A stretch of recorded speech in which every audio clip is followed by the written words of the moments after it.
I'm trapped in a hellish curse. It all started the day of the big battle.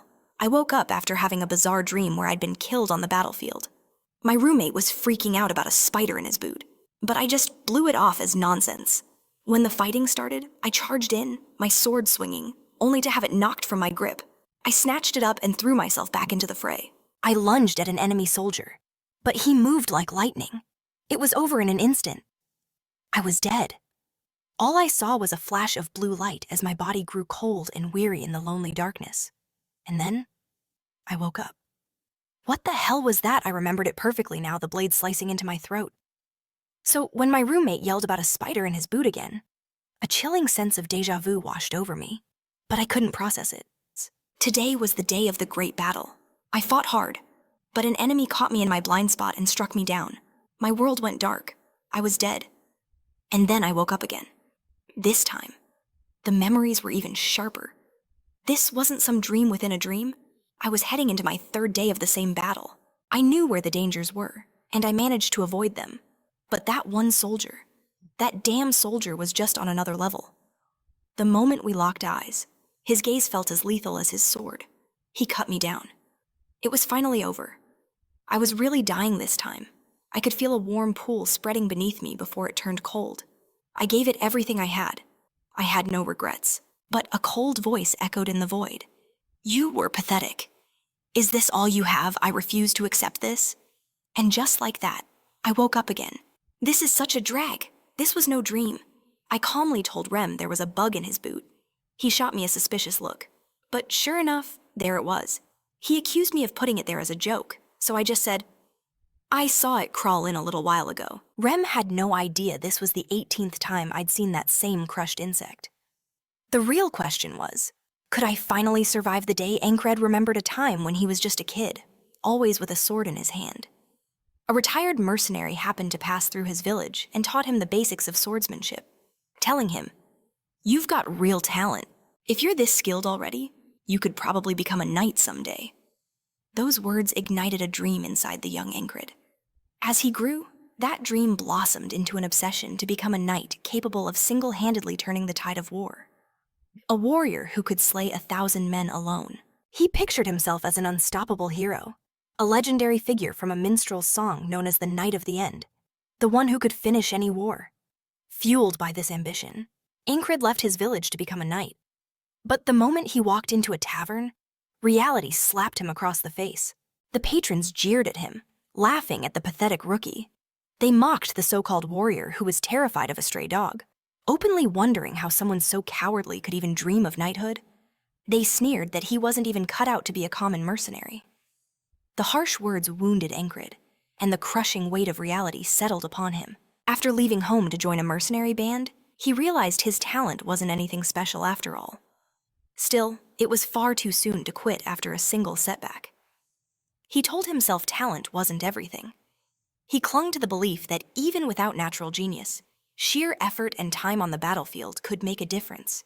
Slowly but surely, he got better. He told himself he could overcome any obstacle.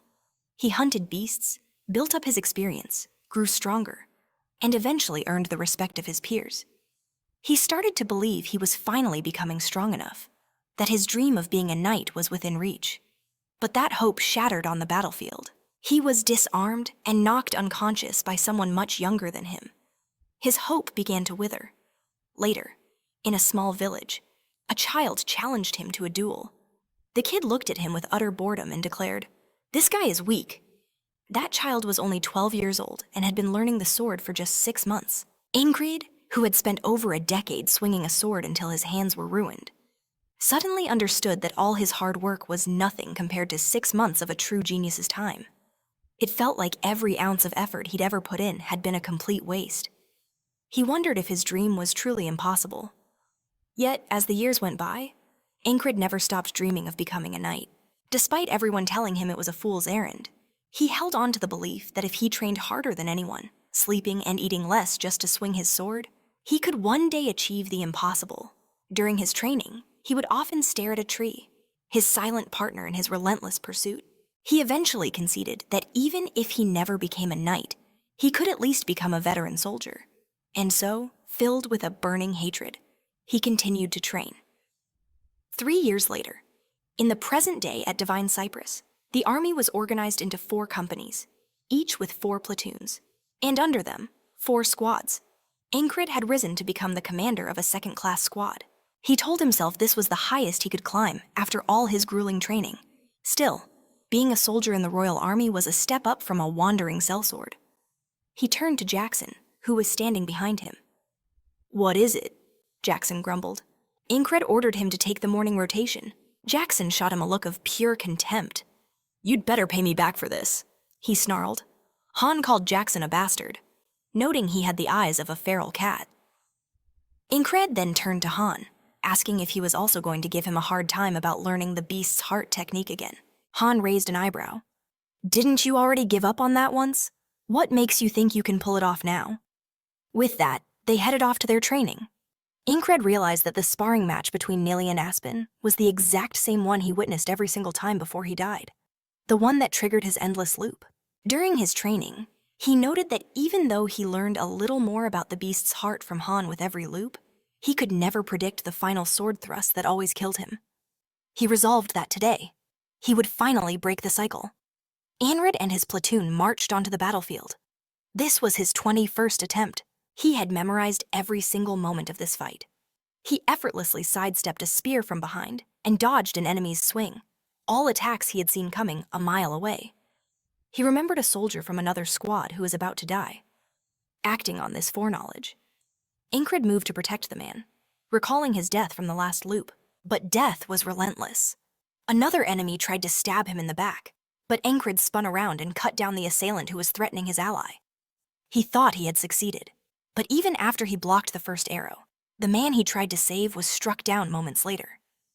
Still, Enkrid had managed to complete his first objective for the day. Enkrid thought to himself that all that remained was to kill the man who always managed to kill him.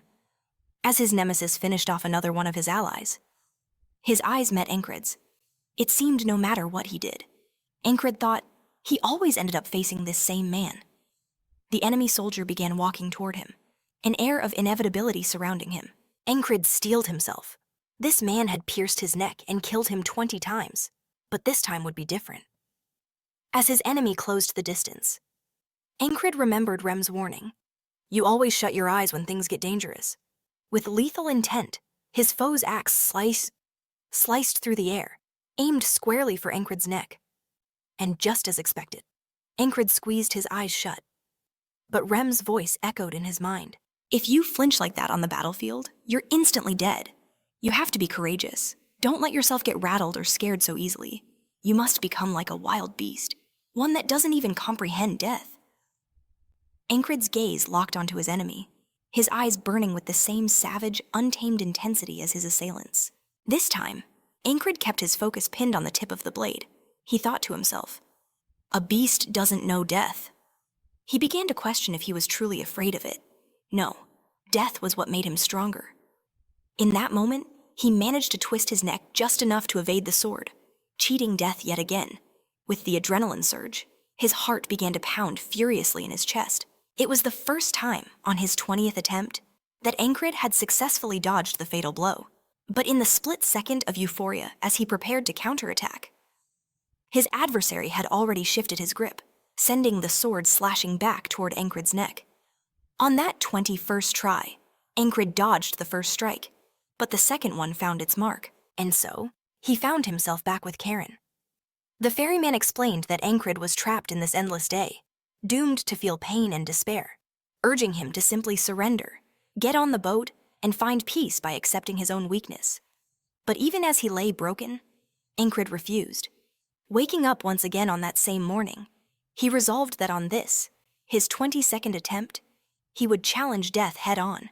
Back in the heat of battle, on his 33rd run, Enkrid felt like he could finally see the enemy's blade with perfect clarity. He vowed to dodge before the sword even reached him. Yet, as he moved to counter, he was struck down again. He had almost dodged it, but the blade still grazed his neck as he collapsed. The pendant around his neck clattered to the ground. His mind drifted back to his mercenary days, when he'd take on jobs to slay monsters. Even though he had no obligation to, he simply stumbled upon a village that pleaded for his help. He aided them because his dream was to become a knight, and he believed protecting the weak was his duty. The village elder had told him that, being poor, the amulet was the only reward they could offer. Enkrid looked down at it. A ridiculous payment for risking my life, he had thought. But then, the elder had insisted the amulet would grant him his most desperate desire. Enkrid started to wonder if that was the source of all this. Was the amulet forcing this day to repeat over and over just so he could finally become a knight? This time, as Enkrid writhed in pain on the ground, the knight strode over to him. "You must be in agony," the knight said. "Allow me to show you a sliver of my mercy," he added, preparing to drive his sword into Enkrid's back. That wasn't mercy, Enkrid thought. It was a sick joke. He stared into the eyes of the bloodthirsty killer, who was smiling as he delivered the final blow. "You're just a twisted sadist who enjoys running people through." Enkrid seethed internally. Once more, Enkrid woke up to the same morning. He turned to Rem, who had just placed an insect inside his boot. "What is this?" Enkrid demanded. "Why are you pulling pranks first thing in the morning? Have you lost your mind?" Critch told Enkrid to quit his whining and get over there so he could master the heart of a beast. So, Enkrid returned to his training. This time, he forced himself to keep his eyes wide open, successfully dodging Rem's assault. Rem was stunned, asking what Enkrid had been up to. He questioned how his nerve had gotten so tough all of a sudden. Critch simply stated that Enkrid had been training. Rem argued back that it wasn't the kind of progress a person could make so quickly. Enkrid, however, knew he'd already done this more than 10 times. He claimed it wasn't some secret family technique he could just teach to someone else, but Critch insisted it was exactly as Enkrid said, a feeling he had learned directly from death. Enkrid tried to brush it off, asking what the big deal was and suggesting he might have just gotten lucky. Still trying to conceal his secret, Enkrid challenged Rem to a duel. Rem found his behavior strange but thought it was a fantastic idea. Even after learning the heart of the beast, Enkrid knew that if he couldn't land a single solid thrust, he would be killed. He pushed the pace, fighting Rem with increased speed, dodging and evading the axe with everything he had. Rem taunted him, asking how long he planned to just run, while swinging with all his might. Enkrid realized that the only sword style he truly knew was the one from the mercenary Valon, an unconventional style he had pieced together himself. Some called it sloppy, while others dismissed it as a collection of cheap tricks. Rem charged at Enkrid with his full power, commenting on how pathetic his inferior technique was. And yet, Enkrid believed that among all the skills he possessed, this one was by far the most reliable. As Enkrid settled into his fighting stance, Rem sensed a change. Enkrid recalled the thrust he had already faced dozens of times, and he unleashed it against Rem. At the last second, Rem managed to deflect the blade, sending Enkrid's sword flying from his hand. Enkrid realized he had just perfectly mimicked the pervert's signature thrust. Having died to that very move more than 10 times, his body had memorized it completely. Rem started to speak, noting that the attack should have drawn blood. He admitted that out of everything Enkrid had shown him, that single thrust was the most respectable. Rem then demonstrated the proper way to execute the move, explaining that it needed real impact and that his hand should have been bleeding from the force. He pointed out that Enkrid was plagued by a massive amount of self-doubt. "This attack cannot be allowed to fail," Rem declared. Enkrid asked what he was supposed to do if the enemy blocked it. Rem told him to just declare, "You can't dodge this. You're already dead." That conviction would stop him from losing his grip on the sword. Enkrid looked at his own hand, and even though Rem's explanation was crude, he understood perfectly. The difference between his thrust and his enemies was a crippling lack of faith in his own blade. Once again, back on that bloody battlefield, the man who always killed him offered his twisted mercy. The final thought that always crossed Enkrid's mind. The enemy had told Enkrid to thrust with the intent to kill. He continued his training with Rem, death after death, perishing at his opponent's hands, making progress one step at a time. But he thought, no. He would push forward even if it was just a quarter of a step. He died again and again. On the 111th day, he was on the verge of death once more. On day 123, he was still dying. But finally, on day 124, Enkrid attacked Rem with every ounce of hatred he could summon, managing to send his axe flying. Rem was bewildered, asking if Enkrid had gone insane. Enkrid's hands were completely torn up and dripping with blood, but he was laughing like a complete madman. At last, Enkrid had attained the true madness of a berserker. Having perfected that sadist's thrust, he was now playing games with death itself. Every time he died, he did so as if there were a tomorrow, and the process was forging him into something stronger. Now, it was time to face his real enemy. On the battlefield, Enkrid knew he had to be faster. Driven by pure, unadulterated murderous intent, he lunged at the man. He finally landed a clean hit, but the blow glanced off the knight's helmet. In retaliation, the man struck him through the throat. His first attempt at the thrust was a complete failure, and Enkrid knew it. He vowed not to blink, not to let go of his sword, no matter what. Every single detail, from the first clash of steel to this final, fatal thrust, was seared into his memory. His opponent crushed his chest with a boot, sneering. "You look like you're in pain. I'll grant you the mercy of a quick end." In his last moments, Enkrid stared defiantly into that twisted man's eyes. "Tomorrow, you will die," he swore to himself. The man just smirked. "The dead don't get a tomorrow," he mocked. Just then, the amulet activated once more. Enkrid's eyes snapped open to the start of the very same day. This time, he snatched the cockroach from Rem's shoe and crushed it before it could get inside. "Saw you coming a minute ago," Enkrid said casually. Rem just offered a simple thanks. "If you're really grateful," Enkrid continued, "you can take my guard duty for me."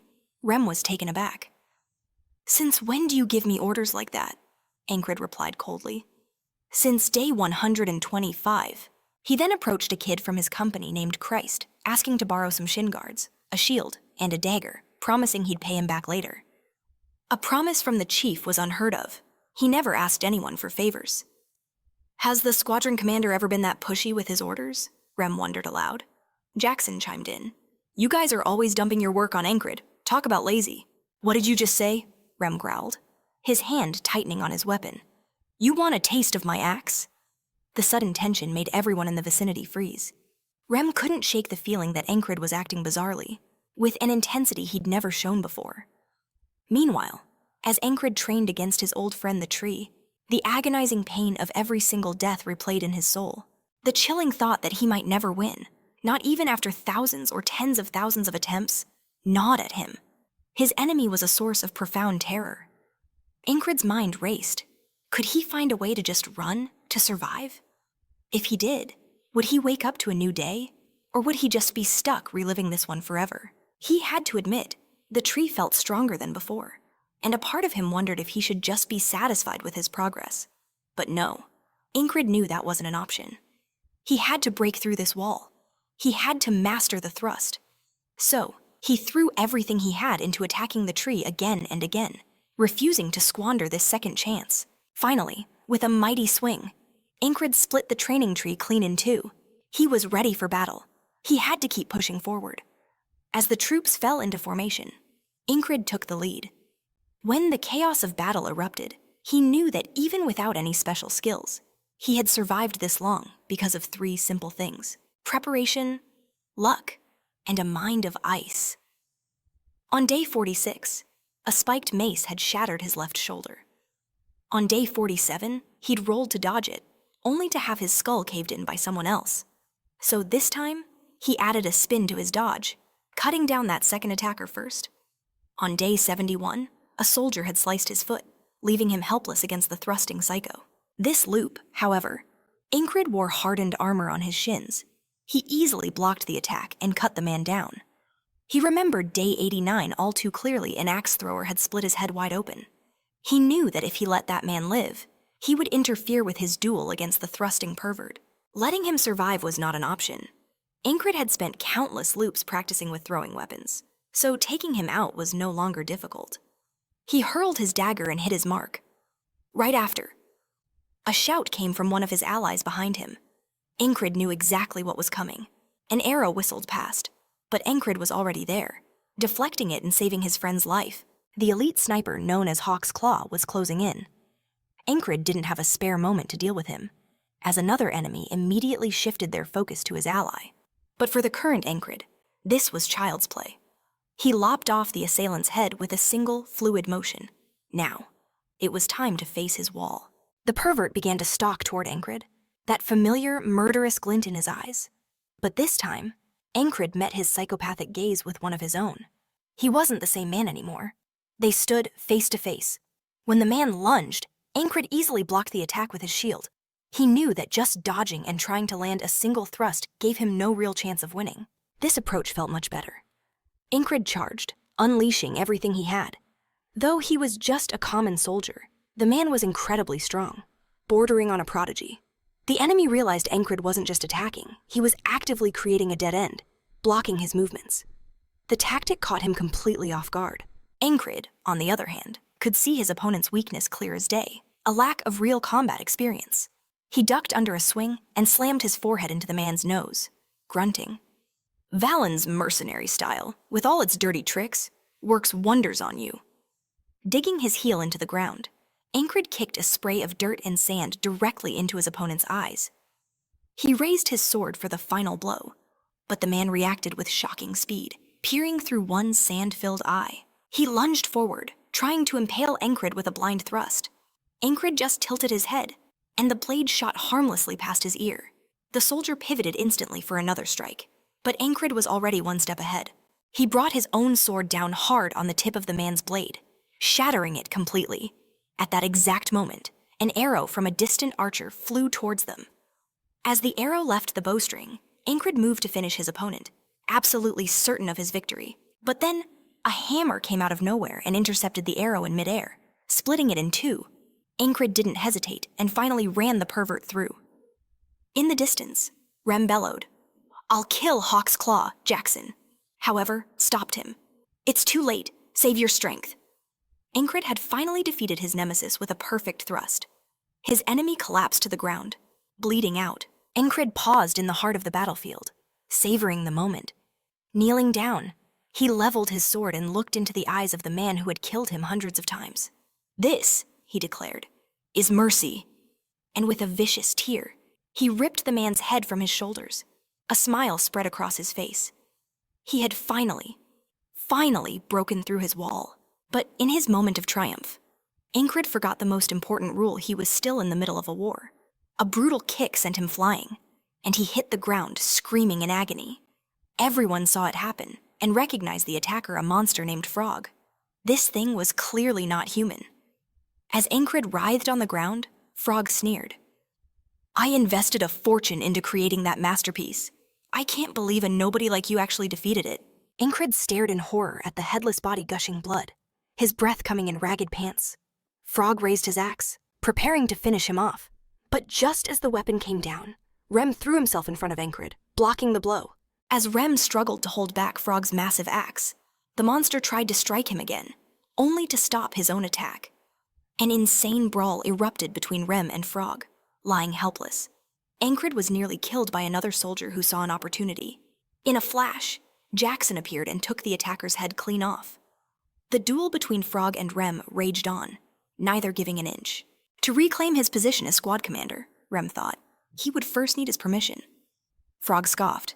"That weakling is your commander? I thought it was you. Rem gave no answer. He found himself thinking about the Frog Warriors, a race seemingly born just for battle.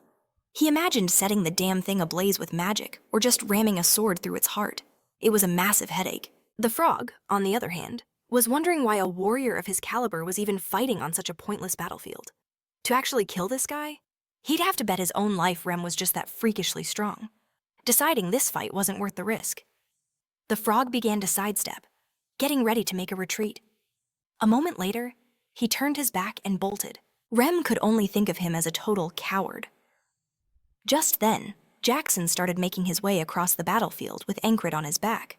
Rem played bodyguard, tearing the heads off anyone who dared to get close. Another soldier from Enkrid's platoon joined in, helping to clear a path.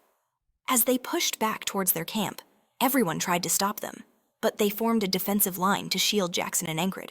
And so, they fought their way back in a strategic retreat. As the day finally drew to a close, Enkrid's breathing began to steady. A droplet fell into the vast ocean, the same place he returned to every time he died. It seemed Enkrid was back here once again. Cranty's voice echoed. "You survived for a single day, but that's your limit. You'll never overcome the obstacles that will continuously block your path. You're fated to fall into despair and simply give up. Enkrid contemplated this so-called fate. He got to his feet and stared at the ghost of the man he'd killed to break through the wall. He shot back at Kranti. To me, walls are just things you're meant to break through.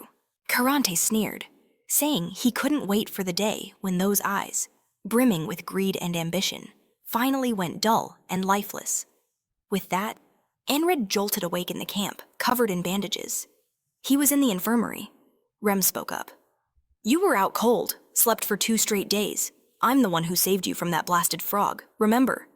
Enkrid's mind flashed back to the frog warrior. He could still feel the phantom pain from the fight. He realized, in the end, it was just a frog that did this to him.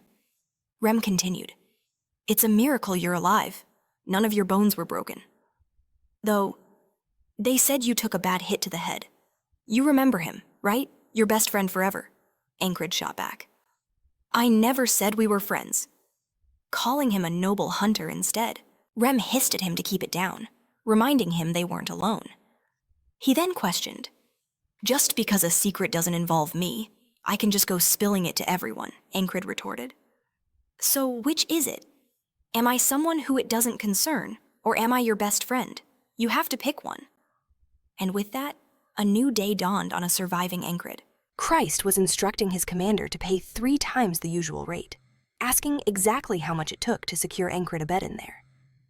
Enkrid had been wondering how a common soldier like him, who should have been left for dead, ended up in the infirmary.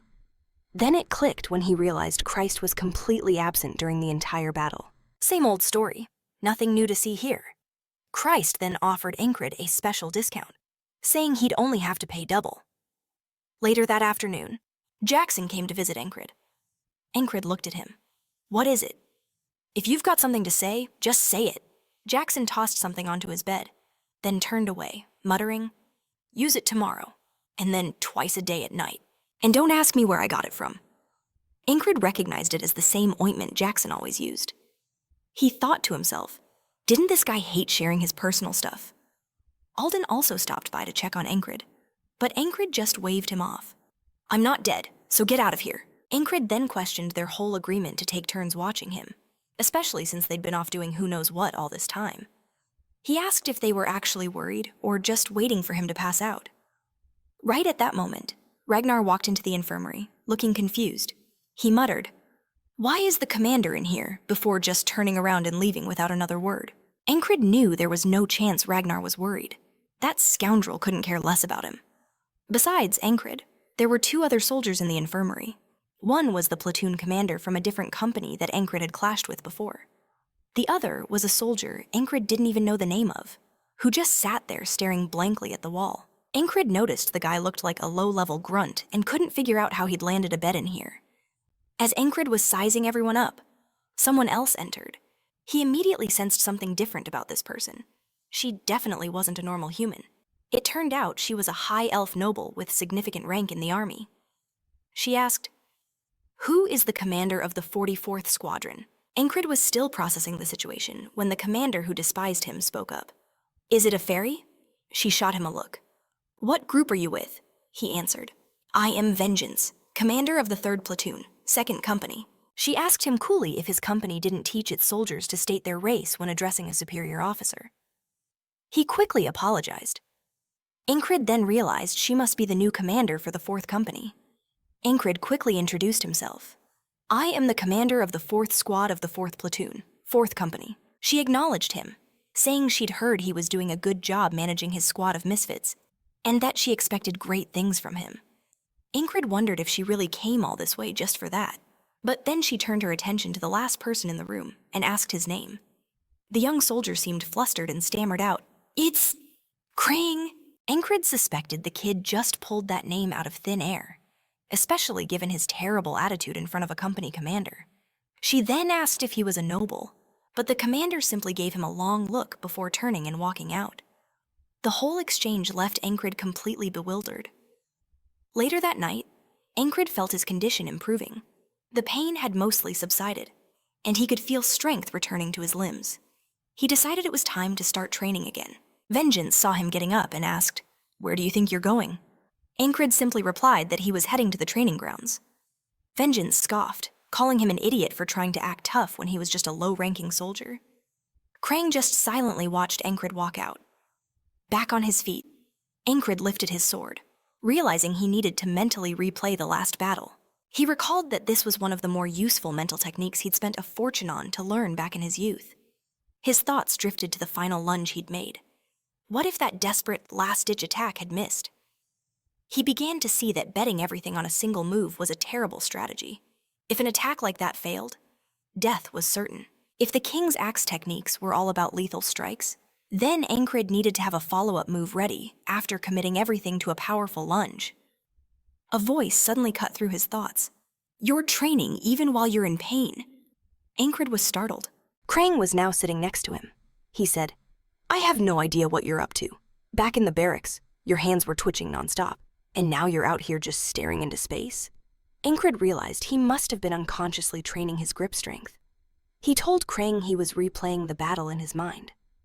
Krang asked him why he'd do that. "So I'm not caught by surprise next time," Enkrid explained. Krang pressed him. "And what if you aren't? Are you trying to become something special while playing it safe?" Enkrid felt like he understood the kid perfectly. He sensed that Krang had his own big dreams, but that every time he mentioned them, people probably just laughed in his face. Enkrid glanced up and admitted, "It's a dream my modest talents already made real. Yet it's one I've never stopped chasing." Raising his sword, he pictured himself as a knight. Krang, on the other hand, felt like he'd forgotten how to even laugh. But watching Enkrid sparked a realization. He suddenly knew exactly what he had to do. Without another word, he stood and walked away, which Enkrid found strange. Then Krang paused and looked back. "When you finally become a knight, remember my name. My friend," he added. It struck Enkrid that this was the very first time anyone had ever offered him their support. Meanwhile, in the armory, the other soldiers were chanting, "Who is the hero of the battlefield? It's Cross." But back in the medical tent, Enkrid was at his wit's end, listening to the constant complaints from the man in the next cot. After being woken by the Wanderer and waiting for a late breakfast, he decided to skip training and go for a short, quiet walk to clear his head. He bumped into Jackson, who asked about his wounds. Enkrid replied that the medicine was working miracles and thanked him. Enkrid simply told him that if he was really thankful, he'd focus on a speedy recovery. That night in the infirmary, Krang bid Enkrid a good night. Enkrid wished his friend a good night in return, thinking that sleeping early was about all he accomplished these days. Nearby, the grumpy commander barked at them to shut up and stop their useless chatter. It had been a day of absolutely nothing. Enkrid thought. The next morning, he was once again woken by the Wanderer. The Wanderer was back, and Enkrid wondered why someone who supposedly wanders kept showing up in the same place. Soon after, the irritating commander began his daily rant about the delayed food. He was incredibly loud, repeating the exact same complaints from yesterday. That's when it clicked for Enkrid something was very wrong. He got up and went for another walk, only to be stopped by Jackson asking about his injuries again. He gave the exact same answer as the day before, that the medicine was working perfectly. A chilling dread crept over Enkrid. Something was terribly, fundamentally wrong. He was certain he was reliving yesterday. Karanti's words suddenly echoed in his head. "Another wall will stop you. You must try to survive." The awful truth hit him. He had died in his sleep without ever knowing it. It was a more helpless end than being stabbed. The humiliation of it burned. But it only fueled his determination. He treated it as just another challenge he had to conquer. As he lay down to sleep, he racked his brain trying to figure out who killed him and how. The enemy would have needed to bypass all the camp's defenses to reach him here. A feat perhaps possible for a knight, but he doubted it. It had to be a covert assassin, and that meant they were very likely already inside the camp. Someone who knew the infirmary's location, someone who could mask their presence, a professional killer. His mind flashed to the woman who had stared directly at him, making him shiver with fear. Her silent footsteps and otherworldly stealth were the perfect traits for an assassin. Her visit that day hadn't been by chance. She was scoping out the target area. He played out scenarios in his head, knowing he had to confirm his suspicions. There was only one way into the medical tents. All he had to do was scream the moment he saw her, waking the entire camp, and it would all be over. He just had to wait for the assassin to make her move. But he died again, completely oblivious to where the attack came from. A tiny needle had pierced his neck. He realized it was coated in poison. He never even saw the killer enter. Excruciating pain racked his body as he collapsed, unable to move a muscle or make a sound. It was a fast-acting paralytic poison. He finally understood how he had died the first time. Helplessly. He saw that the others, the Vengeance platoon commander and Krang, were dying too. There was no doubt this was the assassin's work. The killer then murdered Krang, sinking a blade deep into the boy's chest. He died instantly, consumed by rage. Enkrid slashed through the tent wall with his sword, only to see there was a second assassin. Stepping inside was the very same woman from that morning. The next day, Enkrid woke up to live the same day for the third time. He realized with a sinking feeling that even on high alert, he couldn't sense her presence at all. This wasn't going to be easy. Worse, even if he survived the assassins, he would immediately have to deal with the company commander. He started to feel powerless, the same crushing feeling he'd experienced a few days ago when facing that knight. But he had won that battle. Enkrid knew that as long as he didn't give up, he could find a way. With renewed resolve, he walked over to the obnoxious Captain Vengeance and yanked off his blanket. "What the hell is wrong with you? Are you insane?" Vengeance roared. Enkrid replied that his assumption had been wrong. The assassins hadn't just infiltrated the base. He decided to stand guard outside and grabbed his sword. Vengeance, however, just looked at him like he was crazy. "What's today's training? Hunting cockroaches with a sword? Seems like a fitting task for a low-level soldier." Vengeance scoffed. Enkrid refused to rise to the bait. "I didn't realize you cared so much about me," he said dryly. "That was sarcasm, you moron," Vengeance shot back, unleashing a tirade of insults. Funny, Enkrid thought. So was I. Vengeance finally ordered him to get out of his sight. At that exact moment, Krang showed up and saw them arguing again. He hesitated and asked if he should come back later. "No, it's fine. Come in," Enkrid said, watching Krang intently. The way the assassins focused on him, Enkrid was now certain the boy was their primary target. He was deeply suspicious, but he had no idea who Krang really was. He decided not to pry into something the boy was clearly unwilling to share. Figuring there was no point in being subtle, Enkrid walked straight up to Krang. "Thanks to you," he said. "I'm caught in the middle of an assassination plot." Seeing no other way, he asked him directly. "Who are you?" Krang just stared back, looking genuinely confused by the question. Enkrid wondered if he'd messed up, or if his communication skills were just that terrible. After a long pause, Krang finally spoke. "That's not something I can tell you." "Why not?" Enkrid asked. "It's a long story." Krang replied. Enkrid let it drop, but the grumpy commander behind them started to boil over. "If you're going to accept an answer like that, you shouldn't have even asked," he yelled. "And you?" he added, pointing at Krang. "With those awful manners, you're obviously not from this country. Be honest, which nation sent you to spy on us?" Krang leveled a chilling glare at him, and the commander's aggressive posture immediately softened. Krang stepped toward Vengeance until they were face to face. "I have not betrayed this kingdom, nor will I ever," he declared. In that instant, Enkrid saw the unmistakable aura of a knight in his eyes and his bearing. "Is that how you address your superior?" Vengeance stammered. In a flash, Krang's entire demeanor shifted back to normal. Enkrid reasoned that Krang couldn't be a knight after all, since he was just as helpless against the assassins. Even so, he was absolutely positive the boy was hiding something big. That night, as they said their goodnights once more, Enkrid couldn't help but notice how unusually quiet Vengeance was, and wondered if the day's events with Krang had actually put some fear into him. Enkrid's eyes were glued to the tent's entrance, thinking that if the assassins decided to strike there, it would be a complete wipeout. He got to his feet. "What are you doing up?" Vengeance asked. "You should be sleeping," Enkrid shot back. "Assassins are about to hit this tent. If you want to make it out alive, you'll work with me." But Vengeance just brushed him off, not taking his warning seriously at all. He figured Enkrid had finally lost his mind, and Krang seemed just as unbothered. Enkrid had expected this kind of reaction. Suddenly, a voice from outside asked, "How did you know?" Before Enkrid could react, a sword blade burst through the fabric of the tent, running him through. He wondered how it happened so fast. He never even had a chance to reach for his own weapon.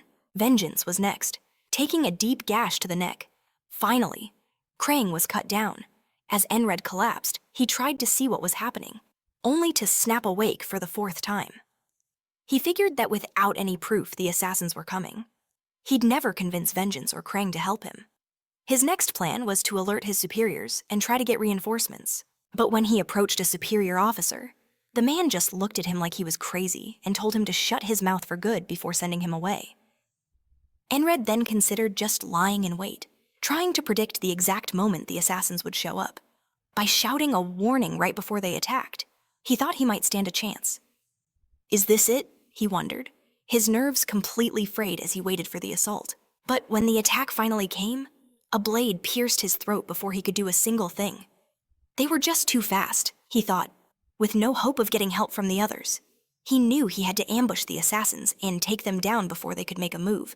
Yet, Enkrid just kept on dying, over and over again. He questioned how he could possibly fight an enemy he couldn't even see. While he was blind to their movements, they could see his every move. He died time and time again. He came to the conclusion that as long as he couldn't evade the initial poison needle, he was fated to die without ever getting a chance to fight back.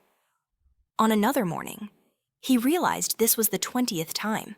For the 20th time in a row, he had failed to do anything. Enkrid was becoming more and more desperate. Then, a dark smile crept across his face. He had died 20 times. He always woke up in excruciating pain, completely blindsided by what was happening. He declared that he had to figure out a way to avoid the poison needle first. Only then could he even think about dealing with the assassins. Enkrid concluded that the only way to move faster than his enemies could see was to learn from Jackson. With that, he went to find him. The thought of Jackson brought back a memory of a conversation he'd had with the king. He had asked the king why he referred to Jackson as a wildcat. The king didn't seem to recall at first, so Enkrid reminded him of the nickname. Because he's a cunning coward, Enkrid had explained. He never even attempts to fight his enemies head-on. He'd much rather stab them in the back and disappear. Doesn't that just sound like a sly, cowardly wildcat? As Enkrid got closer to Jackson, something felt strange. He asked, "Are your injuries all healed up now?" Enkrid knew Jackson could easily handle the assassins, but he didn't have the authority to just order him into the fight. Besides, Enkrid knew this was a challenge he had to overcome on his own. All he needed to do, he thought, was to become just like Jackson. So, he went up to the boy and presented him with a hypothetical scenario. "What would you do if someone tried to stab you in the back?" he asked. "How could you possibly stop them?" Jackson paused for a moment. "I'm not sure," he answered. "Nobody has ever survived one of my ambushes." As Jackson said this, Enkrid felt a sudden chill, and his eyes widened. He stared at Jackson, who simply stared back until Enkrid finally lowered his gaze, saying that such a person would need to have eyes in the back of their head. Enkrid was confused by this and asked Jackson, "What does that even mean?" Jackson explained that it was all about perfect timing, and then asked, "Did you see that cart?" Enkrid hadn't even realized a cart was there. Jackson pointed. "It's behind the tents." Looking at it, Enkrid wondered how Jackson could have possibly noticed something so far away. Does he really have eyes in the back of his head? Enkrid thought to himself. Then Jackson gave a warning. This is about to go wrong. The cart immediately collapsed, proving him absolutely right. A shocked Enkrid asked, "Jackson, are you some kind of prophet?" Jackson just retorted, "You must have been spending too much time with that barbarian. Don't provoke me." Enkrid scolded him. "How did you know?" "It's a matter of sound," Jackson explained. "I heard a creak in the wagon's axle. If you can hear what's happening around you, you can predict what's about to happen next." Enkrid was amazed that he heard something so quiet, especially since he hadn't even noticed the wagon approaching in the first place. Jackson kept going. "Basically, you don't need to see to perceive what's around you. Keep practicing your listening, sharpen your senses, and you'll be able to isolate sounds." "That was a surprisingly good explanation," Enkrid commented, remembering that Jackson usually seemed too lazy to even bother answering. Jackson admitted he was lazy, but added, "It's better to do this than have you following me around all the time. After all," he continued, "Enkrid, the squad leader, doesn't seem to know when to give up." Day and night, Enkrid felt like he was facing his second major obstacle, and this one was even worse, as it came in the form of a relentless, merciless death. He truly believed he could survive if he could just sense them coming. He focused on the irregular sounds around him, picking out the patrol's footsteps and the crackling of torches. As the assassin drew near, Enkrid kept searching, wondering. Where is he? He tried desperately to sense the sound of that monster, but just as he heard someone land outside, the needle was already piercing his neck again. Of course, it failed, Enkrid concluded. The next day, he admitted that he hadn't made a single step forward. His body, on the other hand, remembered everything with crystal clarity. The learning process, the heart of the beast, and the deadly thrust. He returned to Jackson to ask more questions. Jackson explained that you can gather a ton of information just from sound alone. It's possible to figure out an object's location from the sound's intensity and direction. Once you can hear faint and distant sounds, your ears essentially become a second pair of eyes. Jackson made a soft noise that grabbed Enkrid's attention and explained that sound is a wave that echoes in all directions, no matter how quiet it is. In a situation with thousands of mixed sound waves, you have to learn how to isolate a single one. Enkrid started to listen to the sounds of everyone around him, observing and trying to identify each one. He thought there were just too many mixed sounds. He needed to somehow grab one intertwined sound wave from the middle of it all. He started to meditate, telling himself he needed to listen, categorize them, and then isolate them. He thought about all the flags waving next to him, noting that they still sounded like one big flag to him. But then he wondered how many there actually were, trying to recall if it was 7 or 10. From his right to his left, soldiers were marching, some close by and others far in the distance. He thought he was finally starting to feel the waves, the familiar sounds, and even the unknown ones. Right then, Krang walks up, calling him Enkrid and asking just what kind of training this is supposed to be. Enkrid immediately complains about the name, but Krang just retorts that since Enkrid is his name, it must be fine. Enkrid fires back that it's not, but tells Krang to stop calling him that if he really wants to. Krang simply points out that Enkrid is just standing there looking like a fool and asks if that honestly looks like training. Enkrid insists he's not some idiot who wastes his time, which makes Krang realize he's hiding something. That very night, Enkrid succumbs to the poison once more, forced to relive the moment of Krang's death along with his own. After dying again, he states, "This is the 33rd time, another failure." On the 34th attempt, he learned nothing new. He was trapped in a cycle of repeated failures. Still, Enkrid used every spare moment he had in the morning to train relentlessly. He tells himself he doesn't need more experience, divine intervention, or some sudden epiphany to break through this wall. All he needs is to perfectly execute what he already has to do, over and over again. And so, he began to hear the hawk landing on the flagpole and could feel his surroundings with incredible clarity, even sensing Krang's approach. He opened his eyes just before Krang could utter a word. A surprised Krang admits that was impressive, considering he'd approached in complete silence. He demands to know how Enkrid sensed him, noting he'd kept his eyes shut for ages and asking if he was training his perception. Enkrid simply replies that he's not an idiot who wastes his time. His senses were becoming sharper with every loop. This time, he successfully dodges the poison needle. In a flash, he draws his sword and launches an attack on the assassin. The assassin stumbles backward, a look of pure desperation on his face. This was completely outside of his calculations. Enkrid thinks to himself that this killer is no longer just some faceless specter of death. Enkrid can now confront death head-on, fully aware of everything unfolding around him. He also realizes his own troop is stronger than he thought, with Rem being an absolute powerhouse. On top of that, Enkrid had now learned Jackson's technique for creating a second eye. Seeing this, the assassin grows even more frantic and lunges at Enkrid again, screaming about him being a cursed rat. Enkrid calmly assesses that this guy's combat skills are nowhere near the level of that twisted stabber from before. He's confident he can take him, but then he spots Vengeance's body on the ground, already gone, while Krang is just getting back to his feet. Still, Enkrid can't afford to look away from the assassin who is dead set on killing him. He reminds himself not to get cocky. This man is still a highly experienced killer. He manages to evade the first strike, but a second thrown knife slices across his chest. The assassin keeps pressing his attack. Suddenly, a sword rips through the tent fabric. Enkrid is shocked to see the ferry company commander making her entrance. His first thought is that if he doesn't strike her down first, she'll kill him. But as he moves to attack her, the assassin shouts, "You had a guard!" and unleashes a volley of spikes at Enkrid. Several of the projectiles veer toward Krang, who desperately tries to shield himself.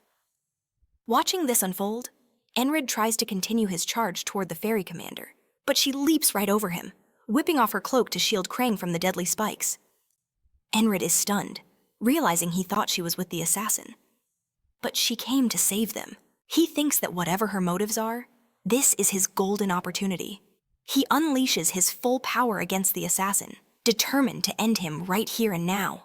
He manages to slam his blade against the assassin's knife, but the killer parries the attack and, seeing no other option, makes a swift retreat and vanishes from the area. Enkrid finally lets his muscles relax as he watches the assassin flee. Krang remarks that the guy was probably targeting him. Enkrid agrees, but questions how that could be. Enkrid wonders aloud who would hire a professional killer for nobodies like him or vengeance. The fairy commander confirms his suspicion, saying, "Exactly. You catch on quick." As she rests her hand on her sword's hilt, Enkrid realizes she was an ally only for a moment and asks if she really can't let this incident be known. He understands immediately she plans to leave no witnesses. As she begins to draw her sword, Enkrid braces for another fight, but Krang steps between them. He tells her he has a favor to ask, saying he doesn't want anyone else to die today. Enkrid immediately grasps his intention. She bows her head slightly, agreeing to do as he wishes. However, Krang points out that his request also covers the platoon commander over there, who isn't dead yet. The fairy replies that they have an antidote, so he should be fine. Enkrid notes that she seems to be quite knowledgeable about such things. Krang says he's already figuring out how to clean up this mess, since it would be a huge problem if anyone found out an assassin had infiltrated the camp. Enkrid asks if it would be fine as long as no evidence was left behind. "There's a way," he says, his eyes landing on a nearby flame. With that, he sets the entire tent ablaze. Everyone scrambles to their feet to fight the fire while he pulls Vengeance's body out of the inferno. They quickly see there are 2 survivors. Enkrid thinks that the fire has effectively erased all traces of the assassin, and now they just have to handle the fallout. Far from the camp, deep in the forest, Krang continues his journey with the fairy commander. She comments that if Vengeance hadn't bought them time, Krang would have been the one to die, and asks if Enkrid was the reason he changed his mind. Krang admits he was, asking her, "Isn't he an interesting guy?" The fairy gives no reply, while Krang thinks about how hard he's been trying to avoid this path. The next morning, Enkrid is back to his usual training. Meanwhile, Krang departs, admitting that Enkrid's actions had influenced him. He declares that they will definitely cross paths again, each in their destined roles, mentioning his name is Karant and revealing his scythe. Enkrid feels an intense sense of dread. As the scythe vanishes, Karant tells him they'll meet again. Enkrid simply replies that he'll be waiting. He realizes he's once again been confronted by the cycle of repetition. He had survived the silent assault and woken up to a new day. Enkrid muses that while he can sense almost anything now, the fairy commander's presence had been completely undetectable. He knows he has a lot to take care of once he gets back, and luckily, he wasn't hurt, so he can return to his duties right away. Vengeance confronts him, asking why Enkrid saved him from the fire. Enkrid is bewildered, wondering if Vengeance is actually mad at him for being rescued, and why the man detests him so much. He simply answers that they're comrades, asking if there needs to be any other reason. Vengeance is left speechless, muttering that after everything he's put him through, Enkrid is one selfless bastard. He then asks if Enkrid is heading back to his squad. Enkrid says yes, but Vengeance warns him he's out of luck, because the weather over there is about to get stormy. Enkrid asks if something happened. Vengeance tells him there's a rumor spreading that the entire base has been cursed. Back at Enkrid's barracks, Ragnar is telling Rem to back off, calling him a meathead and giving him a shove. Rem just grins, thrilled at the prospect of a fight. Soldiers start scrambling, shouting that Enkrid's squad is at it again. Rem effortlessly lifts Ragnar into the air, ready to slam him into the ground. Onlookers wonder where Enkrid, their squad leader, is, complaining that the men act like this whenever he's not around. Rem hurls Ragnar straight into a tent, completely destroying it. The other soldiers warn everyone to stay clear, unless they want to get caught in the crossfire. With a roar, Ragnar lunged at Rem, shattering a crate over him as the brawl officially kicked off. Fists started flying, and seeing things were about to get deadly serious. Rem scrambled for his weapons. "I'm going to decorate his skull with my axe," he bellowed. The moment everyone saw he was armed, they yelled for the others to get clear of the chaos. Ragnar shot back. I'll split that barbarian in two. But then he paused, looking around. Where is everyone? He grumbled, ordering the fight to stop just as Enkrid arrived on the scene. I don't know anything about a cursed base, Enkrid announced. But you two idiots could damn well be the curse itself. He ordered them to knock it off, declaring that their squad leader was finally back. Ragnar just stared. You're still alive. Didn't kick the bucket? I thought you had. Enkrid retorted. No, I'm not dead. But I might just lose my mind thanks to you two. On a fresh morning, Enkrid realized it had already been 4 days since he'd returned. As he came to, he spotted Jackson trying to sneak away from his side. You're up, Jackson whispered. I was about to get up and train anyway. Enkrid replied. Jackson noted. You only just started this routine, but you're a quick study. I've been putting in the work, Enkrid said. Jackson gave him a nod of encouragement. Keep at it. That dedication will pay off one day. With winter closing in, actual battles were becoming a rare occurrence. Enkrid used all his spare time for intense training, even mastering one-handed pull-ups. As some of the others came over to greet him, his eyes fell on Alden, who was doing push-ups with a colossal stone on his back. It was a truly incredible display. In the middle of a rep, Alden grunted. Back from your morning workout, huh? Always keeping busy. He set the massive stone down with a thud. That's good, Alden continued. But a well-trained body is a weapon. You need to be tough enough to take a kick from a frog. Alden playfully called Enkrid a scrawny chicken. He teased. You're still way too thin. You've got to keep at it. Enkrid just replied that Alden was abnormally huge. I'll do my best, he promised. By the way, Alden added, that training method I told you about is seriously effective. Their conversation was cut short by Rem's familiar shouting and as he kicked Ragnar clean out of his bed. It's your turn for duty, Rem barked. Ragnar, still half asleep, was being called lazy. He slowly dragged himself up, grabbing his sword to retaliate, but Rem stood his ground, unfazed. Just then, Enkrid stepped in. Are you two at it again? Give it a rest, will you? Alden chimed in, remarking that all this pointless violence wasn't solving a thing. This one deserves to starve, Rem spat, pointing at Ragnar. Enkrid just told Ragnar that if it was his shift, he needed to get the cooking started. Ragnar simply grunted in agreement. Rem kept trying to get a rise out of him, but Enkrid ignored the taunts. Finally, Enkrid turned to him. Stop it. Are you that bored? Haven't you noticed? Rem shot back. This lack of fighting is making me antsy. Enkrid's eyes narrowed. Then don't take it out on everyone else. If you want to fight, come at me. He challenged him to a duel right then and there. As they began to spar, Enkrid felt a twinge of regret. You need to learn how to take a hit better, Rem sneered, flipping his axe into the air for a downward strike. Enkrid barely managed to keep his grip on his sword. He told himself, stay calm, use the beast's heart. When Rem's axe came crashing down, Enkrid met it with a perfectly calm defense. His mind raced to the one technique he had practiced to perfection through hundreds of deaths the lunge. He was inches from landing a hit, but Rem dodged with incredible speed, grabbing Enkrid by the collar and slamming him onto the ground. I expected more, Rem said, disappointed, especially after how much you've improved lately. What happened? Why are you so predictable all of a sudden? That thrust is already boring. Don't you have anything else? In that moment, Enkrid understood. He really was different now. He could do this hundreds, even thousands of times, and never give up. He got to his feet and beckoned Rem closer. Let's go again. This time, I'll properly crush you. Rem still thought Enkrid's technique was sloppy, but he had to admit he wasn't bored.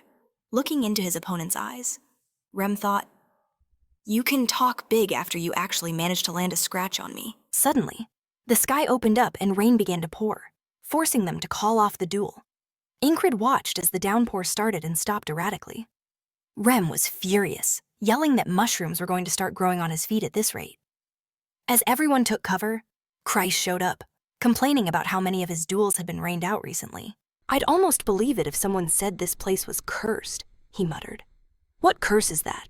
Enkrid asked. Christ looked surprised. You mean you haven't heard the rumors? Enkrid vaguely recalled someone mentioning their camp was cursed. Christ explained. The weather's been bizarre. We've had a spike in casualties, and a string of fires, mostly hitting the escort squad. Jack, Butte, and Ralton all got hurt, he continued. That's why people are saying we're cursed. But I'm sure it's just talk, Christ added. This crazy weather is just fueling the gossip. Enkrid figured there was no way the commanders would let something like an actual curse slide. Christ then looked at Enkrid oddly. "Why are you standing in the doorway anyway?" Enkrid explained he was training his senses. "You think that's going to work in a downpour like this?" Christ asked. "That's precisely why it's the perfect time," Enkrid stated. Rem chimed in. "What the hell are you doing trying to become a stray cat? What's the point of that?" It's not a bad training method, Jackson commented. He's actually doing quite well. Rem turned on him. What have you been teaching him? Since when do you give a damn about your squad leader? Rem kept provoking him. Enkrid thought to himself that it was getting way too loud, and he could barely stand the rain as it was. Rem just kept on yelling. Jin piped up. If you're looking for a way to train inside the tent, there are a few things you can do even while lying down. At that, Ragnar asked Enkrid if he wanted him to check his posture again. Rem watched their reactions, slowly realizing they'd all noticed it too. Looking from one person to the next, he was certain they saw what he did. He stared intently at Enkrid. Meanwhile, in the command tent, the company leaders were being told to get their soldiers under control. They needed to dispatch one more escort party before the winter set in. Does anyone have a suggestion on who can fill the open slots? One asked. The ferry observer was watching. She spoke up, inquiring about the leader of the 44th Squad. Karen, the superior officer, mused. He's a bit of a loose cannon. Wouldn't he be perfect to lead the scouts? The fairy agreed, saying he was the type to produce unexpected results. When the superior asked for her reasoning, the fairy simply replied, "It's just a fairy's intuition." Soon after, Enkrid found out he'd been assigned to lead the scouts. The fairy just gave him a look. Her expression seemed to ask if he'd done something to make the company commander angry. He couldn't imagine what that could possibly be. Her eyes pressed him, questioning why else he would have been singled out like this. Enkrid suddenly remembered the time she had nearly drawn her sword on him. He wondered if the only reason she wouldn't kill him now was because Krang was gone. Hank approached him. "Are you really going to do this? I can get you out of it, you know." Enkrid knew he could, and his hand tightened on his axe. "It's not like I can just swing my axe at a superior officer like he can," Enkrid said grimly. Hank replied, "I would never suggest you do something like that." But Enkrid shot him a warning. "I wouldn't if I were you. You've got a history of pulling stunts like that." Meanwhile, Odin started praying for the captain. "Why must you test your poor servants?" he begged. "Please don't take our precious squad leader from us." Enkrid was baffled by what had gotten into these men. Just then, Ragnar also got to his feet. "I can take his place," he offered. Enkrid immediately shot that down. "Anyone but you." Everyone else agreed. Ragnar was a liability who was practically guaranteed to get lost. Jackson wanted to know if Enkrid had been assigned to scout the tall grass fields. He gave him a piece of advice. Pay close attention to how the sounds in the grass change. Catching a disturbance early is the first step to beating an ambush. Rem was absolutely livid. "That sneaky rat thinks he can lecture me again," he raged. "I've already told him to knock it off with those bizarre lessons." Enkrid pointed out that once he was gone, there'd be nothing to stop them from tearing each other apart. Is it really okay to just leave them here? He wondered. In truth, he felt there was nobody better for this particular job. Since enlisting, his mediocre skills meant he was constantly being shifted around to fill in for others. The only place he ever proved useful was among these absolute madmen who were constantly fighting and nearly killing one another. As the leader of the Soviet squad, he stepped right between the two hotheads. He demanded a truce, with Enkrid standing directly between their weapons. Rem scoffed. Is he brave or just plain stupid? Jackson retorted that Rem should be thanking him. If it weren't for him, you'd have another hole in your chest right now, Jackson declared. Rem shot back that Jackson's head would have hit the dirt first. These damned lunatics are seriously skilled, Enkrid thought. We absolutely cannot afford to lose them. Compared to their strength, losing me would be a minor blow to our combat power. He decided there was no point in getting lost in thought. He knew exactly where he stood. I just need to get better, he said, steeling his resolve. As he set off with the scouts, Enkrid figured the trip to the front lines was a perfect opportunity to train his senses. It was then that one of the men noticed Enkrid was walking with his eyes closed. Soviet squad leader, he yelled. Focus up. Enkrid was confused by the command. The man elaborated. We may both hold the rank of squad leader, but out here, I'm the one in charge of this scout team. If you've got an issue with that, you can take it up with me. The name's Andrew Gardner. His buddies immediately started to mock Enkrid. You think you've got what it takes to challenge him? They sneered, knowing he was from that squad of rejects. They even questioned if Enkrid knew how to properly hold a sword. Andrew added that if Enkrid wanted to start something, he'd try his best not to hurt him too badly. He called Enkrid a little gnome, claiming his squad only succeeded because of its members. Without warning, Andrew began to shout, "If we find the enemy, we'll crush their skulls." The entire squad roared in agreement. They just keep yelling. Enkrid thought, do they have any idea what reconnaissance even means? He realized their squad leader was a total rookie and started to get a very bad feeling about this mission. Just then, one of the scouts spotted something. "Gnome tracks," they shouted. "Let's follow the trail. We're having a barbecue tonight." But Enkrid knew for a fact that gnomes always travel in packs of at least 20. He couldn't believe Andrew would seriously consider that fight. He kept asking himself if they were actually going to attack. What is Andrew thinking? Enkrid wondered. A man next to him chuckled quietly, believing the tracks didn't belong to a gnome, but a gazelle. Seeing Enkrid, the man commented that their squad leader was a real piece of work. This man, Henry, actually seemed willing to be friendly with Enkrid. Enkrid mentioned that he used to be a hunter in a mountain village. Henry, who clearly had no respect for Andrew, struck up a conversation with Enkrid, and they quickly bonded. Henry started sharing some of the basic principles of being a hunter, which Enkrid found incredibly useful. He noted that animals usually have their own paths in these fields and promised to share more the next day. That evening, the men complained that they had wasted the whole day searching for gnomes that didn't even exist. And so, the scout squad's day was a complete failure. Andrew, however, was still fixated on hunting gnomes. He was desperate for any kind of result. Enkrid just watched him from where he was lying down. The following day, they resumed their journey and finally reached their destination. This was the Green Pearl, also known as Akka, a seemingly worthless expanse of grassland they were meant to scout. A massive field stretched out before them, with grass so high it went over their heads. Andrew announced that after they crossed the field, they would locate the enemy scouts. They would then capture them as prisoners and be hailed as heroes. His followers let out an enthusiastic cheer. Henry, on the other hand, hesitated. "Are we actually going into that field? Wasn't our order just to scout up to this point?" he asked. Enkrid simply stated it was an order from their leader and began to walk forward with the group. Enkrid knew that forcing their way through the tall grass would be a nightmare. He hoped Andrew would give up, but their leader unexpectedly pressed on. Enkrid noticed that Andrew wasn't complaining and seemed to be taking things seriously for once. Meanwhile, Henry pointed out the total absence of animal droppings and wondered aloud if that was a bad sign. He explained it meant there were no animals in a place that should be teeming with food. As they ventured deeper, Enkrid heard the sound of paws he was certain were not human. The sound sent a chill down his spine. He glanced to the side and saw a beast running just ahead of them. The moment it turned to look at them, Enkrid screamed for everyone to hit the deck. "It's the enemy!" Andrew shrieked, ordering everyone to run for their lives. The attackers, armed with crossbows, rose from the grass and opened fire as a single unit. Several soldiers were hit in the first volley. Enkrid, who was trying to cover the retreat, found himself being surrounded. Even as he ran, he knew the enemy's crossbows could easily pick him off from a distance. He heard the distinct sound of a crossbow being loaded and remembered the listening technique Jackson had taught him. The knowledge kicked in, and he managed to dive out of the way of the incoming bolt. But with all the chaos, Enkrid couldn't distinguish the individual sounds anymore. The technique only delayed the inevitable. Targeted from all sides, he was brutally pierced by bolts and died right there. When facing an ambush, the smartest move was to avoid it entirely. In his next attempt on the grassland, Enkrid tried to warn Andrew beforehand. "What did you say?" Andrew snapped, asking if he was trying to get his head chopped off.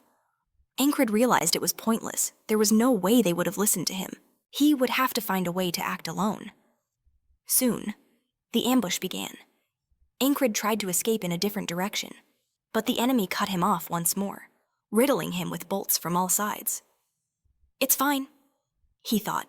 He could always find another solution. After all, he had endless retreats on his side, but that didn't stop him from dying again and again. He was ambushed by about 20 crossbowmen to the east and died full of arrows. In another life, he went north to avoid the crossbowmen, but instead ran headfirst into a squad of spearmen and was killed yet again, in the dead of night, trapped in yet another agonizing loop. He clung to life as the slow burn of death fueled his seething hatred. He knew hiding was useless. They would always hunt him down. Just then, figures began closing in, their uniforms painted a deep green, clearly poised for an ambush. Enkrid wondered what could possibly be worth protecting in this empty field to warrant such a heavy guard. He crawled cautiously until he reached the heart of the camp, and what he saw there left him utterly speechless.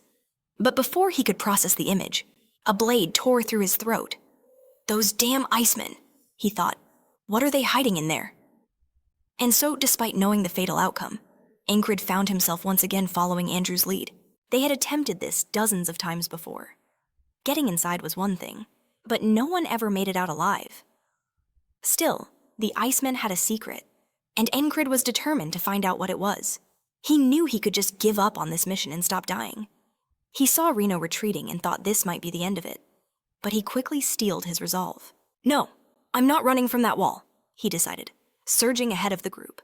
Andrew immediately started screaming, demanding to know what the useless fool was waiting for. Another soldier muttered that Enkrid was becoming a real burden and told him to get used to it. Andrew, however, complained that with the squad leader's own issues, why should he have to deal with this? He snapped that there was a limit to the crap he'd tolerate from an idiot and asked the other man if he ever got tired of licking the boots of their childish squad leader. The man demanded to know what Enkrid had said, but Enkrid simply shoved him aside, stating he was done playing this game. Andrew's voice dripped with menace. Are you defying a direct order? He warned Enkrid to reconsider, because insubordination was a line he wouldn't tolerate. In Andrew's mind, a weakling like Enkrid couldn't possibly survive alone. Enkrid shot back that from this point forward, he was taking command himself. He argued that if they combined everyone's strength, they might actually have a chance to get out alive. Andrew did not like the sound of that at all. Enkrid recalled that Andrew, Henry, and another soldier were always the last ones standing in the loops, especially the man with the scar across his eyes, whose skill was as sharp as his look.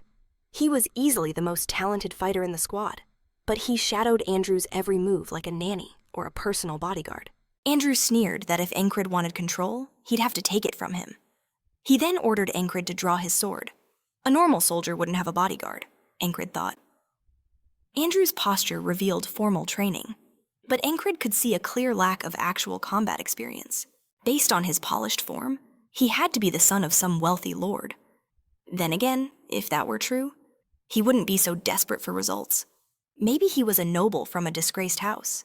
Andrew, in turn, scoffed that judging by Enkrid's pathetic skills and high rank, he had to be a loser who never trained but still expected a paycheck. Enkrid decided that it didn't matter who Andrew was. He was done following his orders. Andrew declared he was different from Enkrid and that he had a mission to accomplish. Enkrid, however, just said Andrew talked way too much and told him to attack, assuring him he wouldn't even need to draw his own blade. Andrew completely lost his temper and charged straight ahead. Enkrid knew that he'd normally have trouble against such a skilled opponent, but Andrew was underestimating him, and his impulsive rage was making him reckless. Andrew lunged forward, thrusting his sword out. Enkrid simply parried the blade with a casual flick, throwing him completely off balance. He then slammed a powerful punch into the center of Andrew's chest, sending him to the ground gasping for air. Everyone watched him get taken down in a single blow. Henry couldn't believe his eyes.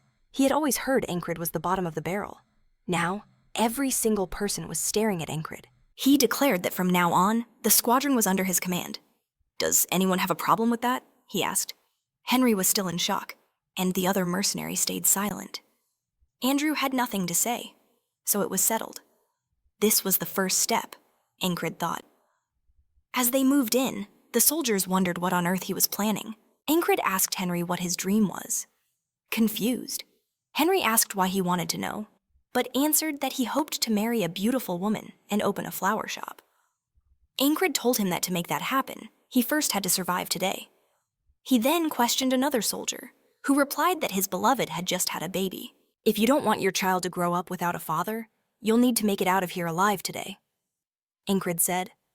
He questioned the final two soldiers. One of them wanted to save money and start his own business. The other just wanted to get home. Enkrid also asked Andrew, who replied that he had to fulfill his mother's last wish. His dream and his mission was to revive the Gardner house. Enkrid said all their answers were essentially the same. To achieve any of them, everyone needed to get out of there alive. He turned his back to them, stating, "You're all walking out of here alive." From now on, Enkrid thought, he needed these people to be proactive. Obviously, there was no greater motivation than life itself. Enkrid announced that the enemy would show up soon, and he was planning to deal with them. He told Henry to fire an arrow in a specific direction, aiming at head height. Henry protested, claiming there was nothing there. Enkrid said he wouldn't repeat the order and told him to just shoot. Henry did as he was told, and his arrow struck down a hidden enemy soldier. The enemy realized their ambush had been discovered. Enkrid's team was stunned to see the enemies appear. Enkrid called for Andrew to get behind him, and he obeyed. Enkrid said fighting with the advantage changes everything, as he cut down another foe. He knew they had to find the enemy first and turn the tables with their own ambush. Enkrid began tracking the remaining hostiles. They were in chaos, screaming about what happened and yelling to kill everyone. Andrew managed to take down the man who was shouting the loudest. Enkrid knew they had to exploit the confusion and thin the enemy's numbers as much as possible. An enemy suddenly appeared behind Andrew, almost killing him. Enkrid figured that if he kept Andrew close, his bodyguard would follow without a second thought. And just as planned, the bodyguard decapitated the enemy who nearly killed Andrew, dispatching him with ease. Enkrid knew that, with the bodyguard at his side, his chances of success were much higher. He continued to decimate the enemy forces. He did a quick mental count of the original 12 enemies. Only 8 now remained. The survivors were screaming about the ambush and calling for help. He tried to gauge how many were left amidst the chaos. Enkrid knew the enemy would fall apart if they were picked off one by one. As they tried to regroup, he ordered everyone to completely slaughter the enemy army. What followed was a massacre. Enkrid explained that in a field with grass this tall, the enemy should have had just as much trouble finding them.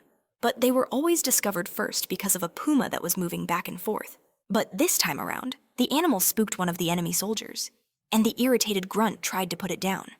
Seizing the opening, Enkrid took out the soldier chasing after the beast. It brought him back to the very first time he'd ever laid eyes on that animal. Last time, they were hunting the very same beast when they stumbled into an ambush. But now, their enemies were so fixated on the hunt that they walked right into Enkrid's trap, completely unaware. Enkrid's plan was flawless. He was making sure they wouldn't go down easy. A moment later, Henry shouted over, confirming they'd wiped out the entire enemy squad. Enkrid snapped that they couldn't afford to waste a second and ordered them to move out.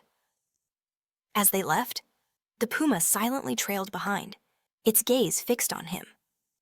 Enkrid then reported their status with 1 casualty. Their unit was now down to 6 men. Even after countless loops, he'd never been able to save them all. Yet this time was a breakthrough. Most of his men were still alive. With that, he urged them to press on. Just then, a lone enemy soldier appeared out of nowhere. From a distance, Enkrid moved with chilling calm, closing the gap and ripping the man's head clean off. Thanks to the endless repetitions of this day, he knew the precise location and number of every single enemy. He knew if they kept going this way, they'd walk right into an ambush and be wiped out by 30 crossbowmen. Enkrid ordered them to change course, telling them to veer right to avoid the trap. He also knew they had to quickly neutralize the persistent spearmen who dogged them in every loop, or else he'd slow them down for good, one by one. He took them down with ruthless speed. Enkrid's strategy was to avoid any prolonged engagement, instead using swift surprise attacks to slowly punch a hole through the enemy encirclement. Even Andrew was carving a path through the enemy ranks. But Enkrid's bodyguard worried he was getting too caught up in the fight. If night fell, finding a way out of this mess would become nearly impossible. The guard insisted they had to make their escape while the sun was still up. But Enkrid just gave a single order, move forward. "What are you doing?" the guard demanded. "This path leads us deeper in." Enkrid simply replied that he knew, assuring the man it was the only way. Done arguing, Enkrid simply ordered the guard to follow. The abrupt command startled both Henry and Andrew, but the guard snapped, leveling his sword at Enkrid's throat. "You need to think this through," he warned. "I have no intention of following you to my grave," he said. "I'll find a way to survive, even if I have to kill you to do it." Unfazed, Enkrid retorted that the guard should know better than anyone that going back wasn't an option. After the chaos we've stirred up, the path behind us is already flooded with enemies.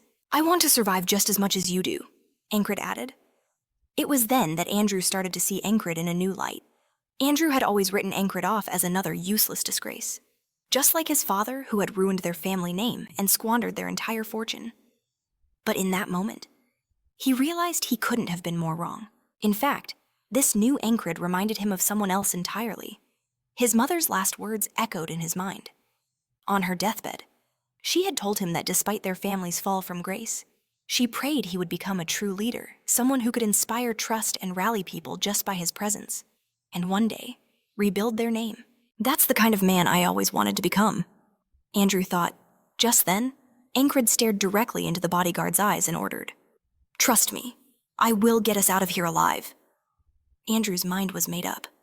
He's a man who truly forges a path forward. Looking straight at Enkrid, he declared, "Captain." "I trust you," Andrew stated firmly. The bodyguard tried to argue, but Andrew shut him down. He's the captain now. And just like that, the entire squad accepted the new chain of command. The bodyguard could see it too. Enkrid had fundamentally changed. Now that everything was settled, Enkrid laid out the plan. They were to follow him, stay crouched, and make absolutely no sound until he gave the word.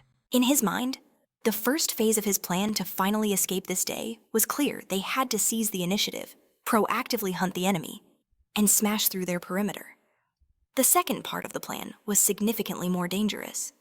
As they moved, crouched low to the ground, they glanced to the side and saw they were surrounded by countless enemy spears. Enkrid explained that this was the crucial weak point he'd found after repeating this day dozens of times. His men were terrified, but they held their silence. Even for Enkrid, this specific place at this exact moment was the one thing that still sparked true terror in him. He knew this was their one chance to let the enemy pass them by, avoiding a direct fight. The entire enemy army was searching for them, yet he continued to lead his men forward, fully crouched, expertly avoiding any contact with the overwhelming force. His men were drenched in a cold sweat, but Enkrid was a statue of calm, relying only on his hearing to guide them. As they all remained crouched, the tension was absolutely suffocating. Everything was proceeding according to his design. As the sun began to set and darkness crept in, it was time for the final step. The true meaning behind his talk of escaping the field was about to become clear. "We've arrived," Enkrid declared. Henry stared in disbelief.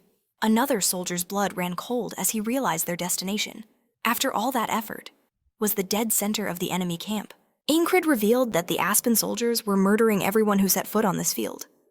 It was a kill-on-sight order to silence any witnesses, because they were hiding something that no one was ever meant to see.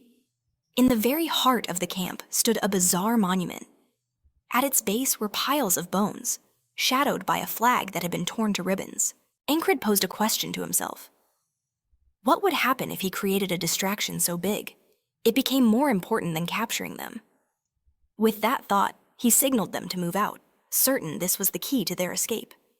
As they crept past some tents, a soldier asked Enkrid if he planned to burn the whole place down. "Have you lost your mind?" the bodyguard hissed. "We're deep inside their main camp. That's a suicide mission. We'd be surrounded and slaughtered," he retorted. Enkrid then asked for the bodyguard's name. "Just call me Mac," he replied. Enkrid's gaze hardened as he warned, "I won't tolerate any more disobedience from you." Mac started to protest again, but Andrew cut him off with a sharp, "Shut up," and moved to follow Enkrid's lead without question. Still fuming, Mac grumbled that he didn't need Andrew to lecture him. He pointed out that with the moon now hidden by clouds, escaping in the pitch-black darkness was impossible.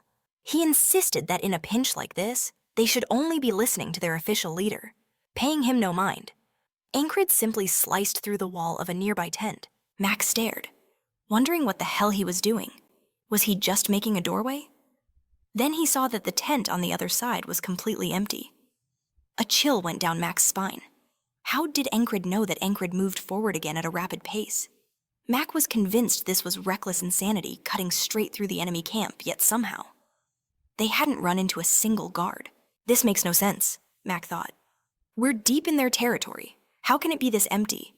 As if on cue, Enkrid held up a hand, ordering them to stop and wait. He recalled his countless infiltrations of this very camp. The first time he'd ever discovered that strange flag, he'd touched it, and in an instant, the entire base had descended upon him, cutting him down without a second thought. Enkrid finally explained that the true secret the Aspen soldiers were guarding in this forest was that shredded flag. Their #1 priority was protecting that monument. He imagined the chaos if it were to go up in flames. Mac then started to wonder if Enkrid had known all along that the flag was here, and how he could have possibly found out. Mac figured the company commander must have tipped him off, recalling that she was the one who had branded them as adversaries. He sensed there was a deeper game being played. Enkrid explained that the Aspen soldiers would be completely preoccupied with defending their banner. Mac couldn't shake the feeling that Enkred's sudden takeover of the squad and this risky infiltration was all for a covert objective, though it was still just a theory. Enkrid announced they would make their escape during the ensuing pandemonium. He laid out the plan they would divide into 2 teams. The first would act as a decoy to draw the enemy's full attention, while the second team would set the blaze. Mac immediately volunteered for the decoy team. Enkrid found this suspicious, after complaining nonstop. Mac was suddenly eager to help, but he decided it was ultimately better for his plans. Enkrid had dragged the squad into Aspen's territory numerous times, but never with this many soldiers. This was, by far, the best run he'd ever had. He felt a surge of confidence, a gut feeling that this time he would succeed. The battle erupted with the launch of a single arrow. Mac shot forward, taking the lead and instantly becoming the enemy's primary target. Every hostile soldier aimed for him. In the meantime, Enkrid approached a candelabra, snatching a torch. He muttered to himself, "I'm pushing forward into the dawn." As he secured the flame, a man appeared out of nowhere beside him, his sword whistling through the air at Enkrid. The strike didn't just target him, it sliced the candelabra in two and knocked the torch from his grasp. Enkrid was stunned. He hadn't heard a single footstep. The man stood before him, face to face, as Enkred's hand went to the hilt of his own sword. It dawned on Enkrid that he had never encountered this particular enemy fighter in any of his previous loops. The man's presence was overwhelmingly intimidating. Enkrid asked, "Where did a powerhouse like you come from?" The man simply called him a maggot. Enkrid shot back that they were too late. Only then did the man notice the tent beside him was engulfed in flames. Shouts of, "The tents are on fire," erupted as the camp finally realized they had been infiltrated. Enkred's team made a run for it, an incendiary device strapped to his arm. The mysterious man in front of Enkrid bellowed orders for everyone to prioritize extinguishing the flames. Enkrid realized Mac had successfully lured away the main force. While he had drawn the attention of the remaining soldiers, Andrew had already torched the tents. All that was left was to get out of there. But then, betraying his own survival instincts, Enkrid moved forward. He knew that every attack begins from the ground up, coiling his body for a lunge aimed directly at the man before him. He just needed to kick off the ground to launch himself forward. He was sure the attack would land, but as his blade neared its target, the man's eyes flickered, and he sidestepped the thrust with shocking speed. Enkred's momentum carried him right past his opponent. A moment later, he felt a sharp, searing pain in his side. The man had struck him mid-lunge, and Enkrid stumbled, his legs starting to give out, while his attacker remained perfectly composed. Looking back at the formidable warrior, Enkrid couldn't believe it. That had been the most flawless lunge he was capable of executing. The man scoffed that Enkrid was pathetic. A crushing realization hit Enkrid he couldn't win. With his current abilities, defeating this man was impossible. He had barely managed to make it this far. He had crawled through countless deaths, field ambushes, and unimaginable suffering to reach this point. He truly believed he had finally broken through the challenges of this timeline. But now he understood that this man was the true wall he had to overcome, with the agonizing pain in his side. Enkrid knew that challenging him again would mean certain death. It would mean having to seize control of the squad all over again, escaping through the fields, and reliving this cycle, dying endlessly in the process. And after reflecting on all those meaningless deaths, the man looked down at the grievously wounded Enkrid. With a tone of pure annoyance, he asked, "Are you smiling?" Enkrid was, in fact, thinking to himself, "I'm still going to take him down." The man sneered, "You deserve to be chopped into pieces and fed to the hounds." But Enkred's inner voice was resolute. "I will shatter this wall." As Enkrid lunged at the knight, his attack was casually blocked. He realized the man had parried his strike and was already preparing a counter. Enkrid dodged just in the nick of time. But the knight, a true master of the sword, unleashed a relentless series of attacks, putting Enkrid under immense pressure. Enkrid was shocked when an overhead strike came from an impossible angle. He was nearly cleaved in two, but managed to parry the blade just inches from his face. The man's movements were a blur of speed and precision, his eyes filled with a bloodthirsty rage. Enkrid thought frantically, "I can't find a single opening to strike back." The gap in their skill was a massive chasm. Enkrid was sent flying backward once more. As he tumbled through the air, he pulled a dagger from his chest and hurled it at the knight. The knight, however, effortlessly deflected it with the back of his gauntlet. Seething with hatred, he readied another assault on Enkrid, this time preparing a powerful thrust. Screams filled the air. "The fire is spreading!" Enkrid evaded the attack by a razor-thin margin. Enemy soldiers battling the blaze discovered that someone had doused the area in oil. The inferno was now racing towards the very banner and the commander they were supposed to be protecting. One of the soldiers yelled at the platoon commander fighting Enkrid, "Don't you see what's happening here?" But the commander's gaze remained fixed on Enkrid, recognizing a spirit that would never surrender and was readying for another clash. Then the commander said, "I'll be seeing you again." Enkrid was baffled by how easily he backed off, wondering, wait, wasn't he the real obstacle? But then he reasoned, even if he wasn't the wall I needed to break today, I still have a long way to go. In that moment, Andrew rushed to his side, urging, "We have to leave now." But Enkred's eyes were still glued to the squad commander, who was now moving toward the fire. The commander glanced back one last time at Enkrid. After a final direct look, he sheathed his weapon and gave the order for everyone to pull back. Their mission accomplished. The squad took off into the night. As they fled, Enkrid looked around and saw that one of their men was gone. Only 5 members of the squad were left. Mac asked, "Is that all?" "They're not sending a massive pursuit team after us," Enkrid replied. "I doubt it." While they were running, Enkrid saw Henry lagging, clutching what looked like an injured arm. A handful of soldiers were chasing them, shouting, "Don't let them get away." Henry's pace grew slower and slower, dragging the group down. Without a word, Enkrid, Mac, and Andrew spun around to confront their pursuers. Together, they unleashed a brutal wave of attacks on the enemy soldiers. Enkrid yelled to the others not to stop and to keep moving. He scooped Henry into his arms, explaining, "They won't be able to follow us once we're in the fox and snake territory." Enkred's friend countered, "But that also means it'll be tougher for us to get through." Henry, however, managed to say, "I know a safe passage, a hunter's trail," Enkrid replied. "I'm trusting you. Lead the way." After a while, Henry called out that their pursuers were gone. The sound of footsteps had finally faded.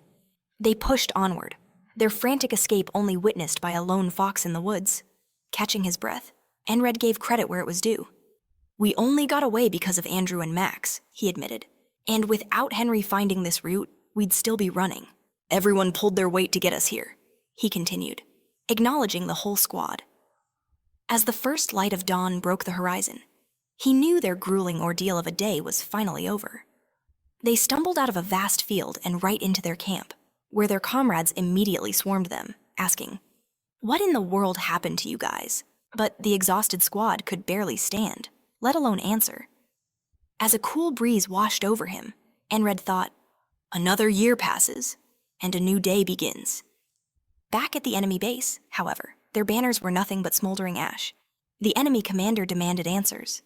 A man who appeared to be a mage stated grimly, "We'll have to start our preparations from scratch. How could the legendary Grey Dogs fail to catch a few runaways?" he fumed. "I don't get it. The troops we had stationed in that field were our absolute elite." And yet, a handful of soldiers just charged them head on, lit the whole place on fire, and simply vanished. He explained that the Grey Dogs were a unique mercenary company, named after a tenacious breed of dog from Aspen. They were known for their obsessive persistence, latching onto a target, be it in battle or romance, and never letting go. This relentless nature had earned them another, more peculiar nickname, the Persistent Lovers. The commander then turned to the platoon leader, who had personally fought Enkrid. "Was he strong, this man you fought?" The soldier scoffed. "Without that fire as a distraction, I would have ended him on the spot." The commander mused that luck itself is a skill, but the platoon leader shot back. It was a one-time thing. It won't happen again. Back in his own camp, Enkrid couldn't shake the feeling of failure. I hit a wall I couldn't break through, he brooded. I need to fight him again. I know our paths will cross once more. While the enemy soldier vowed to kill Enkrid with his own 2 hands, Enkrid was equally determined to surpass him. The persistent lovers had officially locked onto their new obsession. Elsewhere, Rem was lounging in his tent, flipping his axe out of sheer boredom. The squad leader should be back from that recon mission by now, he thought. So where's the news? Snatching the axe from the air, a dark thought crossed his mind. Did he get himself killed? He considered. The kid's gotten way better, but he's still green. It wouldn't be a shock if he croaked. It's rare for me, but I actually liked the guy. Rem pondered a world without Enkrid. Things would be pretty dull, he concluded. Just then, Ragna stirred from his sleep, only to find Rem staring down at him with the predatory grin of a cat that had just found a new toy. The hell are you looking at? Ragna growled. Rem's only response was to flip him off. Without missing a beat, Ragna raised his foot and gave him the bird right back. This was just the cure for boredom Rem was looking for. I have a serious urge to kill you right now, he said with a smirk. Ragna, calling him a lunatic, immediately drew his blade just as Enkrid was being summoned by the company commander. She looked at him with disbelief. Let me get this straight. You just happened to find an enemy ambush, sneak into their base, and then accidentally burn the whole camp to the ground. Enkrid just answered. I simply made the best calls I could in the moment, and luck was on my side. She studied him, weighing his words, and finally just sighed. Get some rest. You've earned it. As he left, she thought to herself, I expected a result, but not this. What is the deal with that man? For his part, Enkrid was equally mystified. I have no idea what's going on in her head. Just then, Andrew walked up to him. Hey, I'm sorry for how I acted before. You saved my life. Will I see you again? The boy asked. If fate brings us together again. Enkrid replied before turning to leave. Andrew simply bowed his head in respect as his savior walked away. But Enkrid was far from satisfied. I made it back, and I brought 4 others with me. But is that really my best? He wondered. I still lost 2 people. If I had just been a little stronger, they'd still be alive. He knew this failure, this specific day, was the crucible that would force him to shatter his own limitations.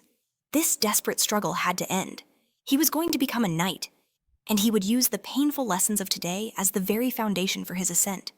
To escape this cycle of repeating the same day, he had one option: get stronger. When Enkrid got back to his unit's area, he was greeted by the familiar sound of shouts. Oh great, those 2 psychos are going at it again. Sure enough, Rem and Ragna were locked in combat. But it was the look on their faces that stopped Enkrid cold, a look of pure, unadulterated excitement. I've never seen them look like that. He realized, we've sparred dozens of times, but never with this kind of intensity. An onlooker muttered, they're not human. They're just a couple of beasts. As the 2 continued to trade blows with everything they had, the brutal truth hit Enkrid against him. They had never once gone all out. Okay, he thought, his resolve hardening. I need to rethink my priorities. Priority number 1, I'm going to be the one who forces that look onto their faces. In the middle of their clash, Ragna's eyes flickered to the side, and he spotted his squad leader watching them. Rem scoffed. You could at least announce you're back. Stop lurking around like a stray cat. Then he noticed Ragna was distracted. Hey, what are you looking at? If you're not here to fight, then beat it. Ragna finally noticed the bandages on Enkrid. You're hurt. But Enkrid just shrugged it off. It's nothing but a scratch. Changing the subject, Enkrid started to analyze their fight. Rem, a moment ago when you blocked Ragna's strike. But Rem immediately shut him down. Oh, here we go with that analytical nonsense again. Just go get cleaned up and rest, Rem insisted. Enkrid then turned to Ragna to comment on his technique, but Ragna just gave him a blank stare and walked off, leaving Enkrid completely baffled. Ragna left without a single word. Enkrid sensed there was something he wanted to say, but figured, if he wants to talk, he'll talk. A short while later, word came down that the battalion commander, having learned of the ambush, was relocating the entire force closer to the tall grass field. The move gave Enkrid's wounds time to heal. He spent every waking moment replaying his battles and training relentlessly. Even after dark, he was out there, preparing for the next day's regimen. A comrade named Christ watched in amazement. "You've got a full day tomorrow. Why not rest?" Enkrid simply replied. "Just for a little while," Rem added his own warning. "You're pushing yourself before you're even healed. Keep that up and you'll end up in an early grave." Ragna could also tell something was off with Enkrid. The next morning, as the sun rose, another soldier saw their squad leader already out on the training grounds. He's always up before dawn. As this soldier grabbed his own sword, he reflected, "I've always been talented with a blade. Improving my skills was never hard for me. I even had a shot at becoming a knight, but it all seemed so boring. What's the point of being a knight if there's nothing I want to achieve with it? Why waste the effort? There was no meaning in it for me, so I just stopped trying." But as he watched Enkrid push himself to the brink, a sudden pain flared from Enkrid's old wound, forcing him to drop his sword, model watching Enkrid train. Ragna could tell the guy's entire foundation was a mess. He needed to be broken down and rebuilt from square one. All those sloppy shortcuts he'd developed to cover for his weak fundamentals were just holding him back.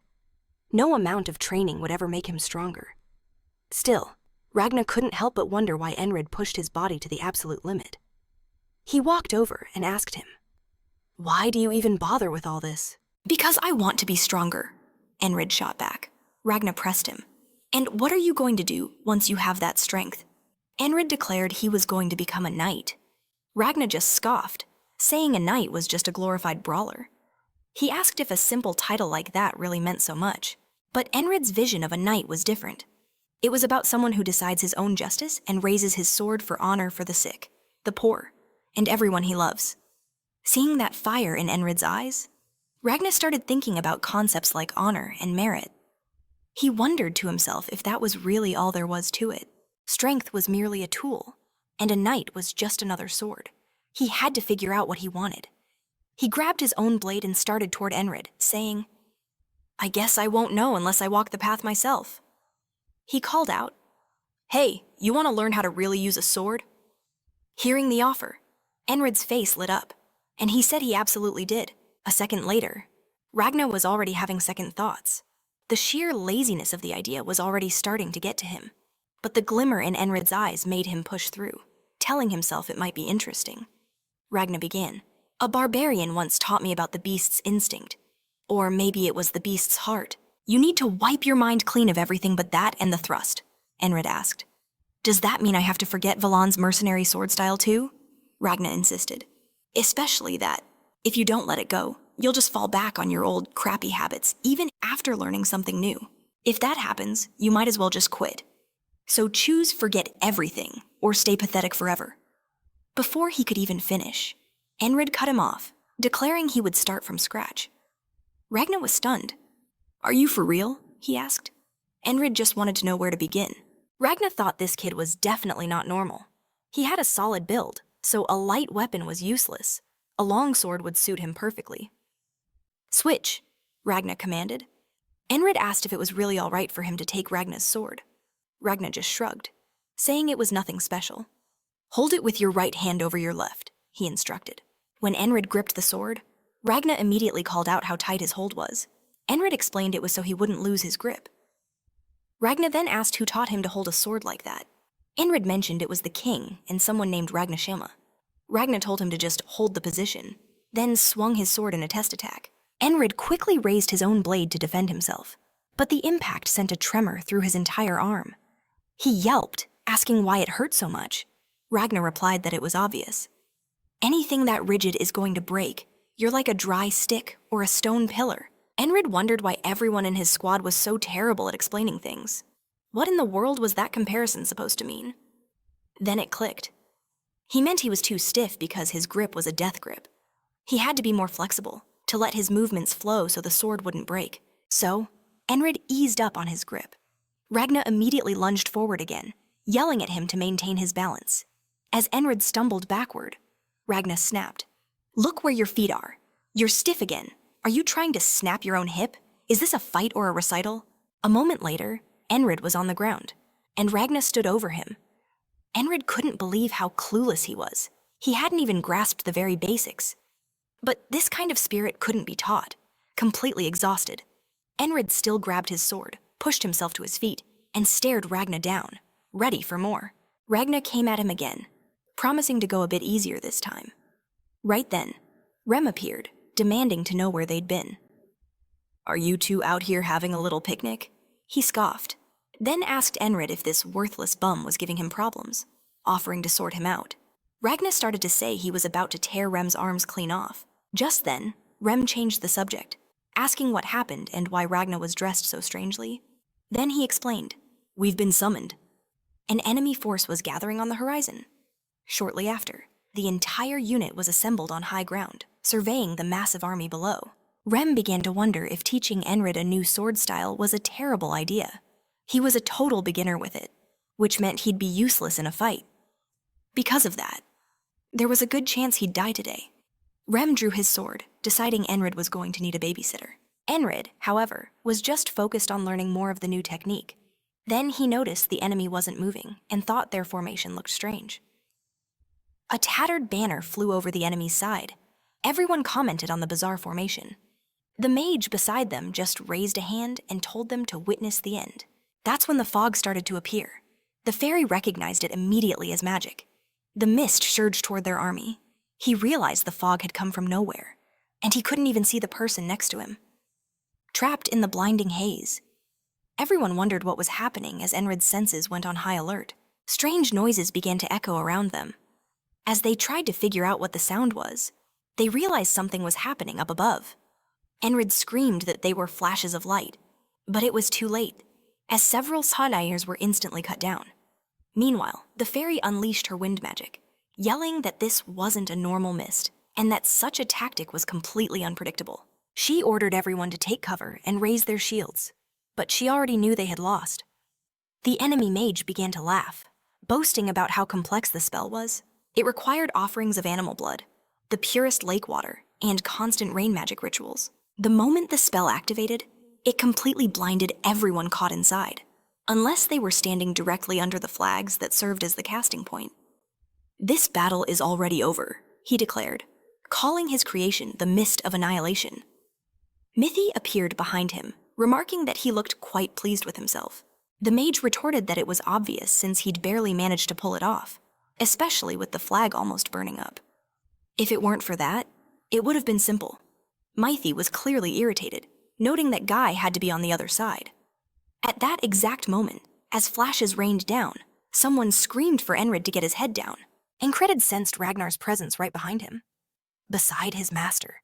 He could make out Giru and the shimmering manifestation of a spell that damn mist. Ragnar was already cursing up a storm. He recognized Rem's voice coming from just ahead, but it was impossible to see him through the haze. There was no way he could fight like this. A weapon whistled past his head, almost taking him out. His breathing became ragged, and his muscles seized up with tension. With his legs frozen like this, he couldn't use a single thing Ragnar had taught him. He knew deep down that he probably wouldn't succeed on his first try. Ragnar had warned him that even with his training, his old sloppy habits would be hard to break. The smart play would have been for Enkrid to avoid combat entirely until he had fully mastered Ragnar's teachings.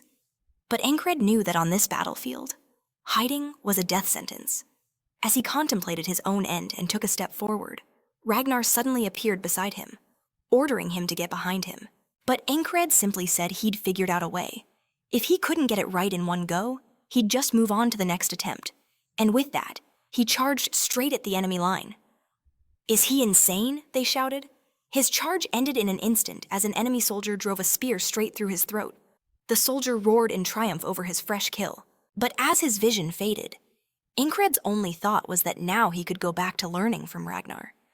The soldier could barely comprehend the man who had basically thrown himself onto his spear. He was pulled back from the brink, returning instantly to the middle of his training, where he continued to give it his all. But to be honest, he thought Ragnar was a terrible teacher. Enkrid realized that for a genius like Ragnar, everything was so intuitive that it was nearly impossible for him to explain in words what was actually wrong. Ragnar wondered aloud if this was what people meant when they said someone understood a concept but couldn't put it into practice. He said he was just asking Enkrid to swing his sword downwards and genuinely asked if it was truly that difficult. Enkrid knew Ragnar wasn't trying to mock him. He was genuinely baffled. But Enkrid shot back, asking him where his center of gravity was supposed to be. To his surprise, Ragnar struggled absurdly to demonstrate the proper position. It confirmed what Enkrid had suspected. People like Ragnar had no conscious idea how they accomplished the incredible things they did. He found Ragnar's explanations frustratingly vague, but observing and listening were two of his greatest strengths. He was determined to memorize his master's posture no matter how many attempts it took, and so he returned each time thinking he was still far too rigid. And so, he would let himself be killed, thinking it was fine, because he could die and just keep on learning. And so, with each return, he got progressively better. By the 31st day, he was already moving with a newfound flexibility. Ragnar noticed that Enkred's footwork was exceptionally good. After asking where he had learned it, Ragnar declared that he was now finally ready to start learning the fundamentals. Then Ragnar explained that the 3 fundamental sword attacks are the cut, the thrust, and the slash. He told Enkred to use the tip of his blade to defend, and that if the sword was high quality, he could also use its sides. He aimed his sword at Enkred, explaining that the shortest distance between himself and his opponent is known as the line of attack. And the essence of sword fighting is to shut down your opponent's line while simultaneously opening up your own. He needed to visualize his opponent in his mind and reach them with his sword. So, as that lancer charged in to kill him, Enkrid successfully dodged the attack. He thought his feet felt incredibly light as he sidestepped the attack with ease, but other lancers immediately swarmed him, running him through with 3 spears. Even then, he thought that slowly but surely, his today was beginning to change. He started to face Ragnar in sparring with a bit more confidence. Ragnar was shocked when Enkred actually stopped his strike, asking if he had just predicted the movement of his sword. Enkred pushed forward, dying and returning, constantly improving. Soon, Ragnar told Enkred that he no longer needed to practice the diagonal strike. With every small victory, he pushed on, dying and returning, making consistent progress. Ragnar began to take their sparring very seriously, to the point where he was forced to go all out. He was more and more stunned with each duel. Who is this person in front of me, he wondered, on the misty battlefield? Enkred had once thought he couldn't possibly evolve any further with his level of talent. But when Ragnar called for him again, ordering him to wait, Enkred simply pressed on, stating that he had already surpassed his previous level. He could now dodge the incoming spears with much greater ease. His ultimate goal of becoming a knight was still his driving force. Moving through the ranks of soldiers, he was struck down yet again. But this time, Enkred started to smile, realizing there was a feeling beyond the pain. He found it all incredibly amusing, a nearly psychopathic look on his face as he died. It was so exhilarating he thought he might go mad. Ragnar appeared before him, asking if Enkred wanted to learn the art of the sword once more. Enkred thought that if it meant he could get stronger, he would die as many times as it took. As Ragnar began training him again, the master noticed something peculiar. "It's impossible for the squad to be that good," he said. "Have you been deliberately fighting below your true potential until now?" Enkred replied that it wasn't quite like that. Ragnar then declared that Enkred possessed a very strong foundation, and all he needed now was experience. Enkred went back to the battlefield. He had repeated this cycle more than 200 times that day. He charged toward the arrows, plunging into the very center of the enemy forces. "Let's see just how far the techniques I've learned will carry me," he thought. He carved a path of death, taking heads as he went. He knew exactly where the enemies would appear from behind the mist and killed them with ease, even landing multiple strikes and claiming he could finish some of them off without even seeing them. The enemies began to wonder. Who is that man? Enkred moved through the mist like a ghost, aware of their exact locations while they couldn't see him at all. One of them questioned if anyone was there, only to lose his leg without ever knowing where the attack came from. Enkred finished the man, and the enemy army descended into chaos, questioning what was happening and yelling for everyone to be careful of the ground. One soldier even aimed his crossbow downwards in a panic. Enkred remembered Ragnar's words, instructing him to remember the eyes, the feet, and the hands. Observe with the eyes, anticipate and move with the feet, and then strike with the hands. Enkred became increasingly focused, transforming into a killing machine in the middle of the battle. He thought about how different it was. The feeling was completely distinct compared to when he had no grasp of the fundamentals. He wanted more, yelling for all of them to come at him. At some point, He realized several crossbows were pointed directly at his body. A soldier sneered. "You did well to make it this far, but do you honestly think you'll get out of here alive?" Enkrid, however, just glared at them and challenged them, saying he wanted to fight with swords. "I want to fight like men," he said, desperate to continue testing himself. Obviously, they didn't take the bait, instead firing their crossbows and completely riddling Enkrid with bolts. From the astral plane, Karen declared that Enkrid had walked right into his own grave and must have completely lost his mind. When Enkrid came to, he was totally bewildered, wondering what just happened. It felt like some entity had appeared just to mess with him before vanishing.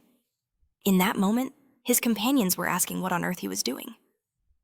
Enkrid, lost in thought, finally noticed Rem staring at him and recalled Rem mentioning it was a spell. He analyzed the enemy's positions, which were a tactical mess. It looked like they were guarding their flag as if it were a battlefield objective, but he couldn't figure out why. He turned to Rem, asking if he knew anything about spells. Rem, taken aback by the random question, wanted to know what brought it up. Enkrid just played it cool, saying he found the topic interesting and urged Rem to share what he knew. Rem then quizzed him, asking if he understood the difference between magic and spells, to which Enkrid replied that magic was just more common. Rem agreed that wasn't entirely wrong, but clarified that a spell is defined by its medium, which is absolutely critical. Without a medium, a spell simply cannot exist. It clicked for Enkrid, the mist was the enemy's spell, and that flag was the medium. This meant if he could just destroy the flag, the entire mist would dissipate. He asked Rem if his own tribe ever used spells, remembering that they originated in the east, whereas Rem was from the western frontier. Rem confirmed he'd seen them before and then asked if Enkrid was aware that true sorcerers were incredibly rare, pointing out that most practitioners were just wizards. With that, Enkrid abruptly left the tent. "Where are you going?" Rem called after him. Enkrid's response was clipped to train. He made a beeline straight for Ragnar once again. Ragnar noted that, thankfully, it seemed they both shared the same fundamental training. He then brought up the Anyak sword technique, asking if Enkrid had ever heard of it. Enkrid recounted the legend about 500 years ago. A once-in-a-generation prodigy was born. This child, raised on a sword farm, single-handedly killed 12 bandits with nothing more than a fire poker. After his parents died young, he dedicated himself to mastering the sword. His reputation spread, and a noble eventually adopted him. That prodigious child was named Leonis Anyak, but his immense gift came with a terrible curse. His strength began to abandon him at age 10, and by 12, he was left completely paralyzed. And so, Enkrid finished, the prodigy of runes and mists was lost to history, but Ragnar corrected him. At 20 years old, though entirely paralyzed, Leonis etched his name into the annals of swordsmanship forever. He documented every sword technique known to man, classifying them all into 5 distinct styles. These were the righteous and ornate style, the powerful and weighty style, the fluid and bewildering style, the swift and erratic style, and finally, the gentle and deflecting style. Enkrid contemplated the sheer genius of the Anyak technique. Ragnar explained that Leonis had completely reshaped the history of the sword, elevating the Anyak family into the most powerful house in the empire. The influence of his work is still the bedrock of all modern sword techniques today. Ragnar mentioned that this included every sword art, even those from the East. He elaborated that his own personal technique was rooted in the heavy northern sword style. Ragnar then asked about the consciousness of the beast. Enkrid gently corrected him, saying it was actually called the heart. Whatever it's called, it needs to be more useful. Ragnar stated. He instructed Enkrid to focus on a single point, to let everything else fade away except his own blade and his enemies. "I'll show you what I mean," Ragnar said. He simply lifted his sword and struck. The attack was so blindingly fast that Enkrid didn't see it coming. The blade whispered past his neck, leaving a cut he only noticed a moment later. He was stunned. That strike was even faster than Rem's axe. "I almost died," he exclaimed. Ragnar simply asked if he felt anything. Just then, Rem stormed over, yelling at Ragnar. "Are you trying to kill our squad leader?" he demanded. Ragnar just shrugged, saying, "People focus better when they're on the brink of death. I was just giving him a hand." Rem shot back that Enkrid wouldn't learn a thing in that state, and then challenged Ragnar, asking how long it took him to master the beast's heart. Ragnar retorted that it took a while because he had a stupid barbarian for a teacher. As they started bickering again, Enkrid thought to himself that they were both terrible instructors. Rem, fuming, declared he was from the far north and questioned if Ragnar's people weren't the most barbaric of all. Ragnar proudly stated he was from the barbarian tribes of the sun. Rem was about to throw a punch when Enkrid's voice cut through the tension. "That's enough," he said, then asked Rem, "Weren't you here to give the retreat order?" Ragnar gave Enkrid one last piece of advice, telling him to remember the hyper-awareness he felt in that instant right before death. If you can focus on that one point, everything else will vanish, and you'll feel your sword take over. He explained, "On the battlefield." Enkrid realized it felt similar to the beast's heart, yet fundamentally different. The beast's heart made him lose himself in the face of death, but this focus on a single point made him feel sharper and more alert. He knew he needed more combat experience to get the hang of it. His mind kept returning to the flag the spell's anchor. He began taking aim, declaring that he had to destroy that banner to break them out of this slaughter. As the fog rolled in again, blinding everyone, Enkrid set a new objective that trumped gaining experience. He had to destroy the flag. He pushed forward, figuring it should be simple enough with Rem and Ragnar cutting down their foes. He resolved to keep trying until he physically couldn't anymore.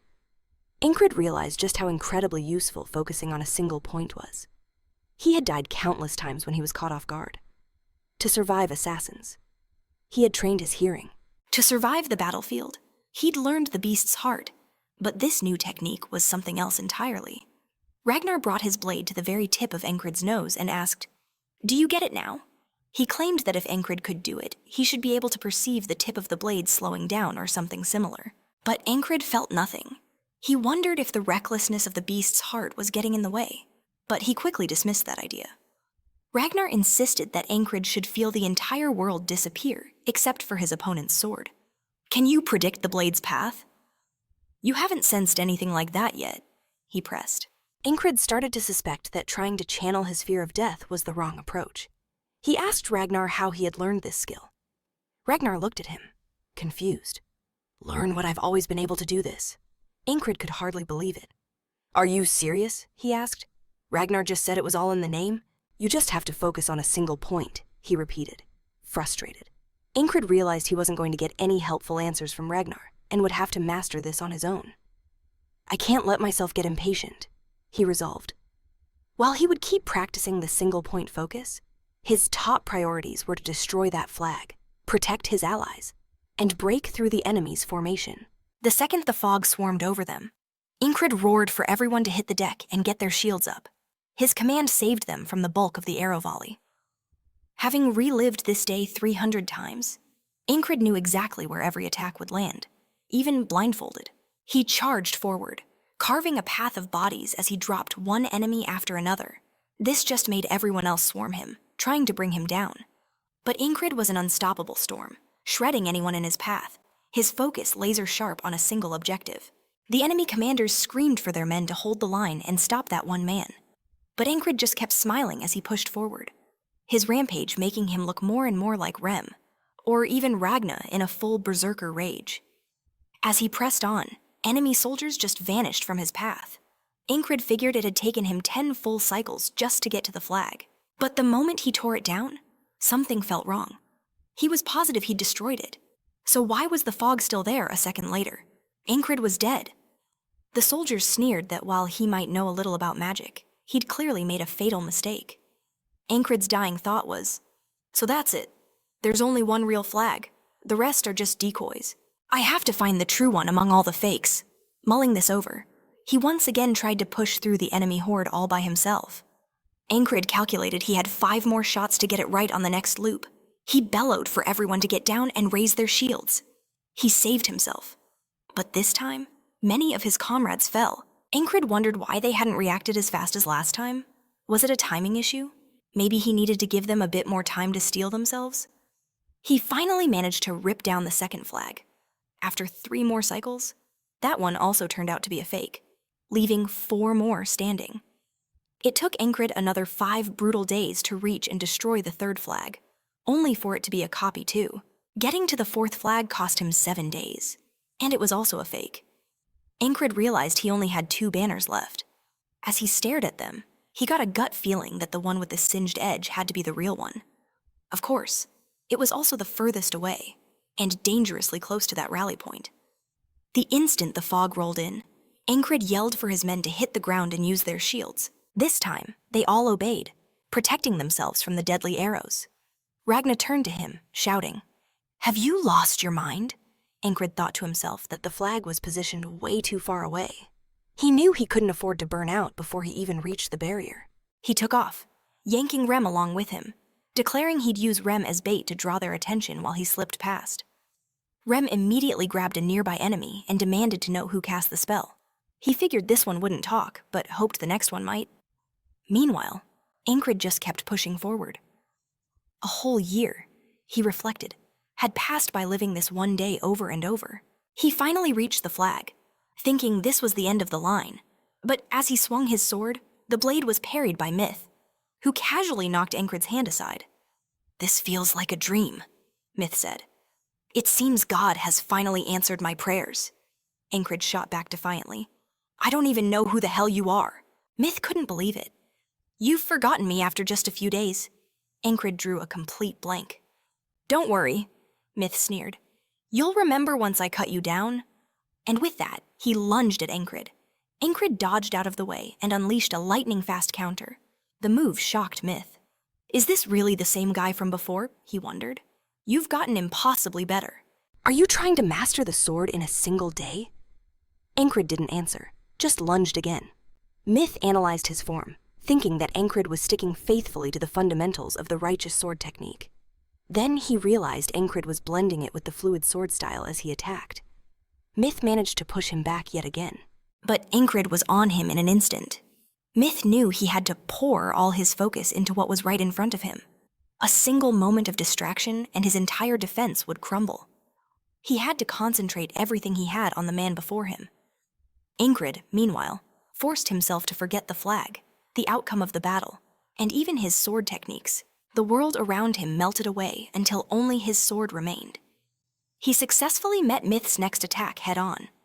But in that split second of processing his own achievement, Myth's blade pierced his chest, killing him. As he died, Enkrid gasped, "I remember you now. You were the one protecting the master on the battlefield." Myth finally introduced himself. "I am Myth Rura, commander of the Grey Dog Platoon from the Principality of Aspen," Enkrid responded. "And I am King Nalia's squad commander." "Enkrid?" one of Myth's soldiers asked. "Is he the enemy?" Myth confirmed. "Yeah, he's the expert who's been hiding in their ranks." The soldier commented that he didn't look like much. Myth just looked at Enkrid and asked, "What's with you? Why are you smiling like that?" Enkrid realized that what he needed wasn't Ragnar's lecture about focus or the fear of death. What he truly needed was a worthy rival, an opponent who would put everything on the line. Someone who would fight with their all and push him to do the same.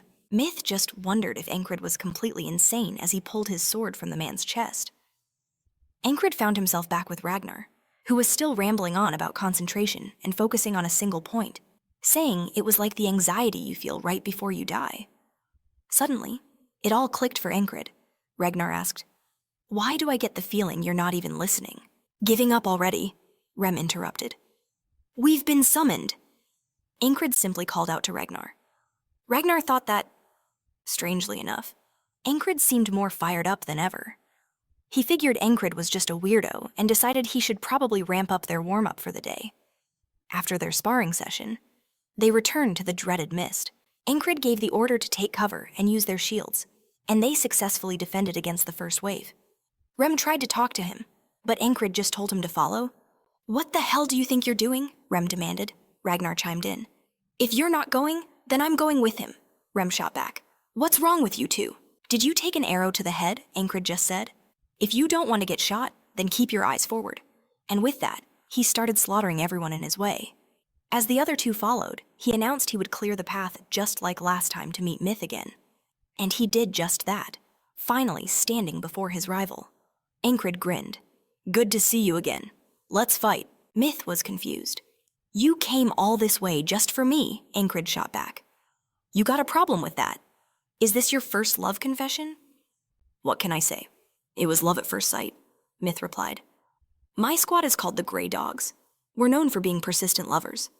But this is the first time someone's ever come chasing after me." Enkrid asked if he was upset. Myth said he wasn't, not in the slightest, and charged into battle. Enkrid knew that reaching that perfect state of concentration, where only his sword existed, wasn't going to be so easy to replicate. He was right. He died again. You lost way too easily, Myth said. I have no idea what made you think you could just charge at me like that, Enkrid realized. My approach was all wrong. I can't force it. I have to let the fight consume me. He kept repeating the loop, trying to rediscover that feeling. On his 80th attempt, as Enkrid clashed with Myth, he finally got another breakthrough. By the 28th day, Enkrid had mastered how to enter a state of deep focus on command. On day 48, he found Ragna and immediately started goading him with a barrage of taunts. When Ragna lunged forward, aiming to slice open Enkrid's neck, Enkrid effortlessly batted the blade aside. The simple parry left Ragna completely floored. How was that possible? How could he deflect the blow with such perfect precision? Enkrid knew the answer. It was all about pure concentration, the absolute command of his own body and blade. His power and skill had skyrocketed, reaching a level that was utterly incomparable to where he was before this grueling training began. Ragna shouted after him, "And just where do you think you're going?" Enkrid's response was firm. "To see Commander Plateau. It's time I finally conquer the ghost of that day." He then sought out the fairy, who was taken aback by his sudden appearance. "What's on your mind?" she asked. Enkrid began talking about magic, mentioning something he'd witnessed during a scouting mission, but the fairy looked completely lost. He clarified that some of Aspen's troops were referring to a peculiar man as a sorcerer. This piqued her interest, and she urged him to explain further. "I've given you all you need to secure victory," he said. "When the fog rolls in, everyone hits the dirt and raises their shields." All Enkrid could do now was pray his commanders weren't fools. He declared that his next move was to confront Myth. This time, he would be the one to emerge victorious. The moment Myth spotted him, his face twisted in annoyance. Enkrid called him out by name, which visibly startled Myth. "You've been my target from the start," Enkrid announced, "and I'm going to beat you with everything I have." Myth certainly didn't make it easy for him, but this time, Enkrid was able to defend against his onslaught far more effectively. The sheer scale of Enkrid's improvement shocked Myth, turning what should have been an easy fight into a difficult struggle that left him drenched in a cold sweat. As their swords clashed, Myth demanded, "Have you been holding back all this time?" "You could say that," Enkrid shot back. Myth then asked for his name, and he gave it. With introductions out of the way, they resumed their fierce exchange. "I will remember that name." Myth vowed. "Don't bother," Enkrid retorted. "If you happen to forget, I'll be sure to carve it into your memory."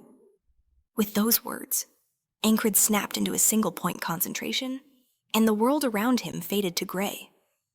He instantly perceived the shift in Myth's balance to his right foot and saw the diagonal slash he was preparing. Sidestepping it was child's play. Enkrid realized that this newfound technique was the culmination of every grueling repetition, all the experience he had gained just to be able to read Myth's every move. As Myth swung wildly, Enkrid saw an opening and landed a cut on his neck, but not before Myth managed to inflict the same wound on him. Stunned that he'd been struck, Myth's composure began to crumble into desperation. "What is happening?" he thought. "I should have been able to finish him in a few strikes, but I'm actually struggling against this guy." Myth couldn't process it. His elegant and seamless sword style was supposed to be unstoppable. He knew he needed to end this with one decisive blow. He unleashed his ultimate move, a technique reserved for moments just like this, a devastating spinning slash that started low and carved a massive arc through the air. But Enkrid just thought to himself, "I can see it. The very move that killed me over and over again." It was all because he could never pinpoint its origin. This time, however, he saw it clearly, and a sadistic grin spread across his face. He simply knocked Myth's blade aside. Myth was in disbelief. Enkrid hadn't just predicted his ultimate attack, he had countered it effortlessly. The story of the Rurans is well known, one of the 3 great houses ruling the Aspen Kingdom. House Rura is the embodiment of the kingdom's military might, recruiting anyone who displays prodigious talent with a sword. Myth revealed he had been scouted by a regional branch for that very reason. After taking the Rura name, he constantly proved his worth, even taking on 2 adult knights when he was only 15 years old. By 18, He had already bested a city's champion swordsman in a duel. At 22, he had become the champion of an entire city himself and rose to become one of the top 3 fighters in the Grey Dogs through pure skill alone. Very few could ever hope to match his natural gifts. He often wondered why anyone bothered training until their legs collapsed or swinging a sword until their hands bled, especially when victory only ever took him a couple of moves. He had grown complacent, utterly confident in his own innate ability, but now he saw that had been a grave mistake. In that instant, Enkrid didn't just parry his attack. He launched a vicious counter. Striking Myth squarely in the chest, the impact sent a wave of agony through Myth's body as he coughed up blood, while Enkrid looked thoroughly pleased with himself. Myth choked out that he'd misjudged him, certain his attack would land. He insisted that Enkrid was inferior in both raw power and technique. "You're not wrong," Enkrid conceded, "but I'm the one who won." Myth seethed with rage. If only he'd pushed himself instead of coasting on talent, things would have been different. For Enkrid, though, this was just fun. Just then, another man appeared to shield Myth, sending Enkrid flying back with a powerful slash. "Myth, are you all right?" they asked. The newcomer, Loro, ordered another soldier to get Myth to safety before turning to Enkrid. "I never thought one man could cause so much trouble," he snarled. "You won't be getting a clean death." Enkrid reminded himself that he was still deep in enemy territory. He had to destroy the flag and secure a path to escape. It was just another obstacle. Another wall he had to tear down today. Arrows rained down on him, but Enkrid charged forward relentlessly. He knew he couldn't dodge everything. He'd have to endure the hits and just keep moving. Loro yelled, "You're not taking another step," and hurled his sword right at him. Enkrid felt his own sword begin to fracture from a single clash. His opponent's sword style was unbelievably heavy. He was knocked backward once again. He knew that winning this fight would mean dying countless more times. But then he remembered his objective had changed. He had to destroy the flag. Enkrid hurled a dagger at the flag's banner, shouting that even the slightest damage would disrupt the spell's focus. It was a near miss. He realized aiming for the fabric was useless. The dagger would just pass right through. Loro saw his plan and moved to intercept him. However, Enkrid knew what he had to do, aim for the point where the banner connected to the pole. With a final, desperate throw, he succeeded, severing the fabric from the mast. The dense fog began to vanish instantly. The fairy fumed. She had warned the commander about the spell and even requested the resources to counter it, but they had completely ignored her.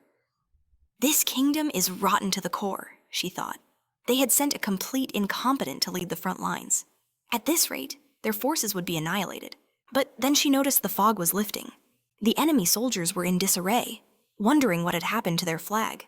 Seeing her chance, the fairy launched herself into their ranks, cutting them down. With the enemy caught completely off guard by the fog's disappearance, she knew this was her moment to turn the entire battle around. With the fog finally lifted, she sensed the tide of battle turning in their favor and ordered a full-scale counterattack. The soldiers surged forward. Still, she couldn't shake the question of who broke her spell. Was it really that squad leader?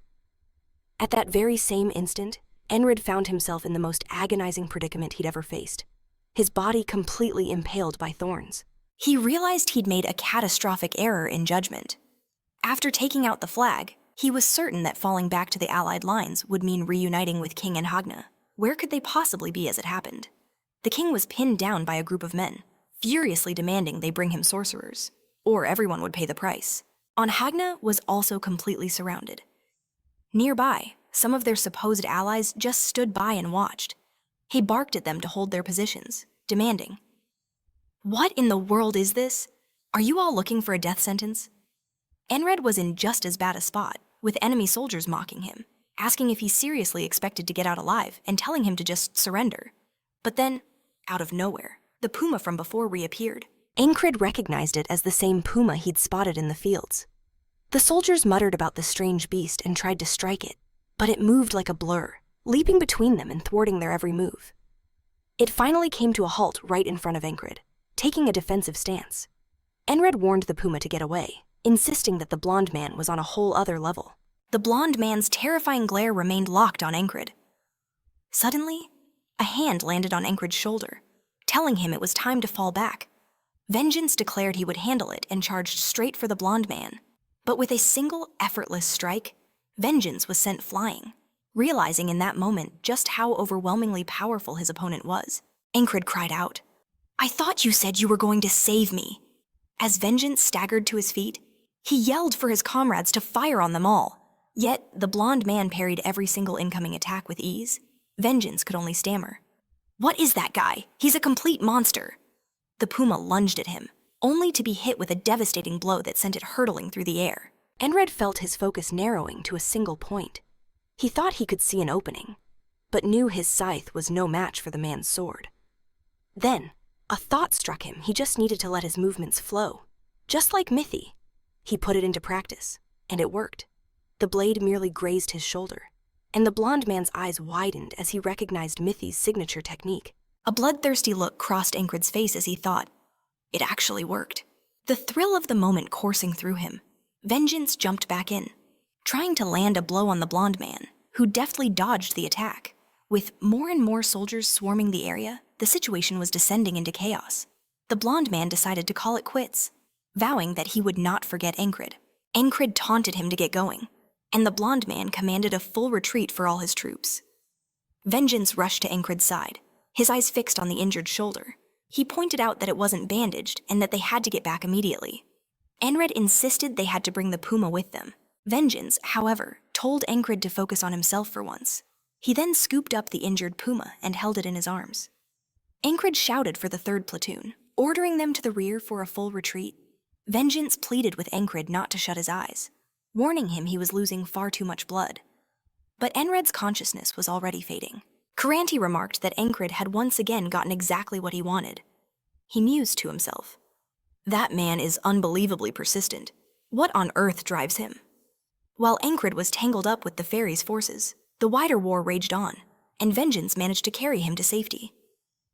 A short time later, Enkrid's eyes fluttered open. He could hear a cacophony of voices, some worried, some bickering, and one giant figure chanting a prayer. Enkrid dazedly wondered what was going on, noticing the puma sleeping peacefully in his hand like a house cat. Rem asked if Enkrid was finally awake, adding that he honestly thought he was a goner this time. The giant spoke up again, proclaiming that God had answered his prayers. Enkrid just managed to ask what was happening. Jackson checked if he was all right, handing him some water and mentioning the massive amount of blood he'd lost. Christ added that. Thankfully, the doctor confirmed there wouldn't be any permanent damage. It seemed the goddess of luck was truly watching over him. As Enkrid took a sip of water, a few drops splashed onto the puma, causing it to stir. Enkrid figured he must have blacked out during the retreat. Jackson announced that since he was awake, he was heading out, and that Ragnar would probably sleep a while more. Enkrid silently reflected on surviving yet another day. Rem was staring intently at him. Enkrid finally asked, "What's with the look? You want to pet the puma or something?" Rem scoffed, saying he had no interest in beasts, but instead asked how Enkrid knew they were dealing with a spell. Enkrid knew Rem would never buy the truth about his recurring lives, which meant he would have to come up with a believable lie. But he quickly decided against it. Rem had always been steadfastly loyal, and Enkrid felt he owed him the same honesty. He explained that he once knew a colonizer, someone a lot like Rem, and he'd only pieced it together based on things he'd learned from that person. Enkrid thought it was the perfect explanation. He hadn't technically lied to Rem, he really had learned it from a colonizer, who happened to be Rem himself in a previous timeline. Rem just said that if Enkrid didn't want to explain, that was his business, but warned him not to get too wrapped up in the world of spells. Enkrid was impressed, despite his gruff exterior. Rem was remarkably perceptive. This reminded him to ask Rem what he was doing during that chaotic fight. Rem nonchalantly replied that he tracked down the guy who found the flag, decided he didn't like the look of him, and promptly lopped his head off. Enkrid realized that explained why he never saw the sorcerer. Rem must have dealt with him before he even became a problem. At that moment, Christ tried to pet the puma, which snapped at him, nearly taking his finger. Enkrid warned him to be careful. Christ sighed that he just couldn't help himself when a potential 10,000 krona was within reach. He explained that, according to Enri, the creature's blue eyes earned it the name Lake Panther. They're said to contain the very energy of the earth. Apparently, each of its claws is worth 10,000 krona, and they always grow back. Enkrid did the math in his head. A single bronze coin was 1 krona, meaning 10,000 was a whole gold coin, far more than his own salary. Christ continued, explaining that once Enkrid was out, they completely took control of the battlefield now that the fog was gone. The battle itself ended in a stalemate, however, and since then, they've been ordered not to advance or scout. He then mentioned the defensive move Enkrid pulled off, wondering if he could do it again on command. Enkrid admitted he honestly had no idea. Sometime later, Jackson was telling Enkrid to quit tossing and turning so much. Enkrid insisted he wasn't overdoing it, saying he was fine to move around a bit.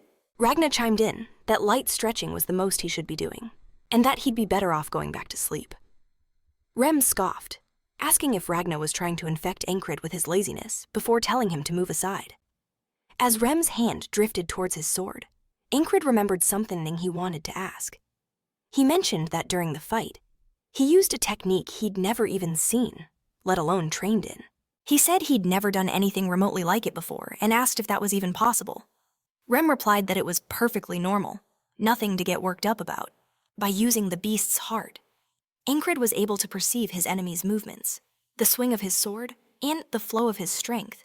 Ragna added that since Enkrid already had the fundamentals down, it was probably easier for him. On top of that, he had also achieved single-point focus, which must have sharpened his perception even further. Ragna concluded that Enkrid was incredibly lucky, because for someone at his level, that kind of feat should only be possible after experiencing hundreds of life-or-death battles. To Enkrid, that wasn't just a single day. It was the culmination of hundreds of days of unimaginable suffering. He'd forged this power through sheer grit, not just by memorizing patterns in a time loop. Enkrid knew, no matter how pathetic he used to be, he could become stronger. Enkrid approaches the two men, who got along like oil and water, and demands a duel.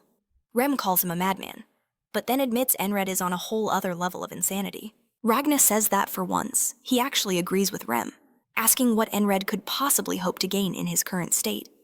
A duel was completely out of the question.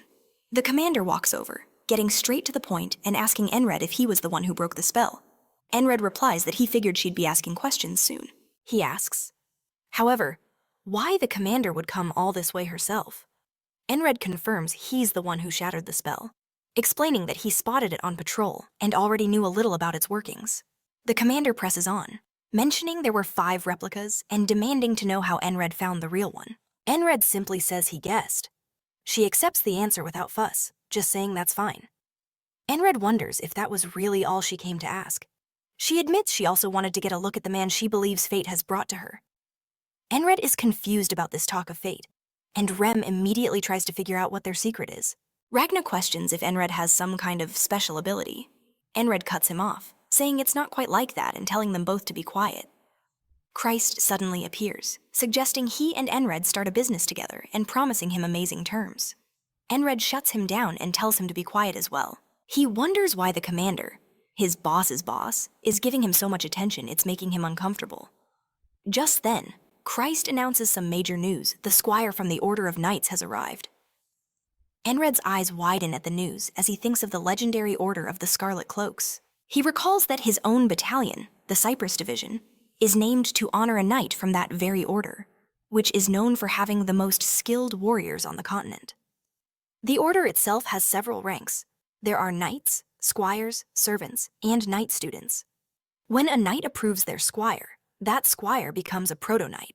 Above them all are the knights, individuals who have... Rem suggests Enkrid should rest, but Enkrid can't look away. He has to see this. Rem glances back, noticing the burning desire in Enkrid's eyes to go with them. Enkrid assumes he probably won't be needed anyway. He thinks to himself that this man is the very ideal he's dreamed of, a small, tangible piece of that dream. Enkrid watches the man before him. The proto-knight moves forward, flanked by archers.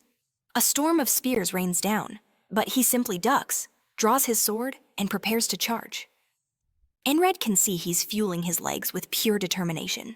The man bursts forward with astonishing speed, crossing 100 meters in half a second and slamming into the enemy army. With a single swing of his sword, he sends at least 20 people flying. Enkrid can hardly believe what he is seeing. The knight's own allies wonder what is even happening as he continues to wipe out enemies with simple swings of his blade. Everyone wants to fall back. The enemy commander orders them to stop him, but his head is sliced off before he can even register it. The knight lands on the horse's head, and the entire battlefield seems stunned by the sight. Rem remarks that the man is incredibly skilled, and it's no wonder he's known as a war specialist. Ragna thinks that at that skill level, he might just be able to pull it off. Jackson, on the other hand, claims the enemy had at least 5 opportunities to stop him. Calling the enemy commander incompetent, Christ declares that the battle will be over before they even need to lift a finger. Enkrid wonders about the squire's sword style. He realizes it's not just the standard fair sword art. He can see elements of the heavy and fluid sword arts mixed in. Enkrid reflects on the styles. The fair sword art is an innate technique that draws the opponent into its flow. The heavy sword art is powerful and immense, using raw strength to cut down and overwhelm. The disorienting sword art is a confusing style that deceives and corners the opponent. The fluid sword art is a lightning-fast technique that overpowers its enemy with speed. And the last one is a soft and gentle style that deflects enemy attacks before delivering a counter. Enkrid considers that the heavy and fluid sword arts are polar opposites, yet he can see both of them in that man's movements. He comes to the conclusion that although the techniques have different traits, they all share a common origin. The key is to understand what the 5 styles have in common, wielding the sword as if it were alive. And with that, he closes his eyes and begins to concentrate deeply. Rem and Ragna watch Enkrid smile and comment that their squad leader is on the verge of a breakthrough, warning everyone not to disturb him. Meanwhile, Enkrid thinks that nothing changes with understanding alone because insight by itself is meaningless. He returns to that mental space where he saw a wall that was far larger than before, realizing it exists only to show him how much higher he needs to climb. Enkrid resolves that he will reach the top. As the battle unfolds, he remains motionless, meditating until his army achieves victory. It's declared that the war is nearing its end, and the coming winters and springs will be intense. The story shifts, explaining that the Principality of Aspen is run by 3 main families. Sitting on Aspen's sovereign throne, the leader begins to speak. He declares that their enemies broke a courtesy agreement by refusing to bring any knights. Rural the Mighty and Atkins the Administrator are with him, reading from the official report for the sovereign. They explained that the Frog General was used as a pretext, and the frogs then demanded a response from the knights, which left them with very few options. The sovereign comments that the Frog General acted without orders. He observes that the frog species tends to act on its own, and they probably would have found some other excuse to attack regardless. Others add that none of this would have happened if the spell had worked. The sovereign promises that the Grey Dogs will pay for this. A counselor remarks that this isn't going to end well for them. After a long war, Aspen's forces return home, and with them are Enkrid and his group. They head back to the Border Guard, a remote fortress near Aspen. The city is heavily fortified, with 1 in every 5 inhabitants being a soldier. The leaders start by thanking Nerelia's heroes for bringing the war to a victorious end. Next, they announce they will reward the common soldiers who proved their unwavering courage and loyalty. Next up for a commendation was Enkrid from the 4th Squadron for shattering the Aspen soldiers' spell. The crowd was stunned to see a mere squadron leader being called forward.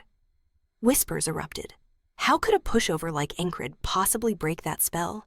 People claimed it was impossible, muttering that he either stole his squadron's glory or just kissed up to the commander. One soldier snickered. Maybe he's just good at other things. Another one snapped at him to shut his mouth, but it was Angel who declared, Enkrid isn't someone you can just talk down on like that. Henry watched, thinking to himself that there was way more to Enkrid than anyone realized. As his reward, Enkrid was handed a hefty purse of coins. Christ and the guys immediately swarmed him, asking what he was going to do with the cash. They suggested booze or women, even offering to point him to the best spots. But Enkrid just replied, I need a good shop. Who's the best blacksmith around here? His friends were floored. He was going to blow all that money on a single sword, Christ protested, saying standard issue blades weren't half bad. Plus they could scavenge enough swords from the battlefield to last them a lifetime. Enkrid simply explained, if I want to become a knight, I have to prove I'm strong enough. But Christ wouldn't drop it. Why does it have to be so damn expensive? Enkrid finally revealed his plan. He was going to take the soldier promotion exam. His days as a bottom-rung grunt were numbered. Christ was taken aback. He never figured Enkrid for the ambitious type. But Enkrid just said, I can't just stay put forever. Can I? Fair enough. Christ conceded. We'll get it all set up for you. He started explaining how Nerelia uses a soldier ranking system to keep everyone motivated. The ranks went from lowest to low, medium, and high, all the way up to the highest rank. Anyone who surpassed even that was considered special, and your rank determined how you were treated. Enkrid knew the rules to move up.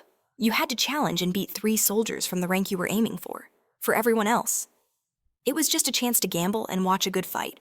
Christ, playing the part of a bookie, yelled out, "All right, place your bets, folks." Then he joked, "Anyone crazy enough to put money on our squadron leader, Enkrid?" A soldier came up to Enkrid and gave him the scoop. Some guy named Liz, another lowest ranker, is trying to jump straight to medium. The guy figured Liz was getting a big head after his own squadron got some recognition. That's when it clicked for Enkrid. Liz was his first opponent. He knew the guy was no joke. He was skilled enough for medium rank and hailed from a notorious mercenary crew. Just then, Christ and his buddies spotted something unbelievable. Someone had actually placed a bet on their squadron leader. "Who's the moron?" one of them asked. Christ just shrugged. "Hey, you never know how it'll end." Enkrid reflected that, up to this point, every bit of his strength had been forged in the crucible of near-death battles. This duel, however, wasn't a life-or-death struggle. He had just this one shot.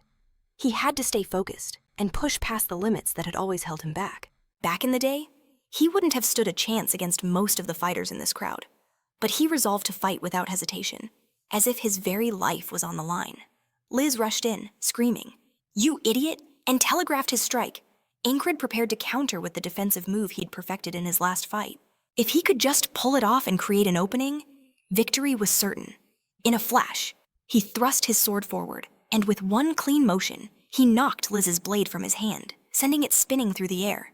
The force of the blow was so immense it looked like it shattered Liz's fingers. For a split second, Enkrid paused, a wave of uncertainty washing over him. Liz immediately started howling in pain about his hand. Enkrid, still in disbelief at how easy it was, finished it by smashing the pommel of his sword into his opponent's chin. Liz crumpled to the ground, out cold. Enkrid was bewildered. Why was Liz so ridiculously weak? The crowd slowly realized their squad leader had won, and even Christ was staring, completely baffled by what just happened. One of the guys stomped over to Christ. "You bet on him. You must have known he was this strong." But Christ shot back. "No, I had no idea. Is he really this good?" Christ explained he just didn't want to see 0 bets on Enkrid's name. The soldier wasn't having it, though insisting. "You should have a little more faith in your own leader," Enkrid wondered. Did he just let his guard down? But even so, do duels really end this fast? A guy aiming for mid-rank shouldn't be such a pushover. He decided to just wait and see what came next. His next challenger stepped forward, sneering. "Don't get cocky. That was a fluke. This time, you're fighting me." The man was armed with a spear. Enkrid instantly recognized him as one of the heavy infantry, the toughest fighters in the entire battalion. His opponent tried to feint, waggling the spear tip to distract him before lunging with a direct thrust. But Enkrid, with shocking ease, simply snapped the head of the spear clean off. Enkrid was still baffled. Had the attack really been that simple? Was that supposed to be a trick, he wondered, thinking the guy must have a follow-up planned. But the look on his opponent's face told him everything that was all he had. "You've got to be kidding me. I guess it's my turn, then." And with one more strike, Enkrid put another mid-rank hopeful on the ground. The crowd was in an uproar now. This wasn't a fluke. He'd won twice. A lowest-rank grunt had just taken down 2 mid-rank fighters. Christ started roaring. Who's next? Anyone else want a piece of him? But now, the challengers were hesitating, realizing how humiliating it would be to lose to Enkrid. A notoriously arrogant squad leader started calling everyone else morons. "Look at you all, running scared after talking so much trash." His friend, Olado, cut in. "Weren't you the one giving him the most grief?" The leader snapped at his friend to shut it, claiming he didn't know what he was talking about. Meanwhile, the noble from the last mission was watching. He'd been training nonstop with Mac since his defeat, and was itching for a rematch with Enkrid. But Mac advised him against it. The noble paused. Mac then explained that Enkrid was on a whole other level now, so much so that even Mac himself probably couldn't win against him. The noble immediately sat back down, properly humbled. Just then, a barbarian-like soldier stepped up. Enkrid recognized him as the guy who'd accused him of kissing up to the commander earlier. "Getting cold feet," Enkrid taunted. The man shot back. "Not a chance. and squared up to face him. It dawned on Enkrid that struggling had been so normal for him. He hadn't realized things had changed. He thought back to the creepy thruster he'd fought first, then the assassin, and more recently, Mitchell Rurier. He'd even had a hard time with the squad member he trained with every day. His entire life as a fighter had been one long, desperate struggle. His old master's words echoed in his head. Never underestimate your opponent. As the new challenger approached, he sneered. Are you daydreaming over there? Nope, Enkrid replied coolly. He'd always thought that advice didn't apply to him, since he could never imagine being stronger than anyone he fought. But the guy pressed on. Then what's with that look on your face? Enkrid just smiled. He was finally strong enough. It's just amusing, he said. He felt he was finally strong enough to completely crush his opponent. Lunging forward, he overwhelmed the man with pure swordsmanship. As Enkrid had said, in the world of knights, might makes right. With Enkrid in total control of the duel, every clash of steel sent shockwaves through his opponent's weapon until cracks started to appear, and the blade began to crumble. Fear started to creep into the man's eyes. That's when Enkrid roared. Right here, right now, I'm ending this with overwhelming force. He brought his blade to a halt just inches from the man's face, who was so terrified he fainted on the spot. Enkrid felt he'd just made his point.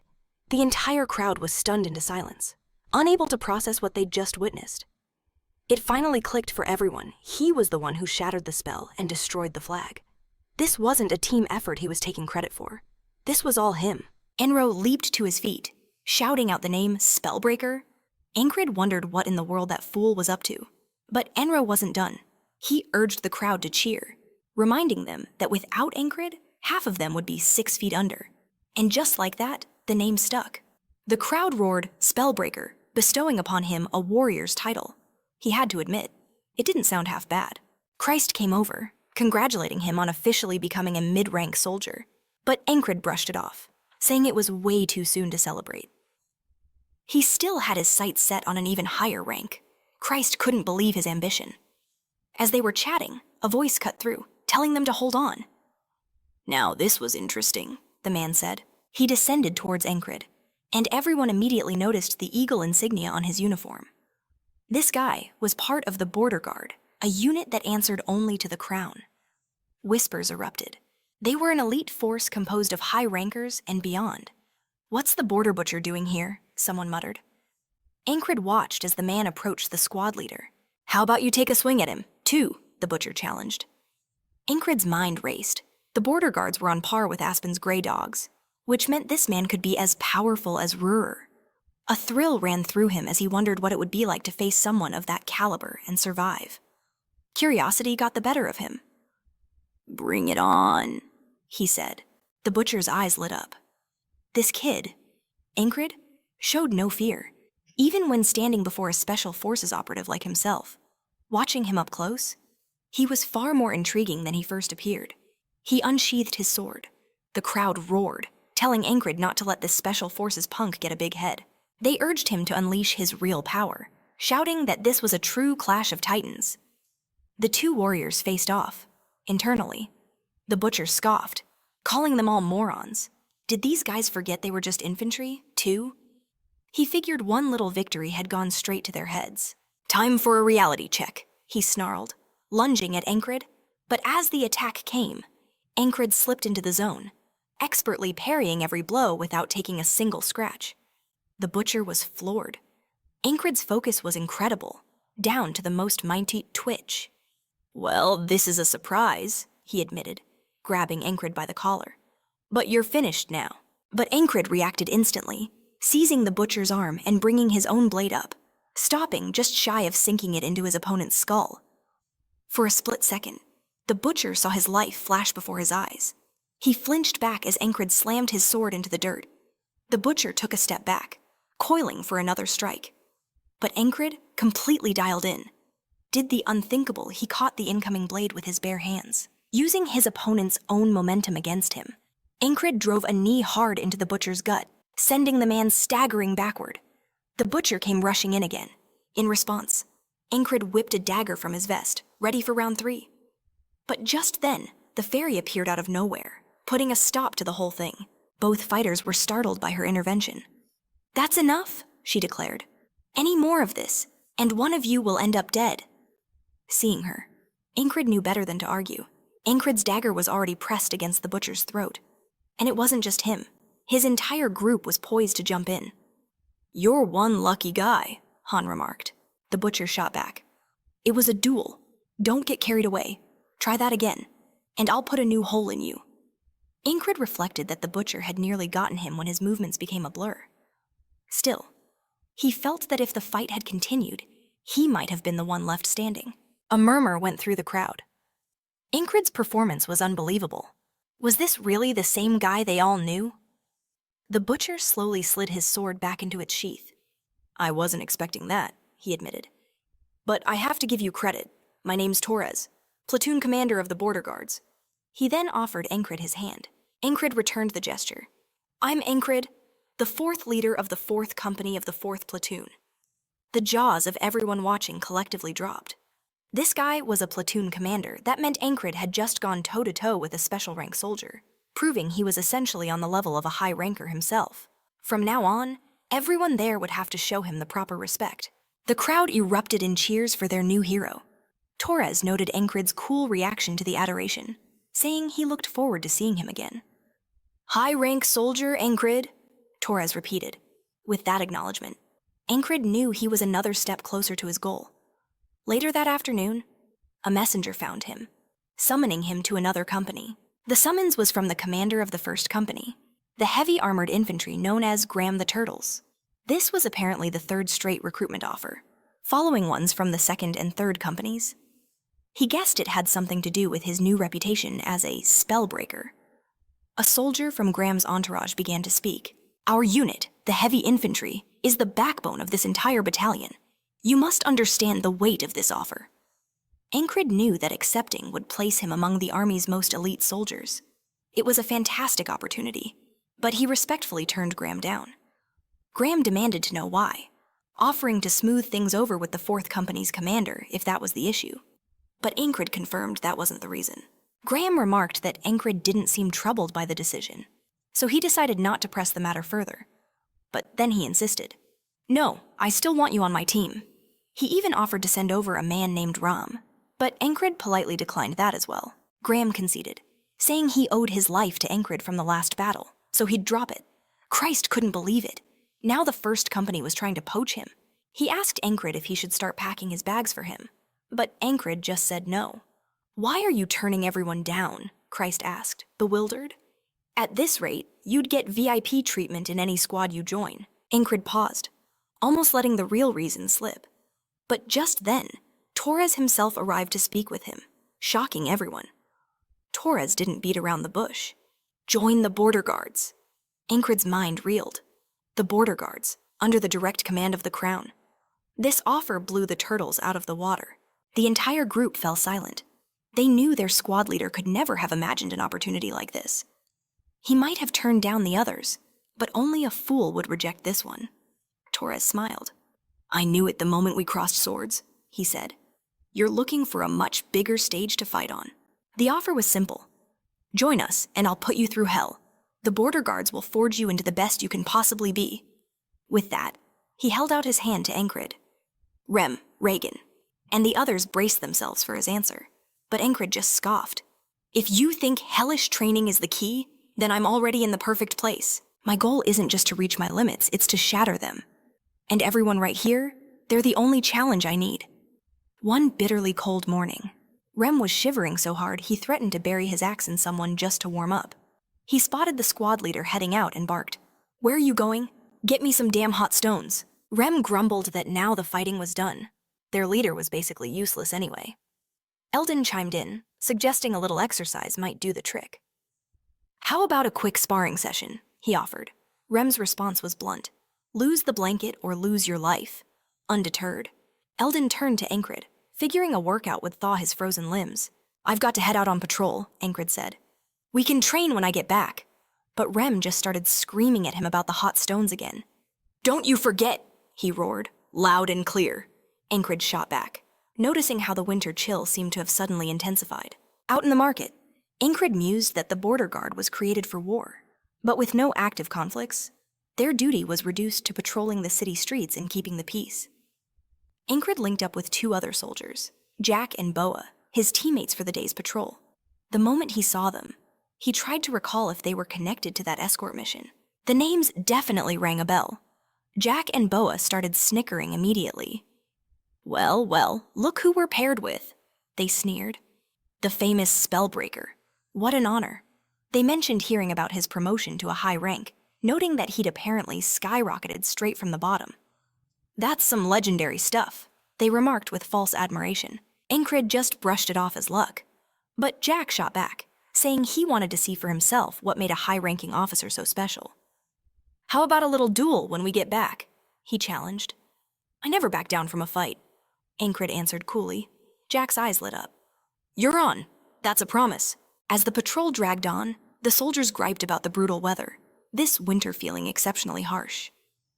Enkrid, however, was more focused on why Jack and Boa were sticking so unnaturally close to him. It's not like he was a walking windbreaker. A vendor's shout cut through the air. Dried fruits for sale. Come have a look. Just then, a frail old man stumbled directly into Enkrid's path. The man suddenly pretended to collapse. Enkrid reached out to steady him, asking, Whoa, are you okay, sir? In that instant, a dagger appeared and was driven deep into Enkrid's chest. His mind reeled as he collapsed, the life draining out of him. Boa grabbed him, holding him up while Jack forced something into his mouth. My, Jack said with mock concern. Is this guy drunk already? What's wrong with him? As they played their part, Enkrid realized they were shielding the scene from the crowd. It was a setup. They were all in on it. The assassin leaned in close, his face a horrifying mask. Surprised, he whispered. A dedicated admirer never forgets the one they're after. It clicked. This was the half-fae, the assassin Aspen sent after him for breaking their spell. As Enkrid crumpled, the assassin sliced him diagonally. A devastating final blow. Mission accomplished, Jack declared. Time to report back to Rotten. Just then, one of the conspirators glanced up, spotting a figure on the watchtower. The names echoed in Enkrid's fading mind, Boa and Rotten. That's right, he thought. I remember now. They were the supposedly injured soldiers from that reconnaissance mission. Chris had told him every single member of that recon squad was seriously wounded. It was the perfect cover story for them to get in touch with Aspen. As his vision faded, Enkrid knew the odds 4 against 1. A woman saw the gruesome, bloody mess as he hit the ground and let out a piercing scream. But just then, Enkrid smirked and muttered, Well, this is going to be fun. And just like that, he was waking up again. It was a premonition. Rise and shine, you monster, he said to his reflection. When asked what was wrong, Enkrid just shrugged it off.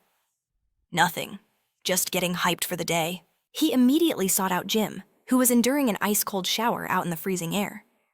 You talking to me? Jim asked, barely flinching from the cold.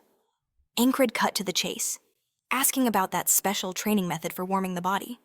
Jim explained it was a full-body conditioning routine, crucial for keeping up your strength in this brutal winter. It ensures you're ready for anything, anytime, Jim stated. Enkrid immediately asked to be taught. In his vision, he had seen the assassin draw the blade, but his body had been too slow to respond. He simply wasn't prepared for it. All right, get into this position, Jim commanded. And hold it, don't move. Enkrid dropped into a deep squat, almost sitting on one heel, with both hands out in front and one arm extended. He cursed himself. He should have known something was up the second Jack and Boa crowded him. His first instinct was to take out those 2 traitors immediately, but he reconsidered.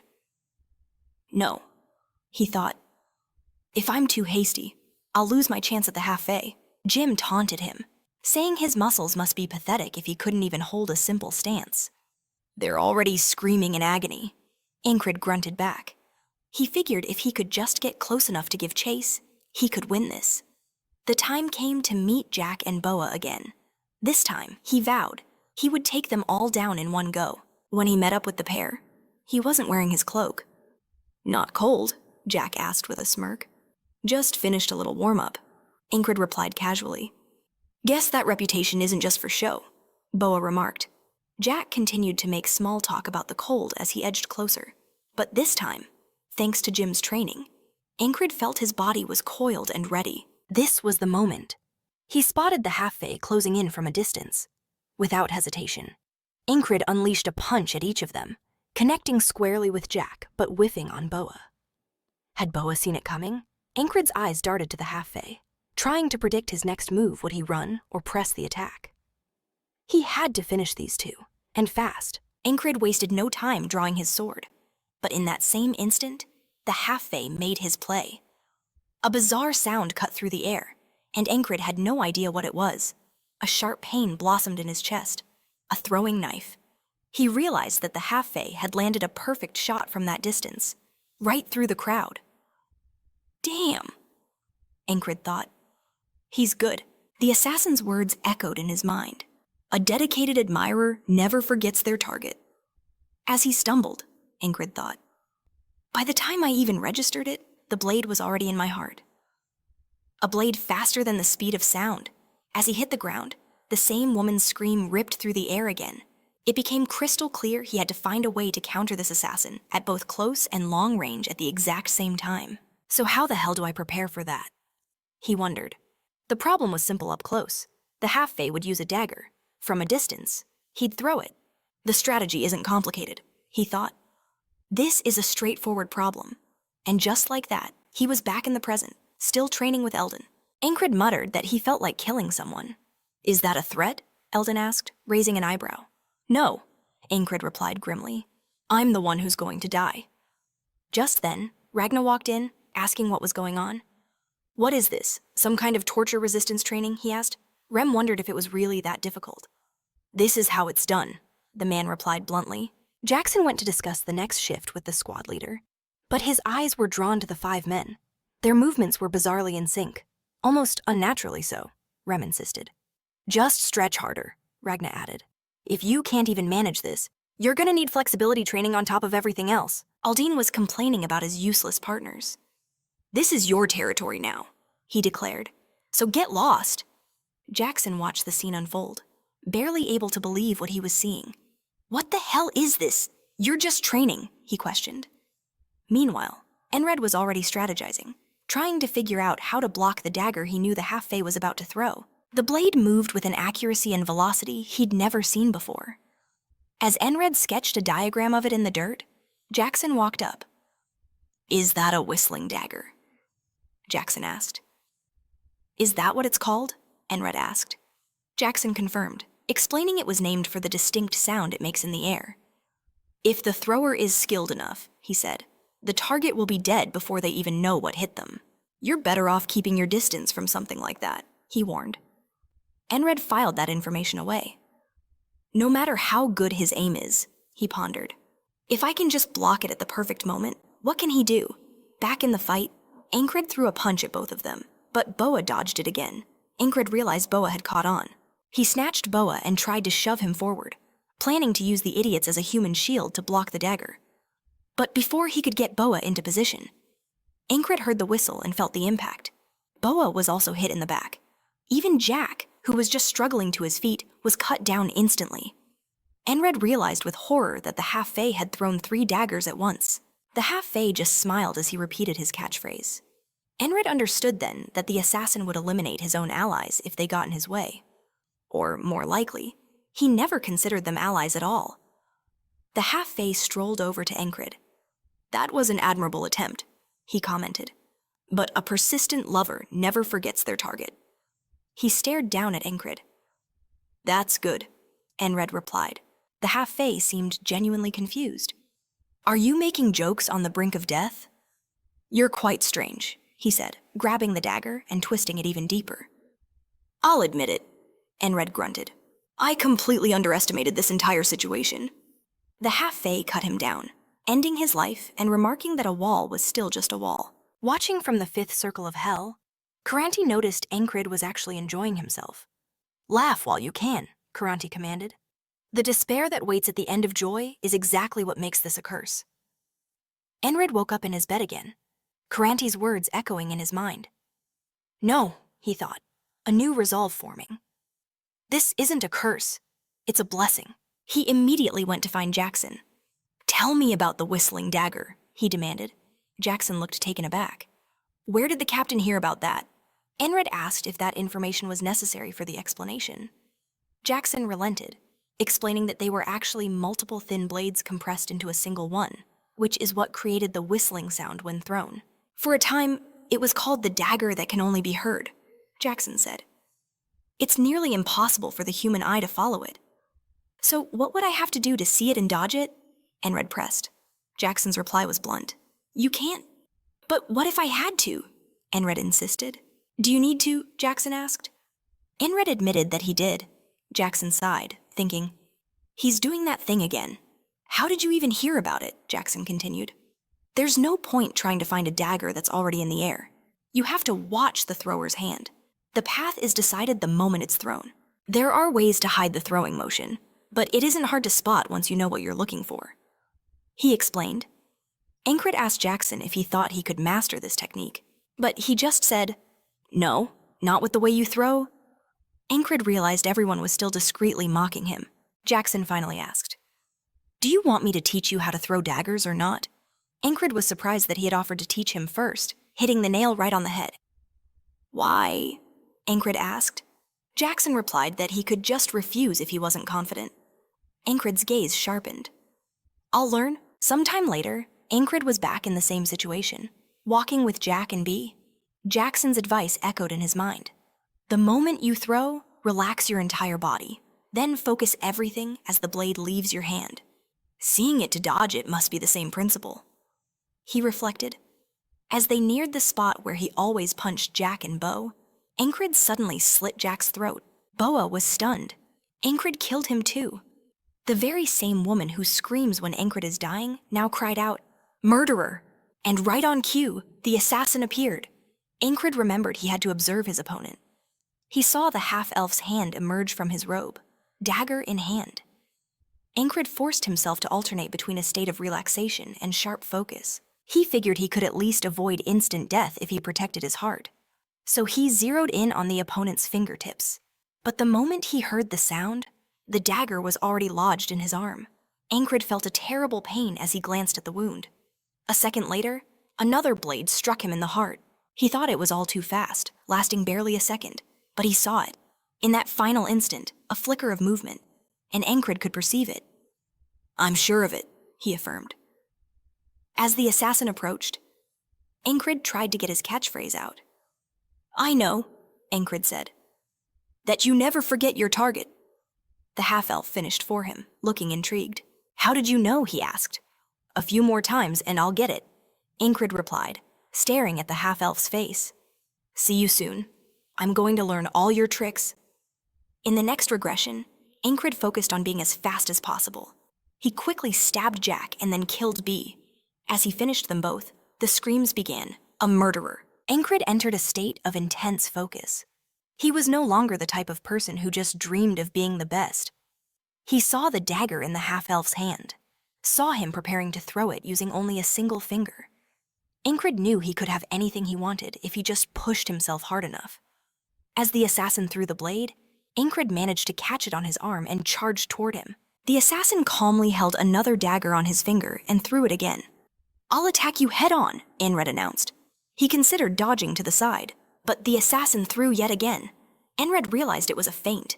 He was hit and collapsed, but he knew he was starting to adapt to the assassin's movements. This weapon was so brutally effective that he wished he had one for himself. In another regression, Enkrid started using that type of dagger, trying to hit an apple. What are you doing? Jackson asked.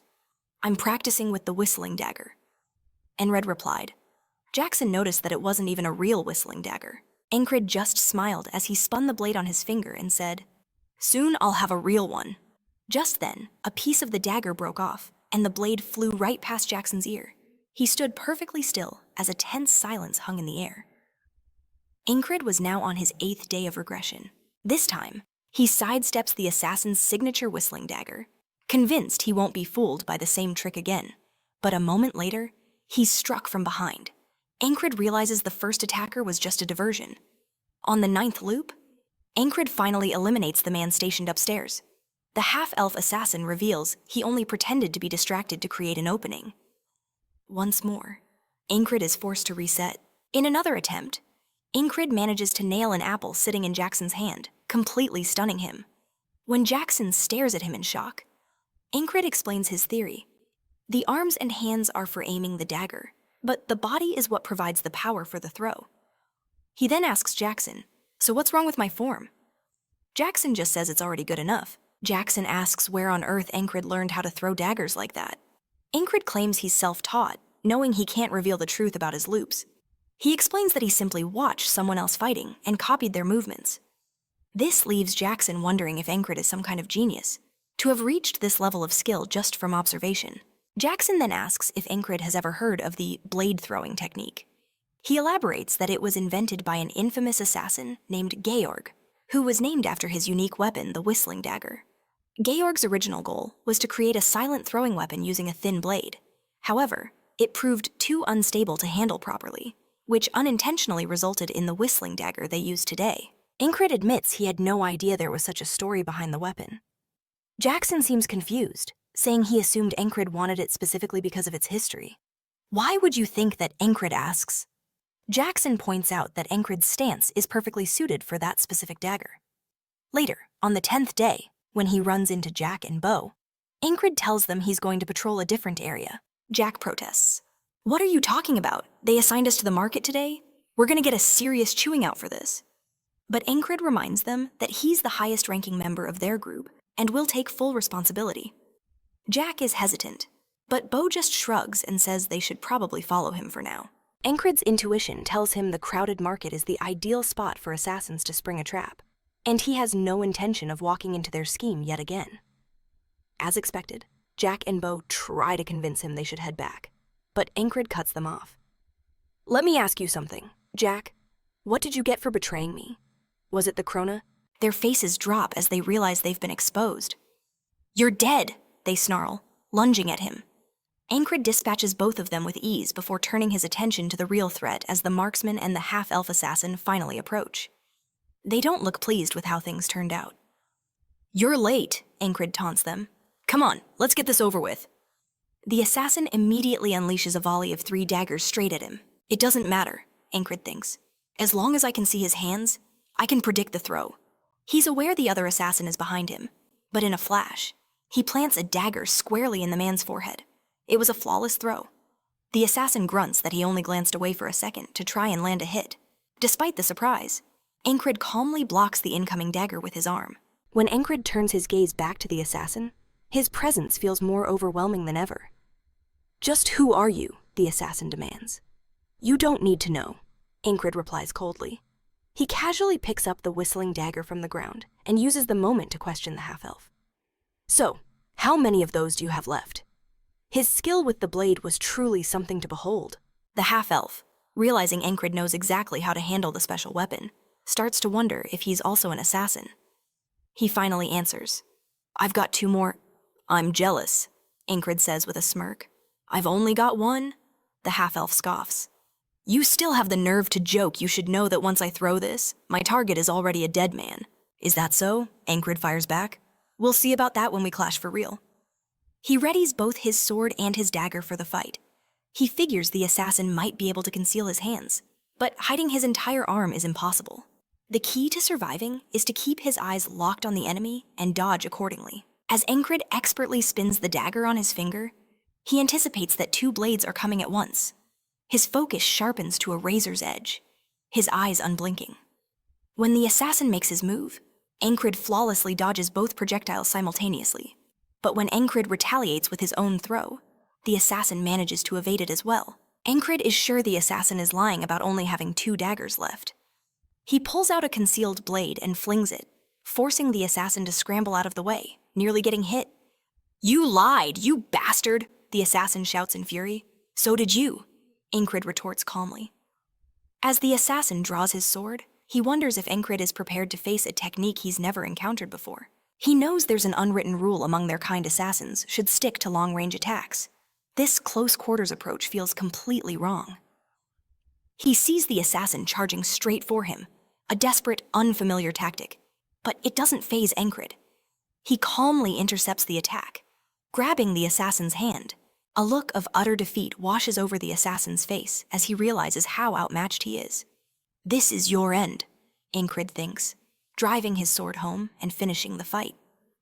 Enkrid reflects on the struggle. It took 10 attempts, 10 grueling duels, to finally achieve this victory. It was a brutal cycle of fighting, dying, learning, and finally winning. Incredible, he breathes, looking down at the fallen assassin. He discovers a stash of extra blades on the body and promptly claims them all for himself. Afterward, Enkrid heads back to make his report. The queen questions him. I heard you were nearly killed, and yet you managed to make them all retreat. Enkrid coolly replies, No, your majesty. It was merely a coincidence. The queen raises an eyebrow. A coincidence? You fought 4 assailants and walked away with minor injuries. Enkrid just shrugs. The goddess of luck must favor me. The queen gives him an intrigued look, her eyes searching his. Finally, she says, Return to your post. Enkrid nods and exits the chamber. As he reports his return to the king, a massive axe suddenly swings past his face, nearly taking his head off. He realizes he just narrowly dodged a surprise attack. Is the king insane? Enkrid thinks. He almost took me out. The king simply says that with assassins now targeting him, Enkrid had better learn to stay on his toes at all times. Then, the king orders, Eat this. He then tosses a hot stone at the queen, who catches it, much to the king's delight. Later, noticing his hair has gotten a bit long, Enkrid asks Christ for a trim. Christ quotes him a price of 10 coppers, but Enkrid haggles him down to 5. Christ counters, offering a compromise of just 8 coppers. Enkrid agrees, and Christ starts cutting. Annoyed, Enkrid says, Now you're asking for more. Can I still get a discount? Christ just replies, If you're not happy with the price, you can always try finding a barber in the city. Enkrid scoffs, saying he'd rather not, since everyone there is useless. While Christ is cutting his hair, he feels a sudden chill as it begins to snow heavily. The king, shivering uncontrollably, complains about what a torment the cold is. Everyone quickly agrees, though Alden chimes in that these are merely trials from God.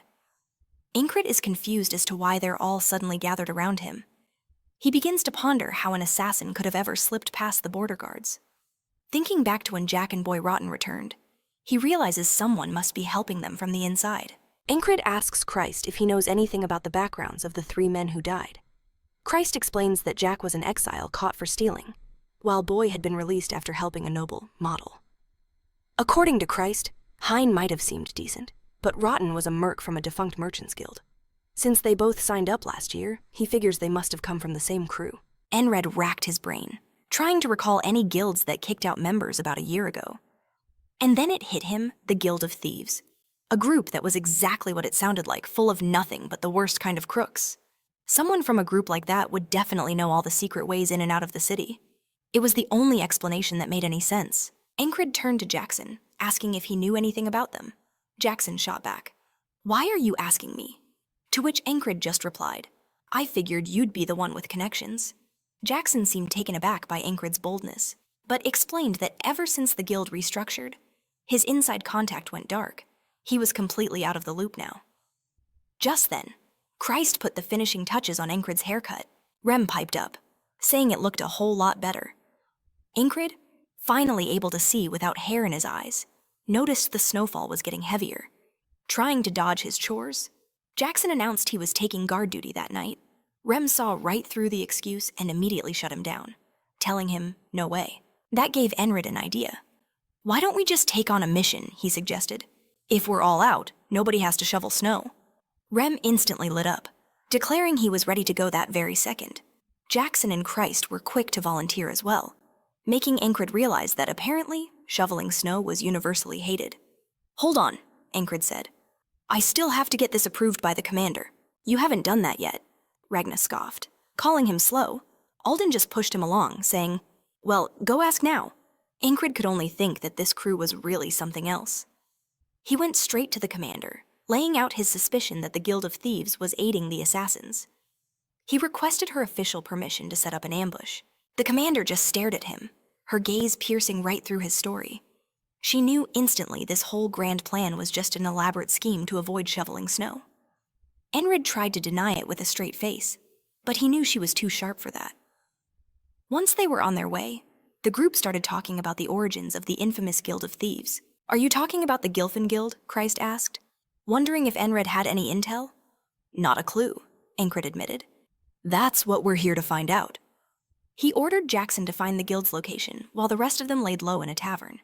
When Jackson asked how he was supposed to accomplish that, Enkrid bluntly told him to figure it out. Christ was stunned by the casual nature of the command.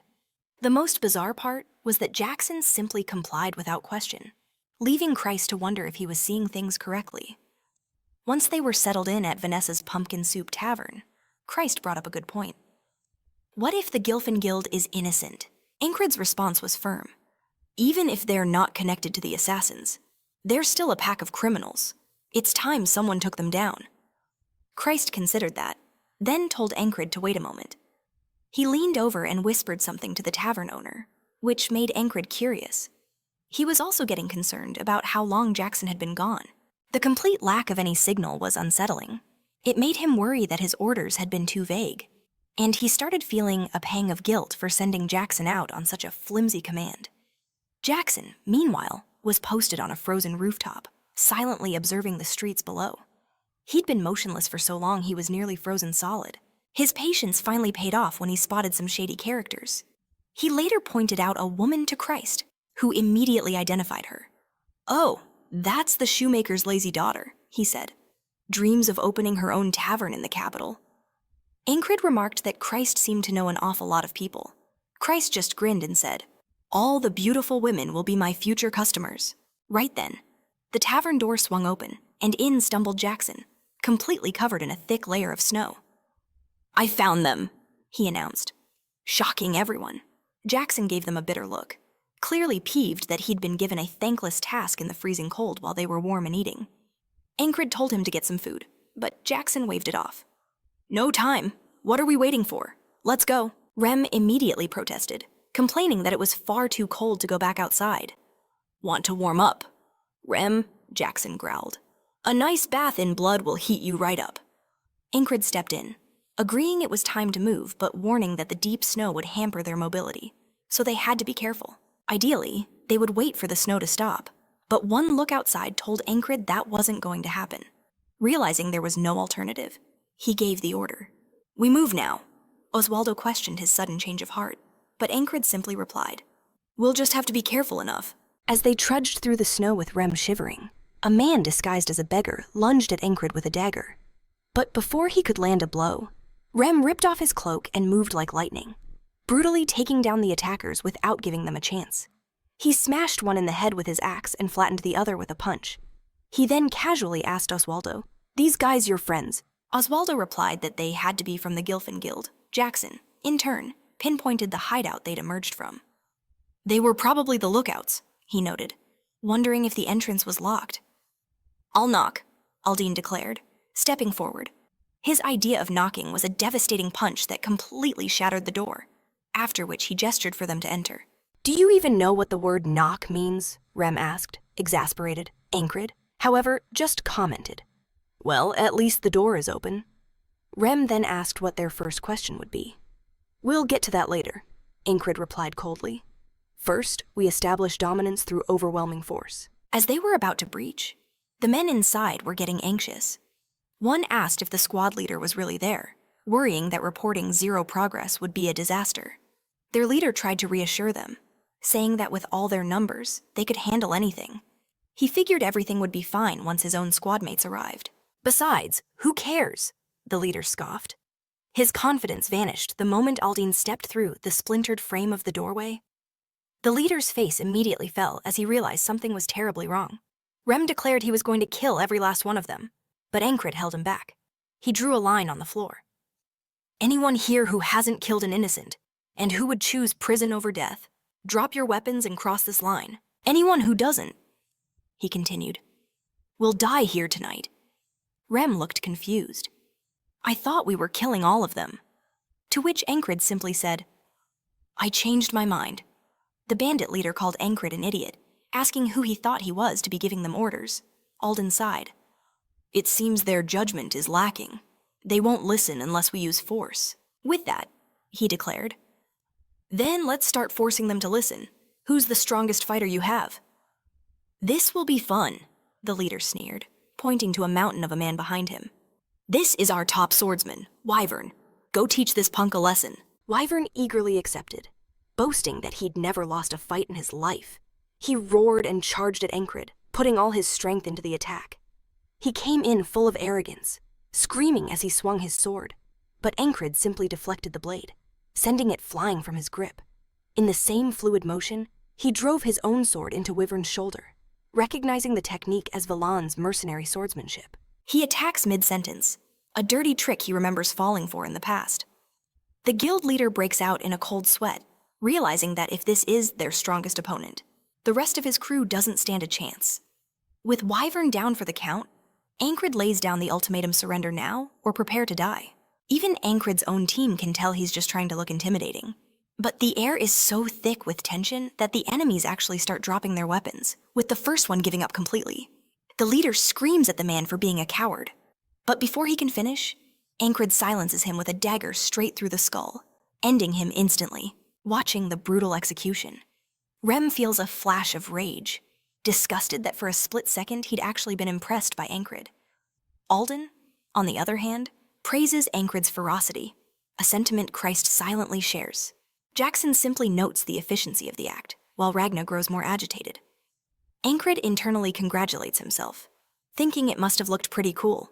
With their leader gone, the rest of the thugs surrender, begging Enkrid not to kill them. Rem immediately challenges him, asking if it wouldn't be smarter to just eliminate them now, rather than deal with them as a future threat. But the thugs begin desperately pleading for their lives, even playing the sick mother card. Enkrid fires back that their personal problems don't excuse their crimes. That's when a man named Gilfin steps forward, offering his own life if it means the others will be spared. Enkrid is intrigued. He asks if he's the Gilfin from the Gilfin Guild, then questions why the dead man was the boss. The man confirms, yes, he was our leader. So he wasn't Gilfin. Then Enkrid asks, confused. The man clarifies, no, I'm Gilfin. This only leaves Enkrid more bewildered. Christ jumps in to explain their messed up system. They name the guild after a random member to create a scapegoat. If the law ever closes in, they pin all the blame on that person and escape.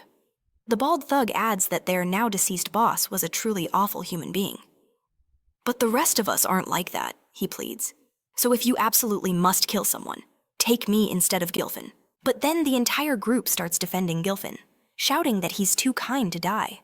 They reveal he was the one who genuinely cared for their sick families and swear they'll protect him if Enkrid dares to touch him. It escalates to the point where they all start volunteering to die in Gilfin's place. Rem turns to Enkrid and asks if he's really going to execute them after all this, reminding him that he didn't sign up to follow a heartless demon. Enkrid dryly points out that Rem was the one who suggested killing them just moments ago. Seeing an opening, Gilfin offers up the guild's entire fortune if they're allowed to live. A sly smile creeps onto Christ's face from behind Enkrid. Gilfin explains that most of their wealth is in a safe, but the key was hidden by their dead boss. With Alden around, a key is hardly a requirement. He calmly walks over to the safe and simply rips the entire door off its hinges, shearing the bolts clean off. Just like that, the fortune is open to them. Gilfin awkwardly notes that finding the key would have been easier. Enkrid tells the team to take what they want. Rem is overjoyed to find warming supplies, and they all help themselves to swords and other valuables. Enkrid also finds something he's been looking for. He recalls that Alden needed some flexible yet durable leather armor, and the set he's found looks perfect, so he decides to take it. Christ then approaches Enkrid, the squad leader, with a bold proposal he should take over the guild. Are you asking me to become a thief? Enkrid questions. Christ replies, yes, but one with a no-kill policy. He argues that even if they dismantle this guild, another will just spring up in less than a month to take its place. The idea is to install Gilfin as a puppet leader. Enkrid can't shake the feeling that everything is falling into place a little too conveniently. He gets suspicious and asks Christ if this was his plan from the start, questioning if he had spoken to that girl and reminding him they came here for a specific reason. He presses Christ about whether he noticed, but Christ just brushes it off, saying they captured everyone at once anyway. He then offers Enkrid a monthly payment in Krona and a steady flow of information if he agrees. Enkrid considered it. He wasn't exactly desperate for Krona, but extra money never hurt. He reluctantly agreed. With that settled, Christ turned to Gilfin with a newfound air of command. From this moment on, you are the non-killing Adams Guild. Christ declared, we'll get rid of the bad seeds and turn them over to the authorities, gradually reforming this entire organization. Gilfin, however, offered a grave warning. If we don't scatter, we're all going to be killed. When Christ asked why, Gilfin explained, like I told you, the boss who died was working for Aspen and took direct orders from them. A frog-like creature comes to inspect the guild every spring and autumn, he continued. If it discovers what happened, that monster will slaughter every last one of us. Christ just scoffed. That's not really a problem, Rem interjected. We've got much scarier monsters right here. Enkrid shot him a look and said, want to run that by me again? We got what we wanted. Let's go. Rem stared at him intensely. Do you honestly think we're done with snow removal duty? It dawned on Enkrid that it might be better to lie low for a while. Ragnar felt they still had unfinished business to attend to. Whatever it was, it involved some quiet reflection and preaching a bit more of God's word.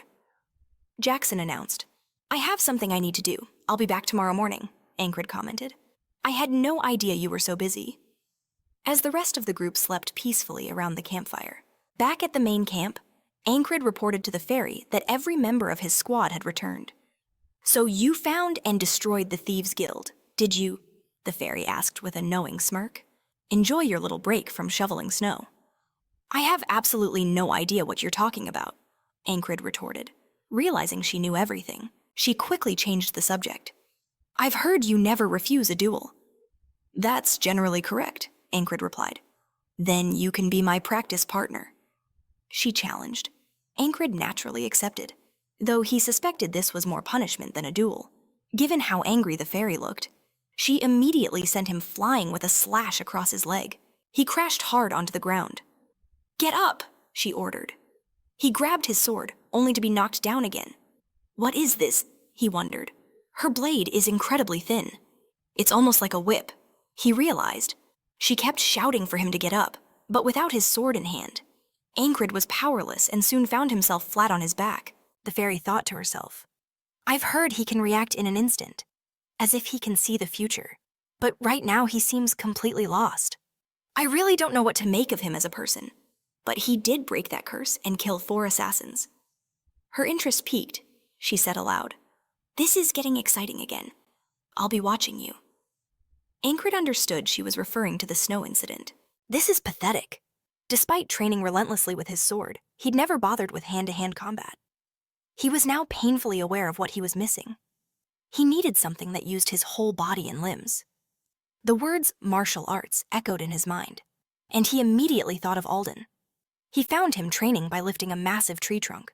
One of the most fundamental aspects of martial arts is a well-trained body, Alden said, slamming the gigantic log into the ground. Enkrid stared in utter disbelief. In the distance, Reno shouted, Who just threw a tree out of nowhere? I have a training method for you, Alden stated. What's the tree for? Enkrid asked. It pushes your body to its absolute limits, Alden explained. The technique is called the isolation method. It's going to be excruciating, and you might as well consider yourself a dead man already. This was Alden's specialty, Enkrid realized. The man had him doing lunges with a massive boulder strapped to his back, and Enkrid was convinced he was about to die. The core principle of this isolation technique is overload, Alden explained.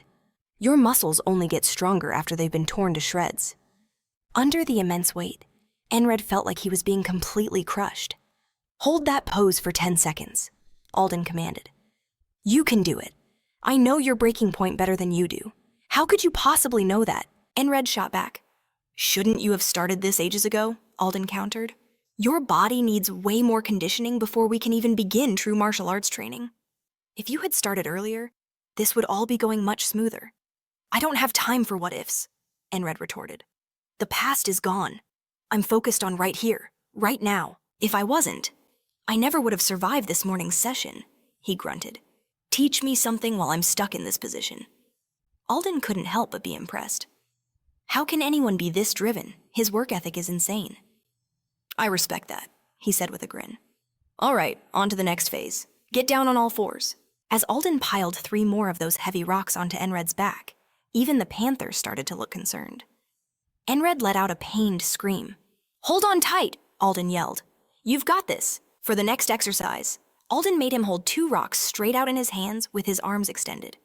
The agony from the training was etched all over Enred's face as the panther watched intently. By the time night fell, Enred could only stagger back to his room, collapsing the moment he reached the door. Rem rushed over, asking, "Is someone picking on you?" "Why do you always come back looking like you've been through a meat grinder?" Trembling uncontrollably, Enred mumbled. "It was just normal training." The panther padded over and curled up right beside him. "So, you're going to keep her?" Rem asked. "Shouldn't you give her a name?" Enred thought for a moment. "She's warm. I'll call her Warmy." The panther's ears flattened in clear disapproval. He tried again. "Okay, she has blue eyes. So how about Blue-Eyed Blackie?" The panther seemed to hate that name even more. "Do you actively dislike her?" Rem questioned. "Those names are practically a form of cruelty." Enred looked dejected. He genuinely thought Blue-Eyed Blackie was a cute name. "I guess I need to think harder about a name, especially if she's staying." With that thought, he lay down and immediately passed out. In his dream, Enred found himself in a gorgeous field of blue. What is this place? He wondered aloud. The sky above swirled with colors like the northern lights, making him question if this was real. "I don't see the boatman," he noted to himself.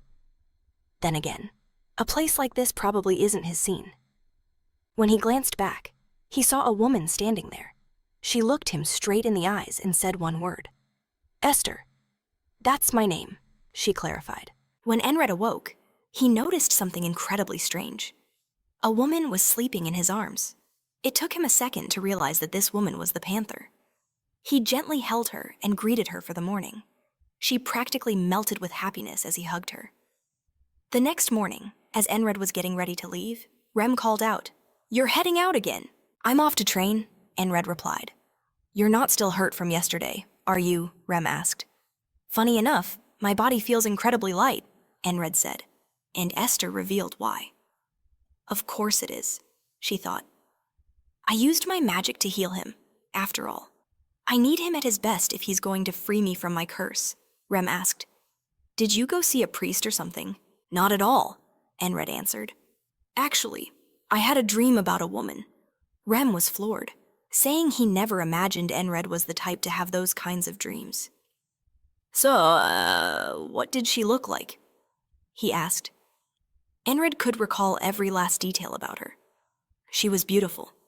Hearing this, Esther just lowered her head in thought. "Well, at least there's nothing wrong with his taste.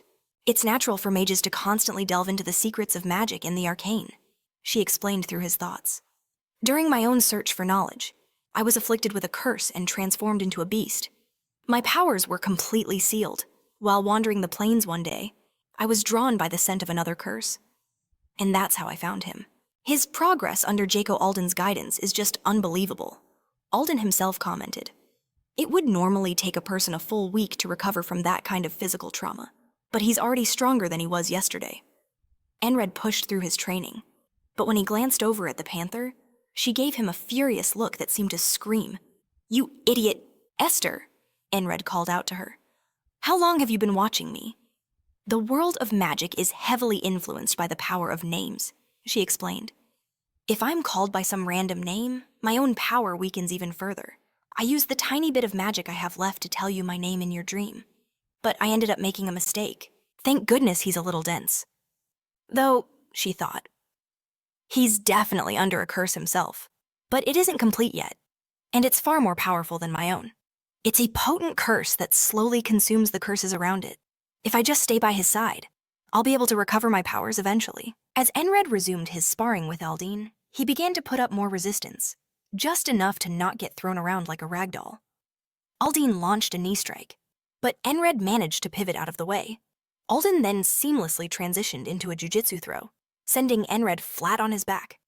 "For a martial artist," Alden lectured, "the body must be a weapon, just like a blade is for a swordsman. But all of this power is worthless if you're not fast." Enred was still painfully slow, but his body was undeniably changing. Alden felt that Enred truly had no idea what kind of potential he was sitting on. Alden observed that the month of Mace had ended, and fresh green fields were finally replacing the melting snow. Enkrid's days were packed from sunrise to sunset with grueling training. He sparred with both Alden and Rem, at one point almost landing a solid blow on the latter.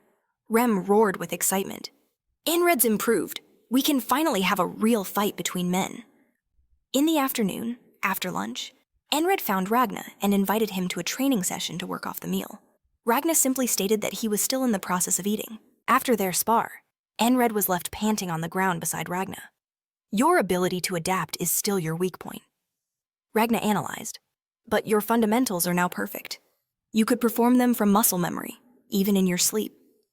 You'll have to repeat these movements countless times, and it's going to be brutal." When it came to brutal repetition, however, Enkrid was already a grandmaster. That night, Enkrid considered how much training with his squad had helped him, but he knew that nothing could replace actual combat experience. A faint sound alerted him just as Jackson sprang from the shadows in an attack. Enkrid's hand shot out, catching the dagger just before it reached him. Jackson whistled in appreciation.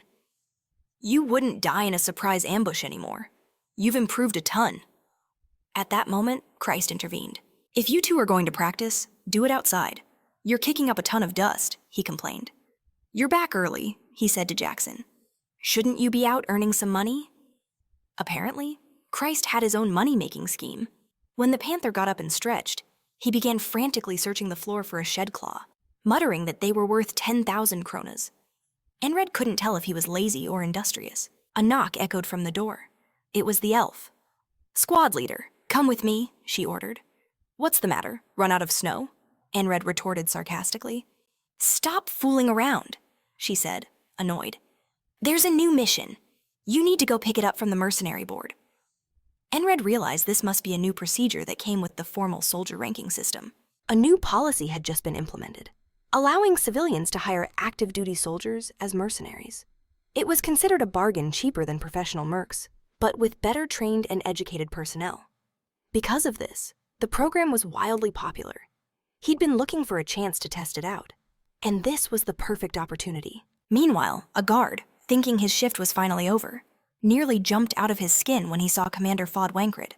He asked her how many soldiers would be needed for the job. She told him they'd need 3 in total and instructed him to bring 1 squad member along, explaining that she herself would be the 3rd. The guard was taken aback, wondering why on earth she would personally join the mission. He then recalled how Enkrid and the commander were constantly together lately, which struck him as suspicious. He'd even heard rumors that they had dueled each other. He couldn't help but wonder if something was going on between them, maybe even that they were secretly dating. At that very moment, the commander asked Enkrid, "What's with the sour look? Do you have a problem going on a mission with me?" For a nearby gossip, those words were solid gold. "Did you hear that?" he whispered excitedly. "The company commander and Enkrid the Spellbreaker are totally an item. They were already sure something was up since they'd been hanging out even before they joined the army. In no time, everyone was spinning up all sorts of wild rumors, with some even claiming the two already had children together." The following morning, as Enkrid was training, the other soldiers couldn't stop talking about him. "He managed to land a beauty like her with that face," one of them remarked. "Gotta give him respect." Others, however, chimed in that they made a pretty good-looking couple. Enkrid could hardly process what he was hearing. As soon as he returned to his platoon, Rem started laying it on thick, shouting, "Daddy's home." "So how many months is it now? I heard the baby's due any day." Enkrid retorted that Rem had his facts wrong, that it was all a huge misunderstanding and just a stupid rumor. One of the guys urged him not to be shy, saying everyone would find out eventually anyway. But Enkrid just kept on denying it. Then Ragna piped up, "This is actually great. You stay with her, and I'll train you myself." Alden then added that he would pray for Enkrid's future.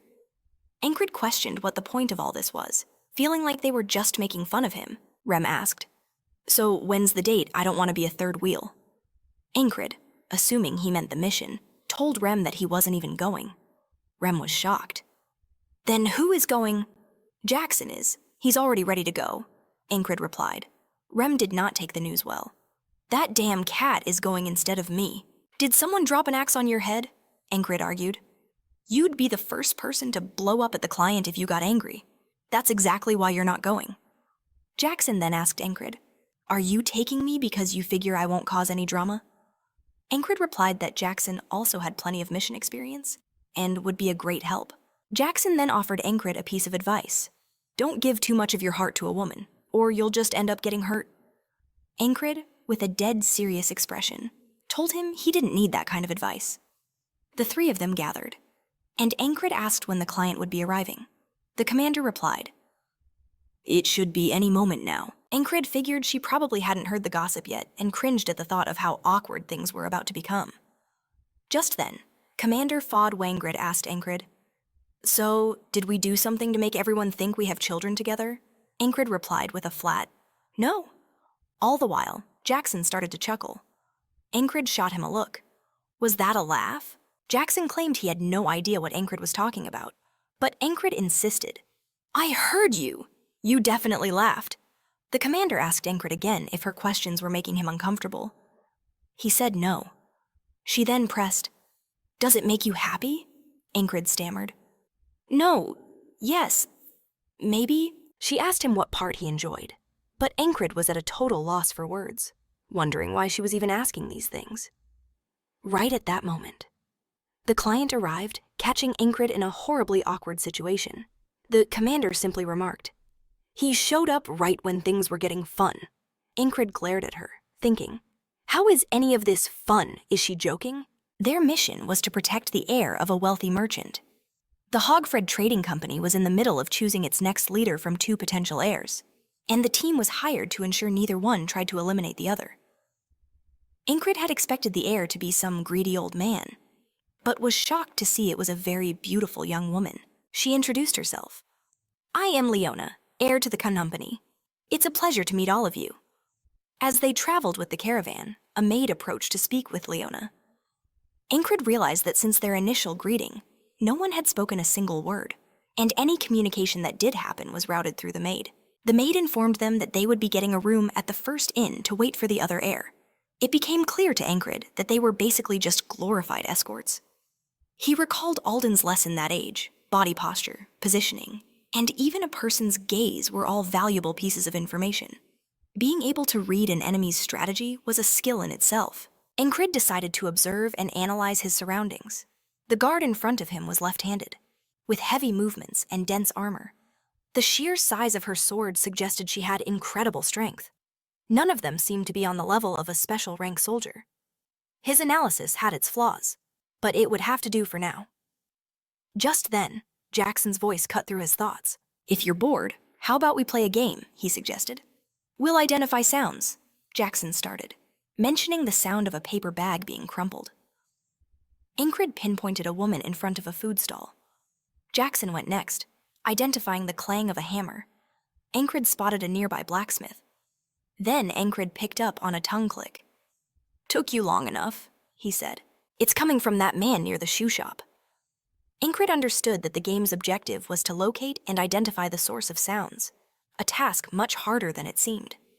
The left-handed knight informed Enkrid that they had arranged a room for him upstairs and that he could wait there. The commander commented that their game looked interesting and said she wanted to join in. Enkrid thought to himself that it was no surprise. Since fairies were far more sensitive than humans, they kept identifying every sound around them. But Jackson and the commander were far more perceptive than Enkrid. He could barely even keep up. As they were talking, what started as a game suddenly turned deadly serious. An attacker appeared behind Jackson, but he dispatched the assailant with ease. At the same time, the commander defended herself from another. "I had a feeling this was an ambush," Jackson said. The commander agreed. They were assassins. Enkrid didn't hesitate, easily cutting down several of them. He yelled that the client was the top priority. As Enkrid charged up the stairs to reach her, a man unleashed a barrage of attacks in his direction. Jackson calmly blocked every single one. The commander, meanwhile, continued to tear through the enemies fiercely. One of the assassins began to question why they were so strong, but another sneered. "Don't worry about your friend Manley, because we have you outnumbered." But Jackson simply began to thin their numbers with chilling efficiency. Watching them, the commander was baffled. Enkrid's squad was clearly stronger than him on an individual level, yet they followed his orders with absolute trust. She couldn't help but wonder who was responsible for shaping him into such a leader. Amused by the situation, She effortlessly cut down her pursuers, while Enkrid scaled the building to catch her. For his part, Enkrid figured that after dealing with Krang's would-be killer and that half-fairy assassin, ambushes like this were barely a challenge anymore. He smirked, wondering where this new guy thought he could possibly run. The attacker lunged with a surprise stab, and Odin's criticism about his speed echoed in Enkrid's mind. But that was the old him. Now, he reacted instantly, sending the man flying. He could feel it, his movements were on a whole different level. As Enkrid dealt with the goon, the girl, Leona, burst out of the room in a panic. Back inside, another assassin was closing in on both Leona and her maid, screaming, "Glory to Aspen!" The loyal maid threw herself in front of her lady, ready to sacrifice her life. He's way too close, Enkrid thought. Sovianise's daggers won't work from this distance. I can't be sure I can stop him in time. He questioned if he could even cover the distance. Then, an idea sparked a technique for a rapid approach. It was something he'd witnessed once before, a proto-knight moving with impossible speed. He knew a perfect imitation was far beyond his current abilities. But if he could just mimic a fraction of that technique, it might be enough. Pushing himself, he exploded forward, materializing in front of the two girls just as the assassin struck. The move worked. Enkrid became a human shield, taking the brunt of the attack.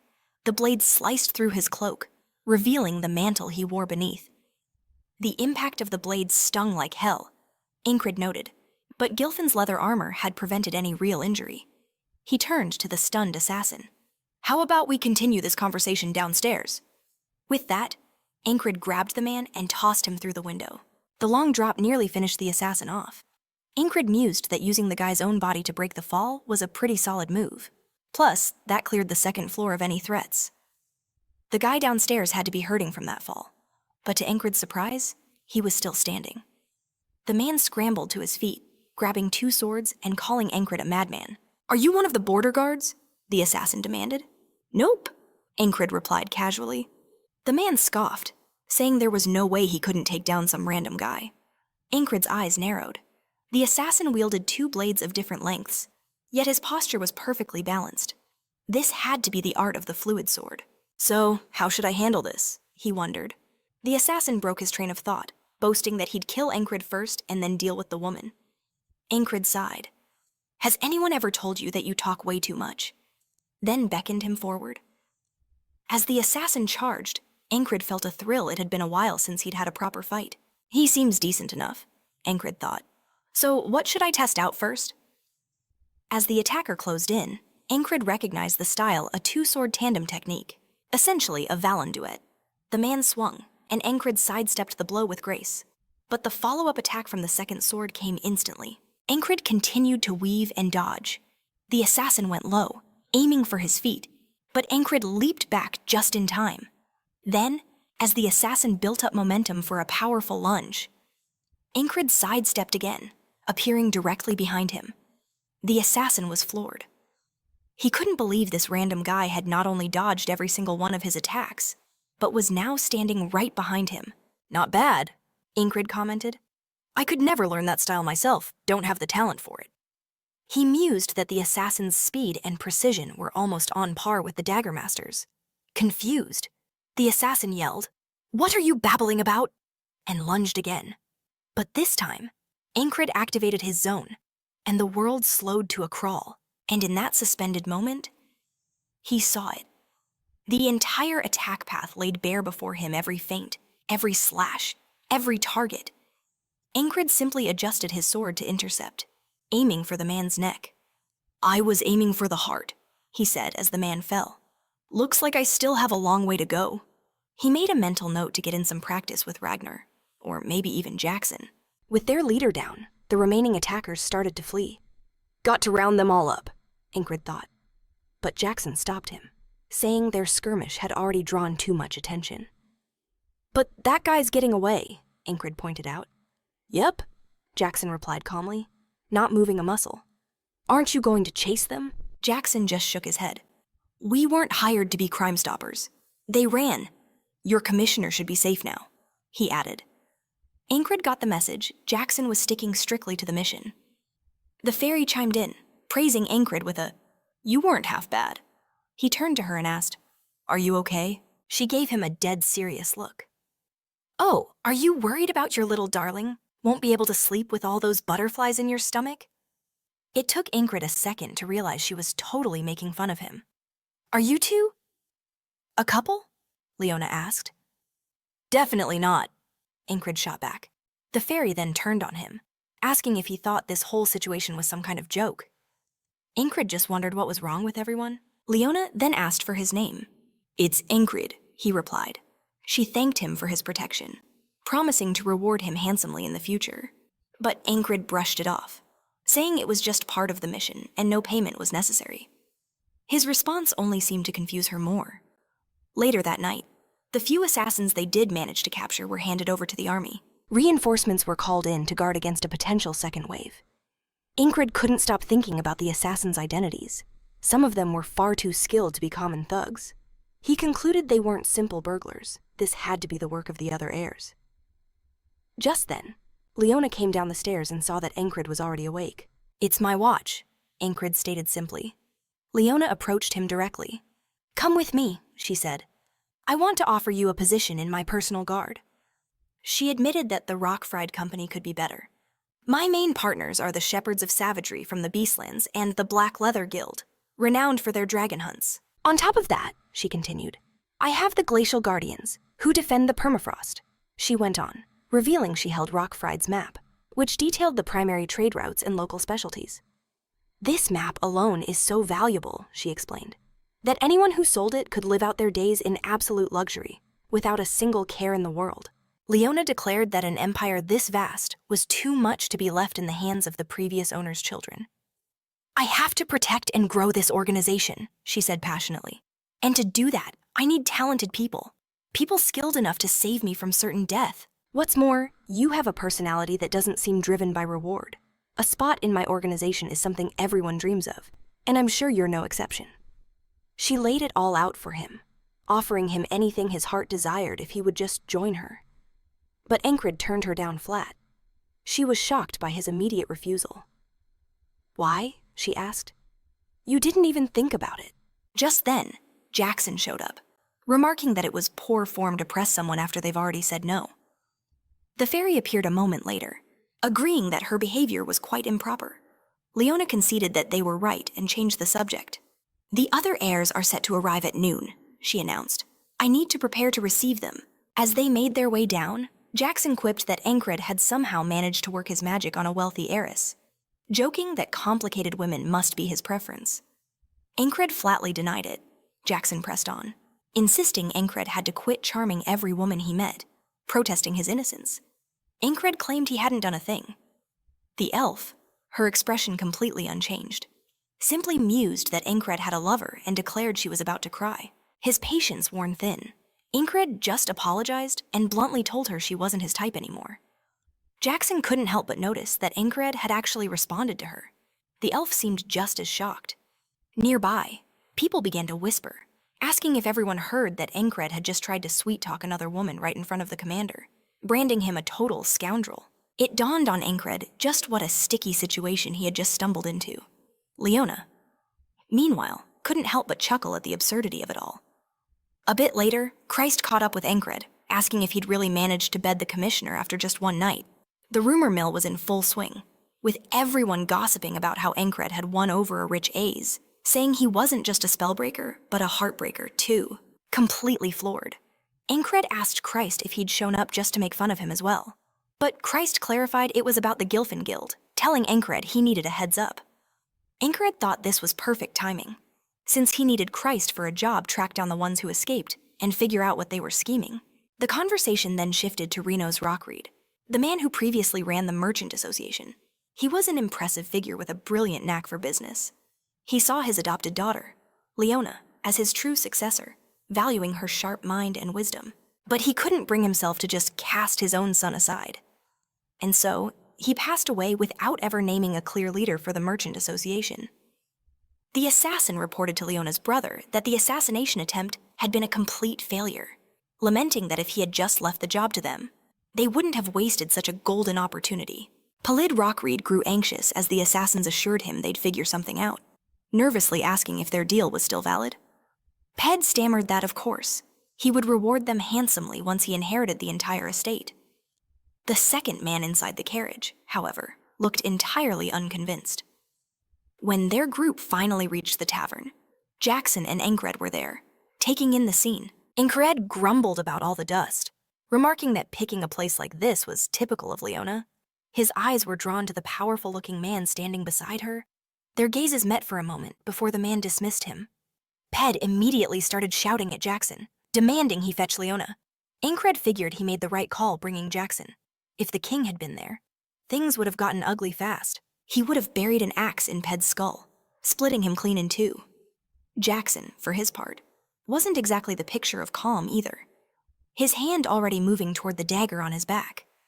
Enkrid shot his hand out and grabbed Jackson's wrist as Ped continued to impatiently demand Leona's presence. Leona finally cut him off, telling him to stop shouting because it was incredibly rude. She pointed out that Ped was the one who had shown up late. Ped, however, bristled at being told off, snapping that she needed to teach her bodyguard some manners. In response, Leona swung and slapped him squarely across the face. Enkrid muttered under his breath about the sheer violence, wondering if anyone he knew was even remotely normal. Taking the comment personally, Jackson demanded to know if Leona had lost her mind.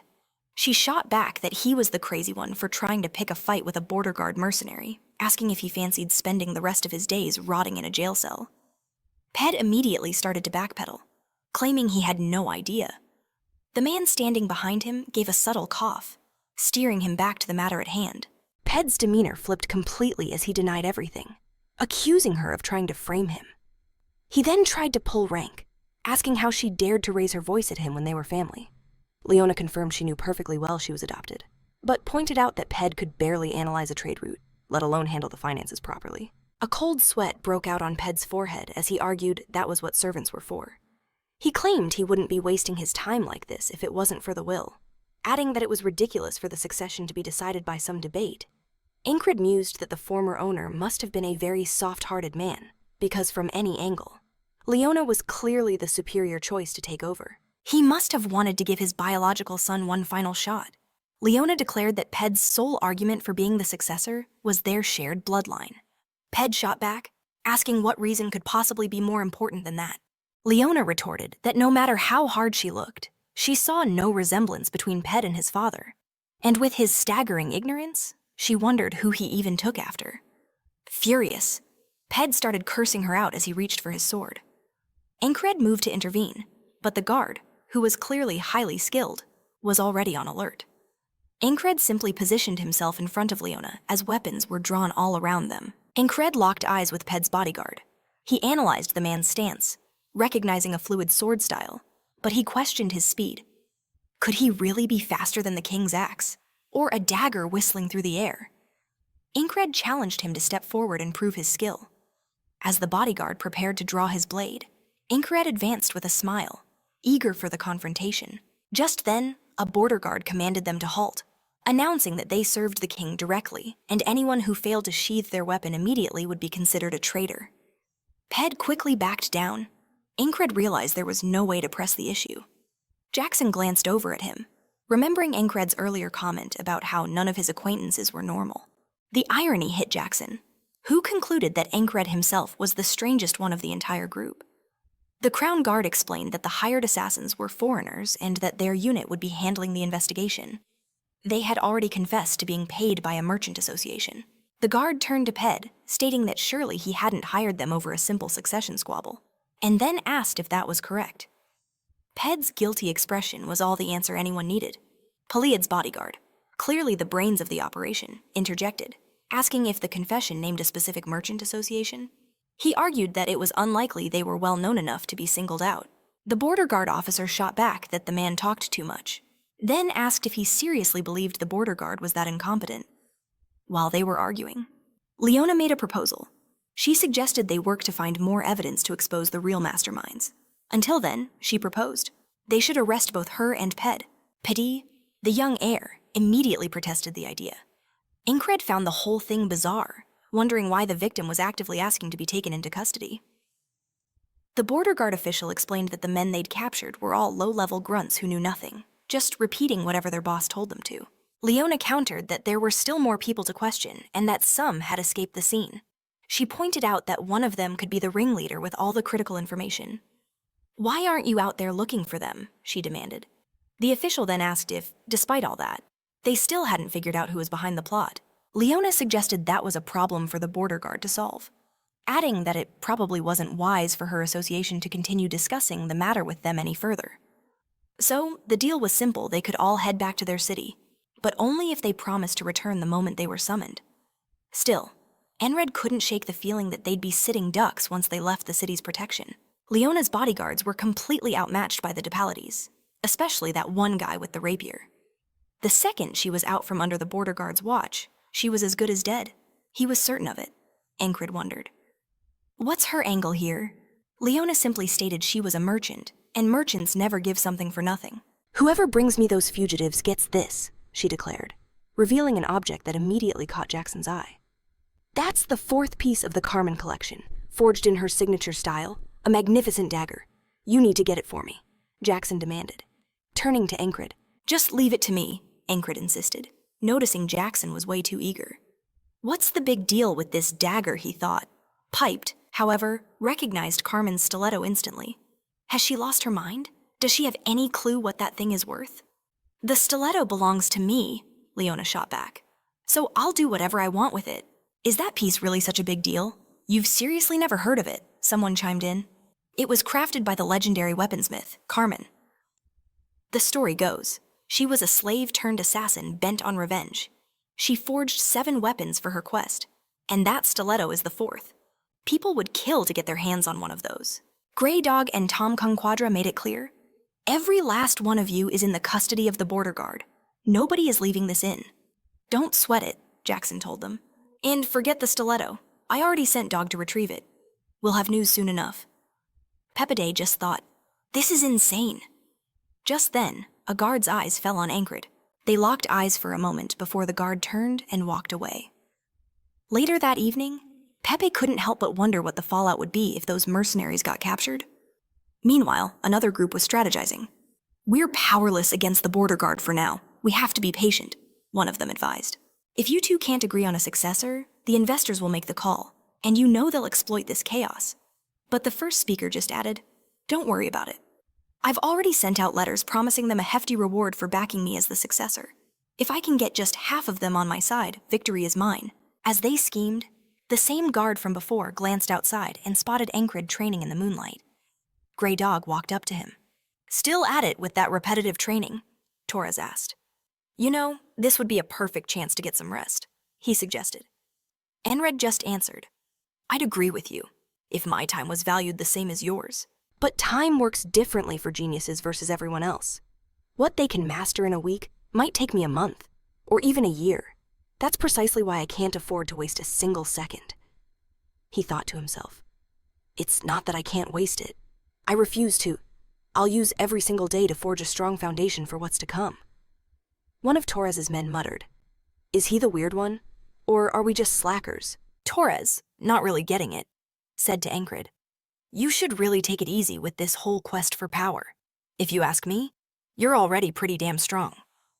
The only reason we tied last time was because I underestimated you.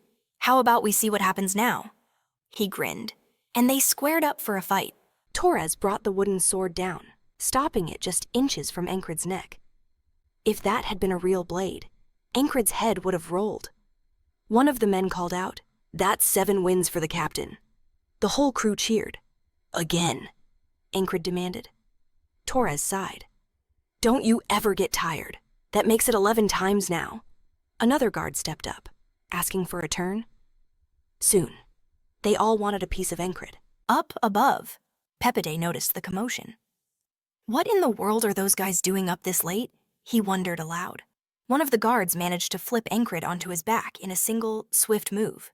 The man with the rapier leaned in, his interest piqued. "What was that move, Haw?" Enkrid asked. "Show me again." The guard just replied, "You're a real piece of work, you know that?" The rapier wielder noted that Enkrid showed no signs of a bruised ego, even after losing. In fact, he was more like a kid who'd just discovered a fascinating new toy. On top of that, Enkrid's raw aggression, even when facing a clearly superior opponent, convinced him the boy was one of a kind. But then he thought, then again, he falls for the same feint 3 or 4 times in a row. The kid has absolutely zero natural talent for fighting. But finally, Enkrid pulled off a win, using the very same move against his opponent. The crowd buzzed, noticing it was his first successful counter in 5 straight matches. "Who's next?" Enkrid called out. Nearby, the fairy started complaining about him. "He's such a flirt, hitting on everyone. That man is a fox," Leona asked. "Wait, are you two actually a couple?" The fairy immediately denied it. "No way," she said. "I was just kidding." But then she immediately corrected herself. "Actually, we're married." That only made things more awkward. Leona's jaw dropped. The fairy elaborated. "Well, we never had a proper ceremony or anything, and I think I might be pregnant." The situation spiraled further out of control. Enkrid overheard and thought, "This is getting distracting," he muttered. "I really wish you'd all just go back inside." As the bizarre conversation continued, the man with the rapier stepped forward with an apology. "Pardon the interruption, but would you mind if I cut in?" he asked. Enkrid's attention snapped to the strange man. Torres glared at him. "What do you want?" he demanded. The man with the rapier seemed utterly fascinated by Enkrid. "His actual talent is nothing special," the man observed. "And yet, I'm overcome with this desire to teach him. I just can't restrain myself any longer. He's not one of us, so you can just stand there and keep your mouth shut." But Enkrid cut in. "I was waiting for you." A slow smile spread across the rapier man's face. Jax watched the whole scene unfold from a balcony above. He realized that even with a simple wooden practice sword, that man was a serious threat. "Better be ready for anything," he thought, his hand instinctively going to his own dagger. Now, he stood face to face with his new opponent. A familiar tension electrified Enkrid's body. It felt just like being back on the battlefield. He braced himself as the man lunged forward, using his zone. He felt he could see the attack's path perfectly. He read the trajectory, thinking, "He's mixing in a subtle feint, but the real target is my neck. I just have to block his path and create my own opening." But before he could even process the thought, he was already dead, the attack landing before he even saw it coming. His opponent commented, "You read my attack perfectly, but your body is just too slow." Enkrid's mind flashed to the fluid sword style, the fastest sword art in existence. The man continued, "My blade is far faster than you can even comprehend. You might think you've grown stronger, but you've barely scratched the surface. The peak you're trying to climb is impossibly distant and terrifyingly high." Enkrid just looked at the man and began to laugh. "Again," he demanded. His opponent replied, "Your spirit, at least, is commendable." And so, the fight resumed. Long after everyone else had gone to bed, the two of them were still going at it. The fairy watched Enkrid closely as he thought. Every swordsman eventually experiences this despair, the feeling of facing a wall you simply cannot overcome. He was knocked down, time and time again. "I have demonstrated the insurmountable gap between our skills," his opponent stated calmly. "So why won't you just give up?" Enkrid staggered to his feet yet again. Jackson watched him, thinking his reaction speed was just too pathetic to see, and dodged the attacks. At this rate, he'd never get past this plateau. I'm going to have to teach him a thing or two about real speed. His opponent finally said, "That's enough for tonight. Let's get some rest." Enkrid, however, was still riding a wave of euphoria. "You're unbelievable," he gasped. "That fluid sword style is incredible. I swear I'll master it one day."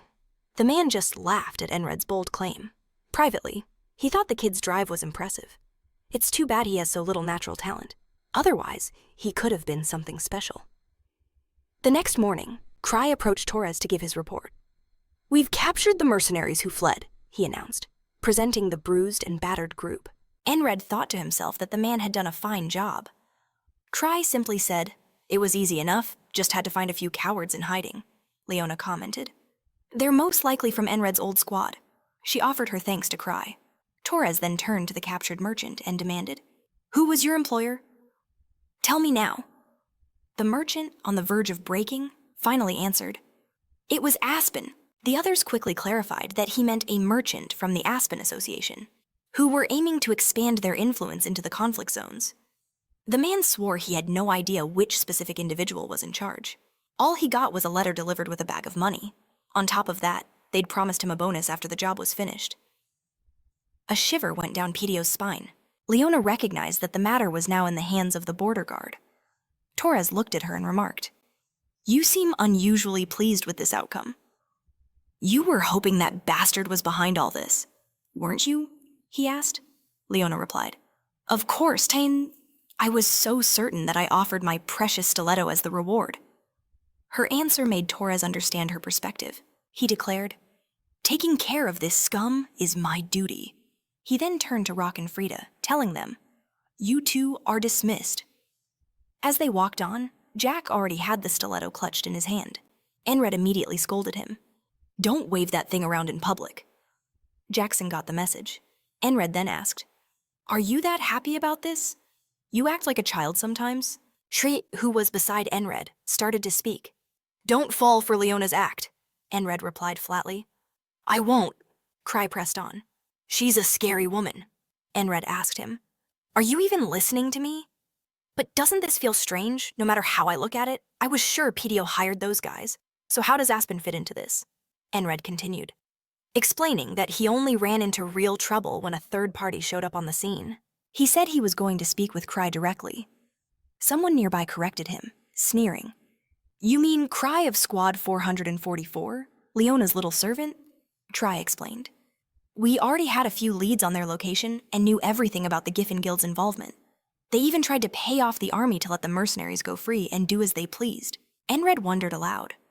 What advantage does Leona possibly gain if everyone finds out Pedio was behind this whole mess? As if on cue, Leona, looking relieved, told Enkrid, "It's such a weight off my shoulders to know that Pedio wasn't involved. It would have reflected poorly on the former leader's record." Enkrid saw that her actions were entirely motivated by loyalty. Leona seemed to think he couldn't care less about such things. Enkrid then asked, "Is everything going to be okay now?" "You'll be outside the border soon, without any protection. If Pedio decides to make another move, you'll be in serious trouble." But she just offered him a mischievous smile. "Don't worry, I'm already dealing with him," she said. Just up ahead, a large battalion stood waiting. The man at the front announced that he was Mats, commander of the guards for the Rockfried Merchant Association Corporation. The man proclaimed he was there to escort the new leader, Leona Rockfried. He explained that she had been the unanimous choice of the stakeholders to succeed as the next head. The entire platoon then dropped to one knee before her. It finally clicked for Enkrid. Leona had intentionally delayed them there for 2 days. During that time, she had secured the shareholders' votes by proving her loyalty, decisiveness, and intelligence. Enkrid thought to himself, "She is truly a frightening woman." Leona turned to Enkrid and said, "It would be an insult to ask you a second time, so I won't ask you to join me again." With those words, she held her hand out to him. "You have a natural gift for making people want to support you. I hope we can aid each other as friends in the future."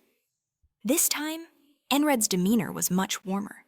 He took her hand and agreed. Pedio then exploded, demanding to know what Mats thought he was doing. He questioned whether Mats was completely ignorant, or if he had conspired with his father in an act of betrayal. Mats sternly told Pedio to stop disgracing his family's name, shutting him down with a harsh reprimand. Pedio was so shocked he was left speechless. 2 missionaries nearby noted that the operation had been a complete failure. The other disagreed, however, pointing out that they had gained something important. "Now we're aware that the new leader of the Rockfried Empire is quite the strategist," he said. The first missionary thought to himself that there was another factor at play, the existence of that very peculiar soldier. He recalled the previous night when the man with the harp warned Enkrid to lower his sword. "I admire your effort and your strength," he had said, "but you simply lack the talent to ever face me. It's painful and shameful just to watch you." Enkrid realized it had been a very long time since anyone had said something so blunt to him, but he replied that he'd never listened to that kind of advice before and had still managed to get this far. Enkrid saw the man laugh, and then he simply turned his back and walked away. Sometime later, Enkrid was with his platoon and approached Rem. Rem immediately snapped at him for even speaking his name, saying that Enkrid would just side with that wretched fox in the end anyway. But Enkrid insisted that he wanted to train and needed his help. Rem was taken aback.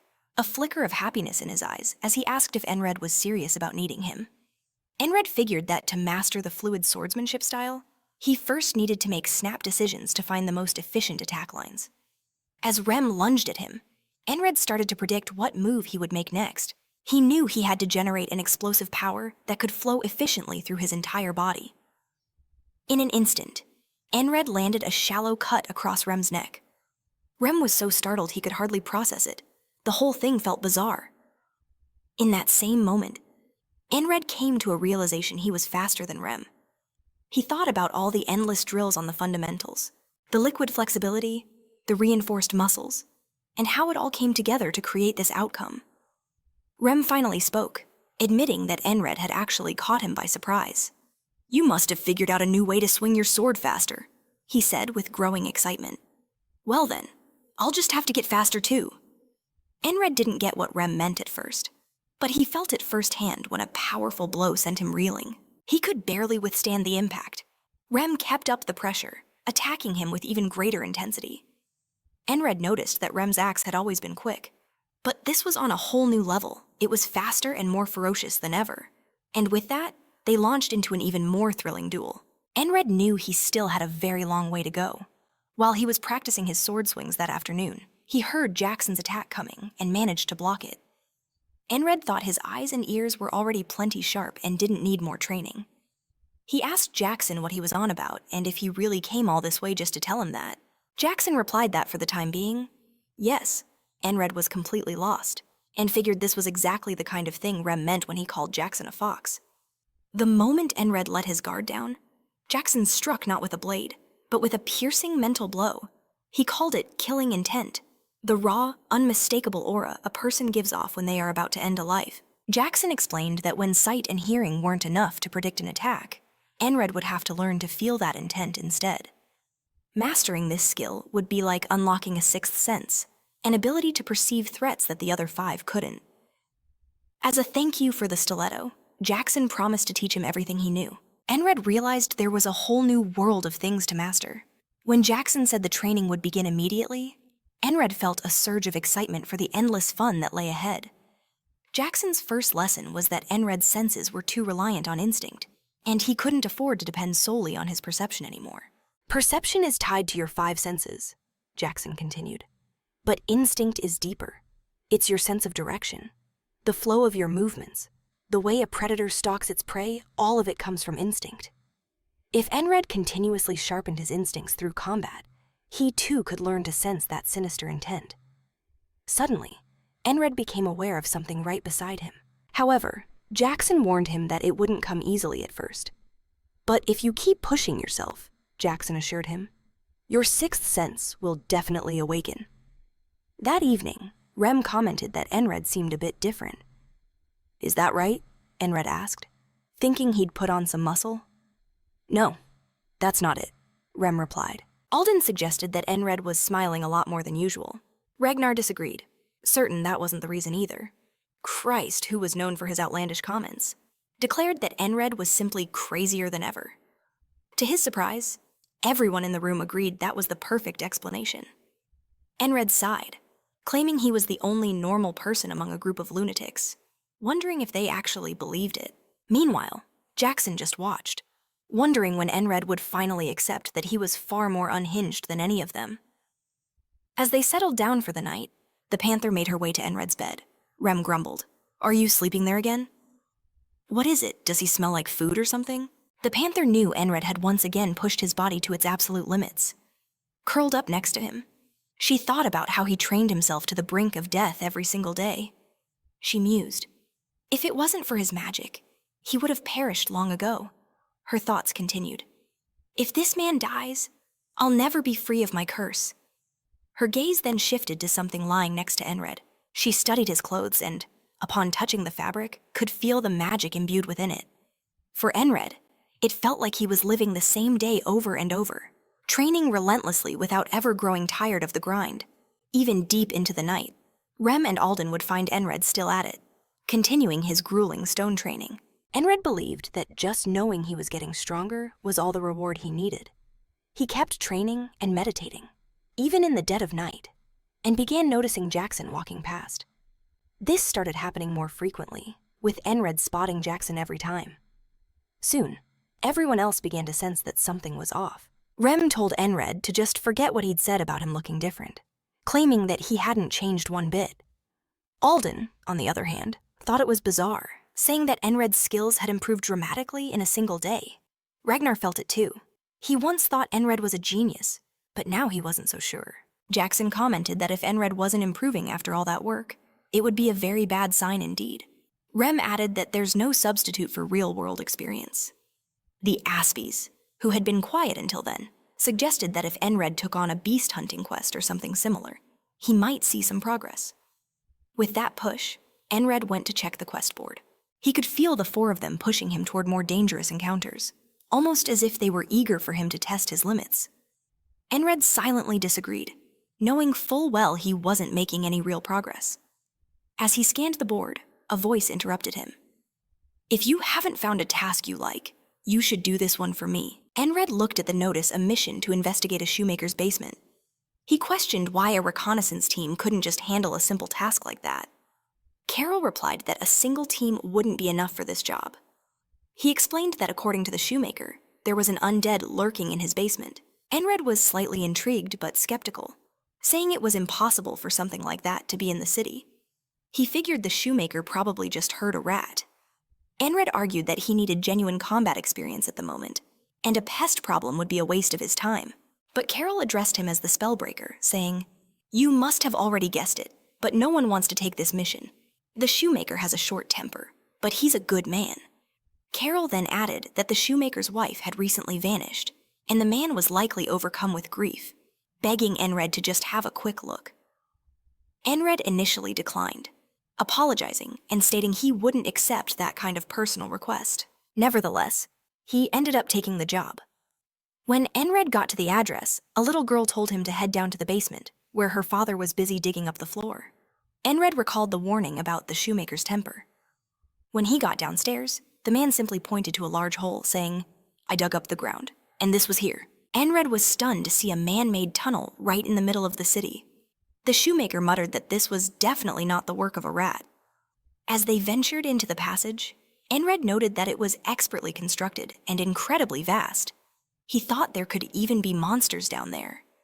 As they moved forward, the tunnel split into 6 different paths. This was built to be a labyrinth, Enkrid concluded. The shoemaker then urged Enkrid to listen to a peculiar sound echoing from the depths. "There really must be an undead down there," he whispered. Enkrid held him back, telling him to wait and not to rush forward so recklessly. "I'll go first," Enkrid instructed, telling the shoemaker to hang back. But the moment Enkrid's foot touched the ground, a bright light flared up, and he felt the floor begin to heat up. An instant later, a massive wave of fire roared toward him, completely engulfing both him and the shoemaker. Enkrid suddenly woke up back in his bed, with the panther sleeping beside him as if she were his wife. He replayed the moment in his head. As soon as he registered the heat, he was instantly vaporized, unable to even take a single step. That had definitely been magic. His thoughts turned to the common wisdom about dealing with mages. It reminded him of his own words from the day before, when he'd told everyone he desperately needed more experience. Now, however, Enkrid recalled the first rule of fighting a mage you run. "You'll be lucky if you only die," he thought to himself. "If you survive, your fate will be much, much worse." That same advice applied to traps set by mages. He contemplated the magical trap, wondering what he could possibly do against it and what skill he could train to overcome such power. As Enkrid was lost in thought, staring at the quest board, the exact same mission reappeared. He realized he either needed to be a magic specialist or get support from a higher-ranked adventurer. This wasn't a wall he could simply smash through. He figured Commander Fod might be willing to hear his request. Knowing that impulsive old man would get himself killed, Enkrid knew he had to act first, so he raced towards the house. He kicked the door clean off its hinges, startling the young girl inside, and demanded to know where her father was. She told him the basement. Enkrid bolted downstairs, but the old fool had already thrown himself into the flames. Enkrid burst onto the scene just a moment too late. As he screamed for the old man to stop, a wall of fire completely consumed them both. Enkrid and the shoemaker. Finding himself alive again next to Kurant, he realized he had to find a quicker solution. The priority was clear. Get to the shoemaker first and warn him to steer clear of the entire situation. Death mused that even if it was just for a moment, the man must have felt the searing agony of his flesh melting as his entire body was turned to ash. Still, Karen asked if Enkrid seriously planned to walk back into that fire. "You were right, Karen," Enkrid admitted. "The pain was like a million needles piercing my entire body at once." But standing by and watching an innocent man die would hurt far more. That's a knight's duty. And with that, upon waking the next day, Enkrid simply walked out. "I'm off to save a ridiculously stubborn old shoemaker," he announced. The king simply asked if there was some kind of monster in leather boots he should know about. Enkrid went directly to the shoemaker's home, planning to stop him from digging and convince him to completely ignore the danger below. But he couldn't just walk away from such a perilous threat. "I'll go alone," Enkrid insisted, telling the shoemaker not to follow him. "No," the old man shot back. "This is my home. I can't let you face that by yourself." But Enkrid was adamant, and after much insisting, the shoemaker finally backed down. Enkrid considered finding a magic expert, but he had no idea how long that would take, or if they'd even agree to help. As he walked, his thoughts were consumed by the mysterious trap. He was going in completely blind, and he knew that exploring it was a death sentence for anyone, including himself and his squad. He had to gather as much information as possible. Enkrid figured that one of the pathways had to be clear of traps. The only way to find out for sure was to walk through each and every one of them. Just using his reset ability was the easiest way. But he was convinced there had to be a more elegant solution, some kind of clue he could use. Finding something that revealed the trap's location would be a much better approach. He wondered just how many times he had died already, and what each death had felt like. He tried to pinpoint the exact moment of his defeat. Was it the feeling of a blade slicing across his throat, the instant his sword was knocked from his hand, or the moment he first sensed his opponent's overwhelming killing intent? He recalled Jackson's words, describing something that wants nothing but your death. That same murderous intent was exactly what he felt from the Sinantiva magic right before him. Because of that realization, he was able to perceive the axe just before it struck him. But he died anyway. After returning, it clicked. That's what he had just felt. As he repeated the loop tirelessly, Enkrid died to countless traps, but he was now absolutely certain he could feel the murderous intent of the trap itself. "I can feel it," Enkrid muttered, right as a blade sliced him in half. Returning once more to the dungeon entrance, he knew his only goal for the day was to master detecting that killing intent. As he approached the entrance, every instinct screamed at him not to enter. But he was compelled to, knowing he had to go in and out until he could sense it perfectly. So Enkrid pushed forward down a path he hadn't taken yet. He felt absolutely nothing, wondering if this was finally the correct route. After a few more steps, he found himself lost. But then it hit him. This was where the blades had come from. Enkrid walked the path again, starting to doubt himself. Was he really sensing anything? Or was he just remembering what was about to happen? The shoemaker's voice echoed from behind. "Why are you just pacing around? What are you even doing?" Enkrid snapped back. "I told you to stay upstairs," Enkrid stated. "I haven't taken this path before. I'm going to keep at it until I can detect something." As Enkrid pushed onward, night began to fall. The shoemaker asked what he was doing out so late without even stopping to eat. Enkrid replied, "I will be back tomorrow morning. Do not come down here. There are traps everywhere." The man begged for his help with the whole situation, admitting he could barely sleep because he was terrified of losing his daughter. Enkrid then asked if the shoemaker had any clues about where his missing wife could be. He replied that so many people had vanished lately that the authorities weren't really paying his case much attention. "If you see a dark-haired woman with freckles wearing this wedding ring, please let me know." Enkrid promised that he would. Later that night, while with Pantara, Enkrid began to meditate. He thought he'd made a breakthrough by focusing on Jackson, but it turned out to be a complete dead end. "Are you really going through all this just because you're caught up with that guy in leather boots?" Panta questioned him. "Just give it up and go to sleep," Enkrid agreed. But then it struck him that this was the first time he had ended a repeating cycle without dying. He wondered what would happen if the day simply passed like this. Would time finally move on to tomorrow? Enkrid knew there was only one way to find out. During the night, Courant apparently took some action, but the next morning, Enkrid found himself saying the exact same things as the day before. He realized he had looped back to the previous day and wondered what would happen if he just didn't sleep. But by the next morning, he had passed out from exhaustion and woken up in his bed anyway. Enkrid thought about how he hadn't even blinked and had just reappeared there. The same script was playing out all over again. He probably couldn't advance past this day without clearing the obstacle. However, Enkrid decided that was fine, since he had no intention of facing tomorrow without overcoming this challenge first.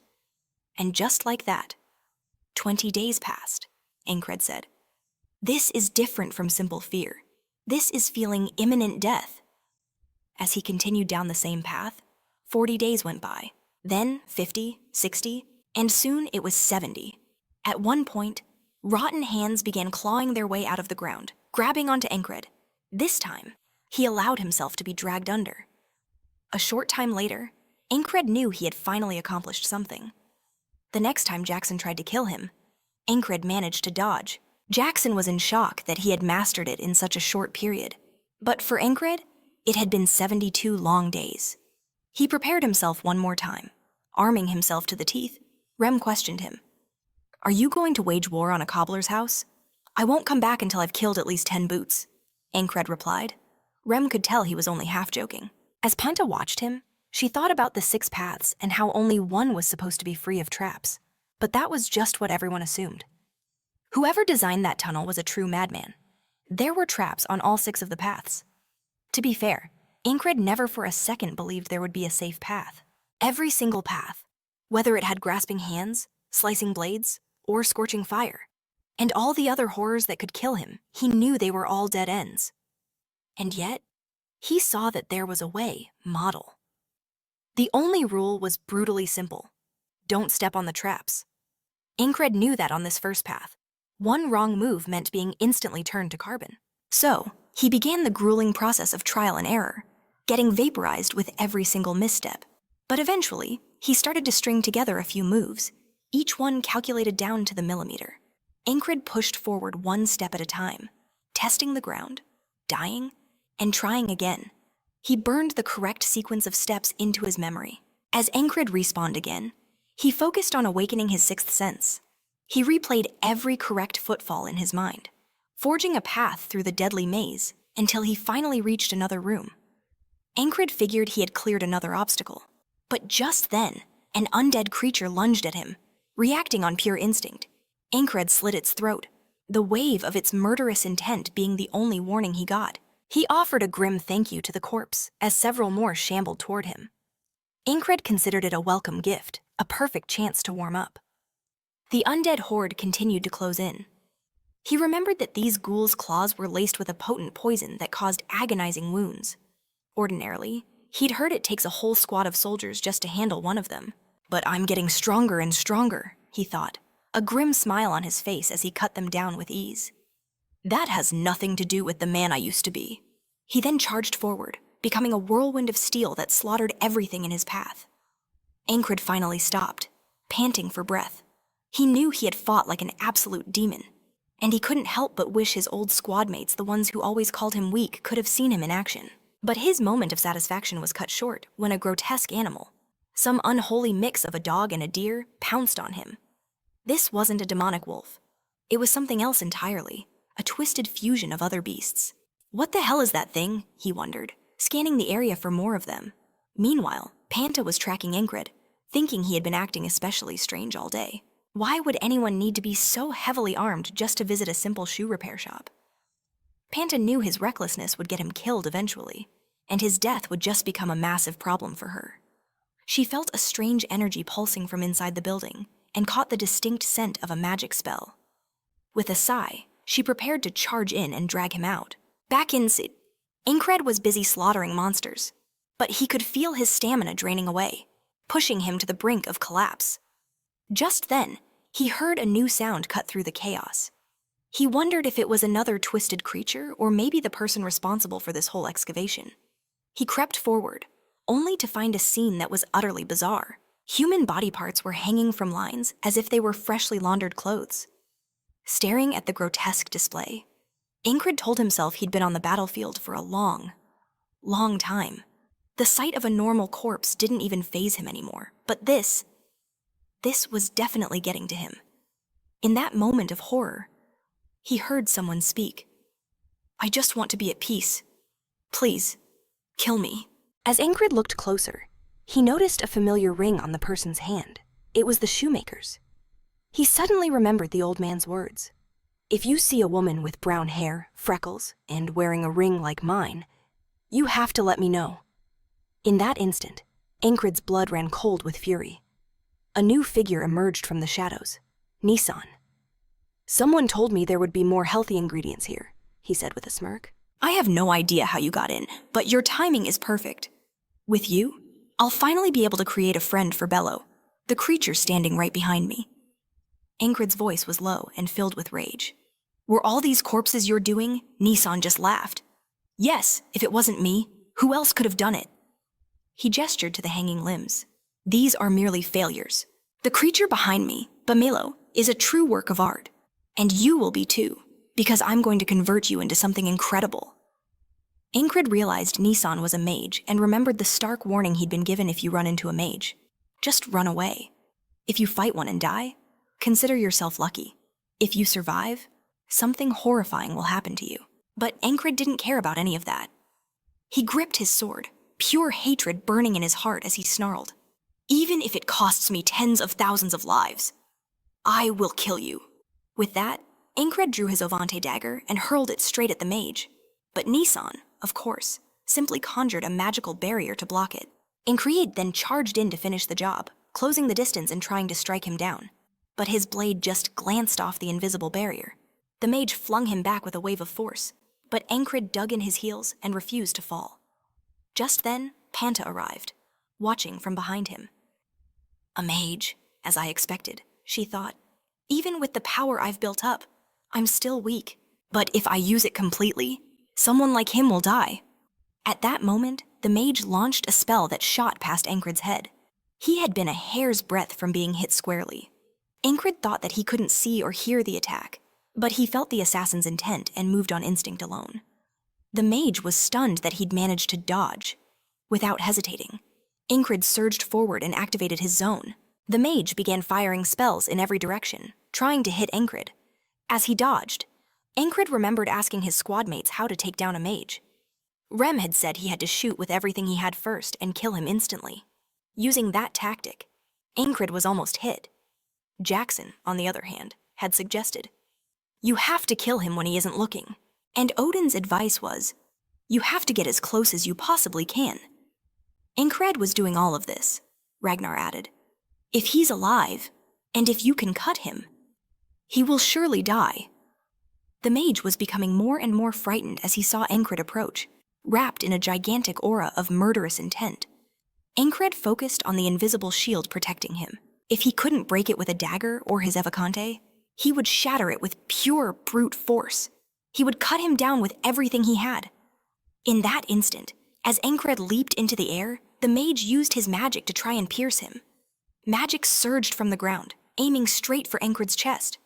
Both the panther and Enkrid had very few options left, and yet, the panther remained calm, absolutely certain of his victory. The magic-infused sheet in Enkrid's armor flared, reflecting the mage's attack right back at him. With that, the mage's own shield shattered into a million pieces. He couldn't even believe that Enkrid was using a magical barrier of his own. In that moment of shock, Enkrid's blade found its mark, splitting the mage clean in half. That death, without a doubt, was not nearly enough to pay for what the mage had done. Still, burying his sword in the man's chest managed to quell some of the rage that Enkrid felt. After Enkrid massacred the mage with a single attack, shattering yet another barrier on his path to becoming who he was meant to be, he looked down and saw his sword was nearly broken. "Lucky it was only the sword," he said. Enkrid thinks the force of that counterattack should have shredded his body, but he remained completely unharmed. He wonders why he took 0 damage. Placing a hand on his chest, he questions if his armor is really that powerful. He looked back at the dead woman in the tunnel, the one who had been the entire reason for his mission. He thinks that even her faint, ragged breaths have finally stopped. A profound sense of disappointment washed over him. He had mastered the gateway to the 6th sense and defeated a mage in one blow. Yet he felt no joy at all, leaving them all behind. He walked out of the tunnel, The panther began to slip into the area. She thought the mage was pathetic and foolish. He created something powerful but lacked the guts to use it, so he lost. She concluded. The flesh golem had been created to compensate for a mage's physical weakness, needing just one final inscription. It will awaken, she said. I will take the golem. She imbued magic into her paw, claiming the prize that had been left for no one. After all, the mage was dead. Back at camp, Enkrid meets with his superior and gets straight to the point. The mage's secret lab is hidden right under the shoemaker's shop. She takes in the grim details about abducted citizens being used for horrific experiments. If this news leaks, she warns, the entire city could explode into riots. But Enkrid insists that burying the truth is the only option. She can't understand why he'd let his own achievements go unnoticed. But his response is firm. Maintaining peace for the public is his top priority. Meanwhile, Enkrid's mind is on the scene at the shoemaker's, where soldiers are filling in the entrance to the lair as bystanders get suspicious about all the commotion. The soldiers feed them a cover story about sealing up tunnels made by the Thieves' Guild. Enkrid approaches the shoemaker, who asks if the trouble was caused by the guild instead of monsters. The man expresses his surprise. As a token of gratitude, he insists Enkrid take a new pair of boots, mentioning he couldn't help but notice how worn out his old ones were. He admits that with this problem gone, his only remaining worry is his wife's safe return. He knows it's a selfish request, but he begs Enkrid to please find her. The request leaves a bitter taste in Enkrid's mouth, but he can't bring himself to destroy the poor man's last shred of hope, vowing to do everything he can. Later, Enkrid finds himself on a hill watching the sun go down. He plants his sword in the dirt beside him, questioning whether giving the shoemaker false hope was the right call. He wrestles with the thought that maybe the brutal truth would have been kinder and wonders if, as a true knight, he could stop these tragedies from ever happening in the first place. He admits to himself that he doesn't have the answers, but knows he has to keep trying. Some time passes, and we find Enkrid and his squad battling bizarre, dog-like creatures with 4 eyes circling their jaws. While other soldiers are struggling to even survive against these beasts, Enkrid's unit seems almost bored by the whole affair. Enkrid calmly commands his men to hold the line and maintain their composure. He reflects on how he jumped straight into this monster-slaying mission right after taking down the mage. But this hunt is proving to be child's play. The creatures are dropping like flies. Even for the rookies, it's a walk in the park. Enkrid feels completely stagnant. And next to him, Rem can't even stifle a yawn. This mission is just too routine. He starts thinking a solo mission would have been a better challenge. Noticing Enkrid's dissatisfaction, Rem glances over and declares, "I'll handle this." With that, he draws his axes and cheese and dives headfirst into the pack of wolves. Enkrid is baffled by Rem's sudden outburst as he effortlessly carves through the monsters. The other soldiers yell for Enkrid, calling him by his title, Spellbreaker, and begging him to control the madman. Unfortunately for them, their leader is just as unhinged. One soldier nervously asks Enkrid if the insane squad has finally gotten to him. In response, Enkrid just grins, draws his sword, and launches himself into the fray, lopping off heads with abandon. Rem calls out to the soldier, wanting to set the record straight. It wasn't the squad that corrupted their leader, but the other way around. Enkrid shoots back. Says the most unhinged lunatic of the bunch. Rem just casually asks, what part of me is crazy, all while they continue their slaughter, bickering with a chilling mix of calm and brutal savagery. The rest of the soldiers can only watch this gruesome display from a safe distance, utterly bewildered and convinced that the two of them are completely off their rockers. Enkrid finishes off the last creature with a casual, no-look swing. The onlookers, despite their shock, have to admit that the pair's fighting skills are undeniably incredible. But Enkrid still looks unimpressed. Still not enough for you, huh? Rem asks. He then suggests, if you really want a challenge, why not check out the heavy infantry sector? Enkrid inquires about the nearby forts. Rem explains that the heavy infantry got deployed to handle a massive monster horde, but they're up against some seriously tough beasts that look like a cross between a gorilla and a dinosaur. From the sounds of it, they are in deep trouble. A desperate call for archer support comes through the chaos, with orders to hold the line at all costs. Just then, a horrifying new threat emerges. A colossal harpy, flanked by smaller ones, swoops down and starts plucking soldiers right off the battlefield. After soaring to a terrifying height, the harpies simply let go, sending the soldiers plummeting to their deaths. The soldiers left on the ground watch in frozen horror, realizing any one of them could be next. As he and Enkrid race towards the fight, Rem casually remarks, "Ouch, that's gotta sting." The sight of the harpies triggers a painful memory for Enkrid. The mercenary crew he once joined was wiped out by these same monsters. He was the only survivor, and the loss was devastating because they had treated him like family. Fueled by that memory, he draws his blade with a single thought, not again. Enkrid sprints directly at the harpies, just as one unleashes an ear-splitting shriek across the battlefield. The sonic blast forces many soldiers to their knees, clutching their heads and screaming to block out the overwhelming noise. Enkrid knows their scream is designed to break a person's will, but he pushes forward completely unfazed as one of the beasts dives for him, its talons ready. But the mental assault has no effect. What's a little psychic pain compared to death? He remains steady, and with a powerful move, tears one of the harpy's wings clean off, causing it to spiral back to Earth. Watching the chaos unfold, Rem turns to the squad leader and casually notes that Enkrid is moving like a blur down there. Rem latches onto a harpy's leg, yelling to drag it down. He then shouts a challenge to Enkrid. "Wanna bet who can take down the most?" At the same time, Enkrid uses his raw strength to wrestle another one to the ground. Just as he's about to deliver the final blow, a second harpy swoops in for a sneak attack from behind. But Enkrid doesn't even need to look. He senses its presence instantly. "I'm not here to play games," he calls to Rem, effortlessly sidestepping the attack, reappearing behind the creature, and felling it with one clean slice. The soldiers watching from the sidelines mutter that they always knew Rem was a beast in a fight, but the Spellbreaker's performance is on another level entirely. Spurred on, Rem gets even more fired up, rushing into the horde with his axes swinging and ripping the abominations to shreds. Enkrid, meanwhile, maintains his brutal efficiency, his focus narrowed completely to the dance of his blade.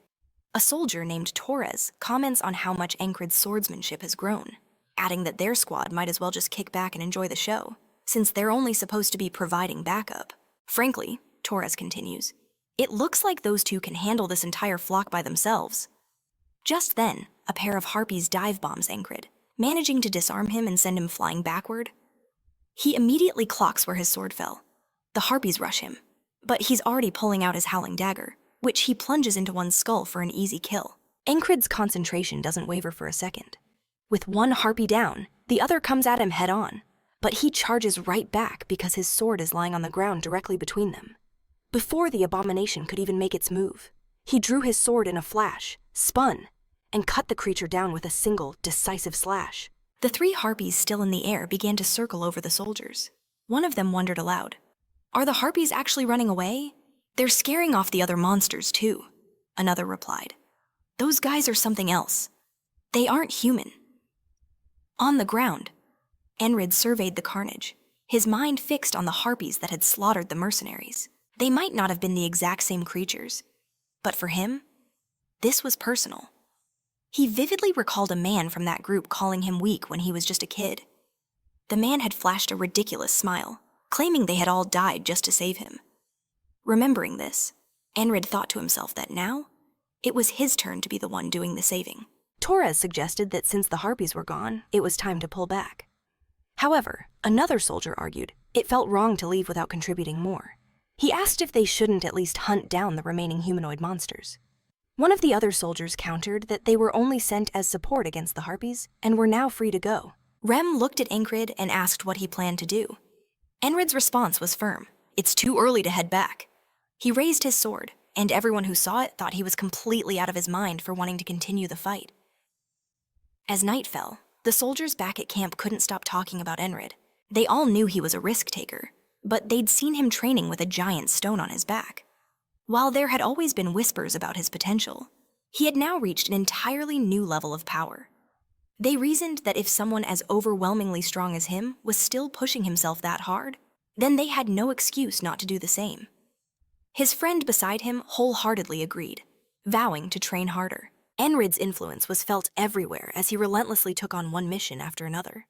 The guild attendant was shocked, asking, "Didn't you just take a mission yesterday?" Enkrid just said he would finish this one quickly and pick up more during the night. The attendants could only wonder just how many bodies he had piled up by now. He didn't waste a single moment, continuing his training regimen long after sunset. The watchman noticed that Enkrid never skipped a day, wondering if he genuinely enjoyed a life like that. Eventually, the watchman wondered if he should give it a shot too and started training right alongside him. As the days passed, the number of people training with Enkrid grew steadily. One night, a sizable group of soldiers was training even at that late hour. The next day, the fairy liaison arrived at the camp and immediately sensed the atmosphere had changed. Everyone was diligent and working hard. Her assistant informed her, "I've heard it's become the latest trend to follow the Spellbreaker's example." The fairy considered this, realizing she could no longer just observe the situation. She went straight to Enkrid and told him, "We just had a very long meeting concerning you. This is a decision from the higher-ups," she stated firmly. "So I ask that you simply comply. From this moment on, the 4th Squad will be promoted to an independent platoon within the 4th Company. You are hereby appointed the leader of this independent platoon, effective immediately." Enkrid argued back that he only had 5 subordinates, which was nowhere near enough to form a proper platoon. The fairy, however, assured him that she would take care of the manpower issue. Enkrid figured that a promotion was a good thing, but a larger unit meant he would have to manage more eccentrics. The fairy then explained that as a platoon leader, Enkrid would be exempt from regular duties, which meant he would have even more free time to train. Enkrid was immediately sold. He smacked himself on the head and declared that he would wholeheartedly fulfill the duty he had been given. The fairy smirked and said it would be a waste for him to leave just like that. "How about a little duel?" Enkrid stared at her, and she laid out the rules he could only use his hands. She was challenging him to a match of pure hand-to-hand combat. Enkrid immediately recalled the thrashing he received the last time he lost a fight against the commander. Since then, he had endured exhaustive martial arts training with Alinea, that behemoth of a woman, and he was confident he had gotten a little better. Accepting her challenge, Enkrid tossed his sword to the ground and announced it was time to test the results of his training. He settled into his stance, ready for battle. As he faced her, Enkrid remembered Alina's words, "Unarmed combat is a close-quarters technique where speed is far more important than complexity." The fairy shot directly toward Enkrid. Striking first, she batted his hand away and closed the distance in an instant. Enkrid figured his best strategy was to leverage his weight for an advantage. He charged her, putting her on the defensive, then used his body's full momentum to slam her backward. Enkrid successfully brought her to the ground, pinning her with his weight and locking his forearm against her neck. He declared, "It seems victory is mine." "Is that so?" she questioned, making Enkrid wonder what on earth she was talking about. "You humans certainly make bold declarations," she said, looking him dead in the eye with a piercing gaze. Enkrid noticed she was starting her suspicious, cryptic talk again and felt his annoyance rising. Suddenly, she hooked Enkrid's leg, used it as a lever against her side, and completely flipped their positions, mounting him until they were face to face. "Finding an opponent's weakness and exploiting it with your own strength is always the best option," she said, adding, "My husband did a fine job." She told him to continue improving. However, Enkrid snapped that he was not her husband and ordered her to get up as he pushed her off him. She moved away while he remained on the ground. "I'm sorry," she said. Enkrid had no idea what she was talking about. She explained it was for failing to protect him, and he questioned her, asking what she meant. But the fairy deftly avoided the topic. After some time passed, it was reported that as the climate grew warmer, the battlefield, which had been at a standstill, began to stir to life once more. Everyone marched toward the front lines, and with that, an all-out war began. Aspen's tactics had evolved, designed to make up for their past losses. At that moment, one of the top brass ascended a platform to deliver a speech. Because of this new threat, the army also began its war preparations, making strategic adjustments. The man speaking was the newly appointed battalion commander, Marcos. Christ commented that if he was taking charge of that battalion, he obviously intended to go all out this time. He explained that Marcos was a guerrilla warfare specialist, one of Cyprus's most skilled officers, and unlike the previous commander, he was a precise strategist with immense command experience. Marcos was the real deal. Marcos knew that Aspen would not be a simple adversary to overcome. However, with the heavy armament division and border defense forces, his army was primarily composed of what he considered disposable recruits. The only soldiers who stood out were those in the independent platoon, especially their leader, the Spellbreaker. Since the last major conflict, He had been accumulating one victory after another. Marcos wondered if it was all just a fluke, or if the man possessed genuine skill. Marcos challenged Enkrid to prove his worth. That afternoon, Enkrid met with Rem and the others to discuss their mission to scout the territory near the Manhwa River. "Are these orders straight from the battalion commander?" Rem demanded. It finally dawned on Enkrid that this was the treacherous crossing his company commander had mentioned, a thought that persisted even as Alden's sheer power was crushing him. Christ pointed out that based on their position, it could only be the fortress city of Aspen. The others agreed, noting it was close to Crossword and, just like the forward border posts, was clearly built for war. Henry, the newest recruit in the independent platoon, spoke up, clarifying that heading there at this time meant one thing: a reconnaissance mission. "Don't go," Rem warned Enkrid, but Enkrid shot back that he had no choice. It was a direct command from the battalion commander. Without missing a beat, Rem declared, "Then I'm going with you." But Andrew stepped in to block them, announcing that everyone in the platoon, aside from the leader, was under strict orders to stay put and await instructions from the new squad leader. He added that this, too, was a direct order from the top. Andrew then commanded Enkrid to fall in line. In a flash, Rem was right in Andrew's face, a predatory grin on his face as he licked his axe. The unspoken threat was clear: say one more word, and you die. Andrew started shaking instantly. "Why is there a bug in our unit?" Rem sneered, shaking like a leaf. Andrew stammered that he was the new squad leader and they needed to obey his orders. Jim deliberately brushed past Andrew, remarking loudly, "Wow, you're trembling so hard I can feel the vibrations over here." This prompted Ragnar to ask with disbelief, "This guy is our squad leader." Andrew shot back that if Ragnar had an issue, he should say it to his face. He declared that he willingly walked into this hell for one reason: to serve platoon leader Enkrid, and he refused to be pushed around. Rem's grin widened, clearly itching for a fight. "The little bug has some spirit," he commented, his hand tightening on his weapon. Jim asked if he could gently test Andrew's joints.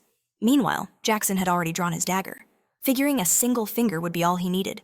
Enkrid, however, told them to calm down.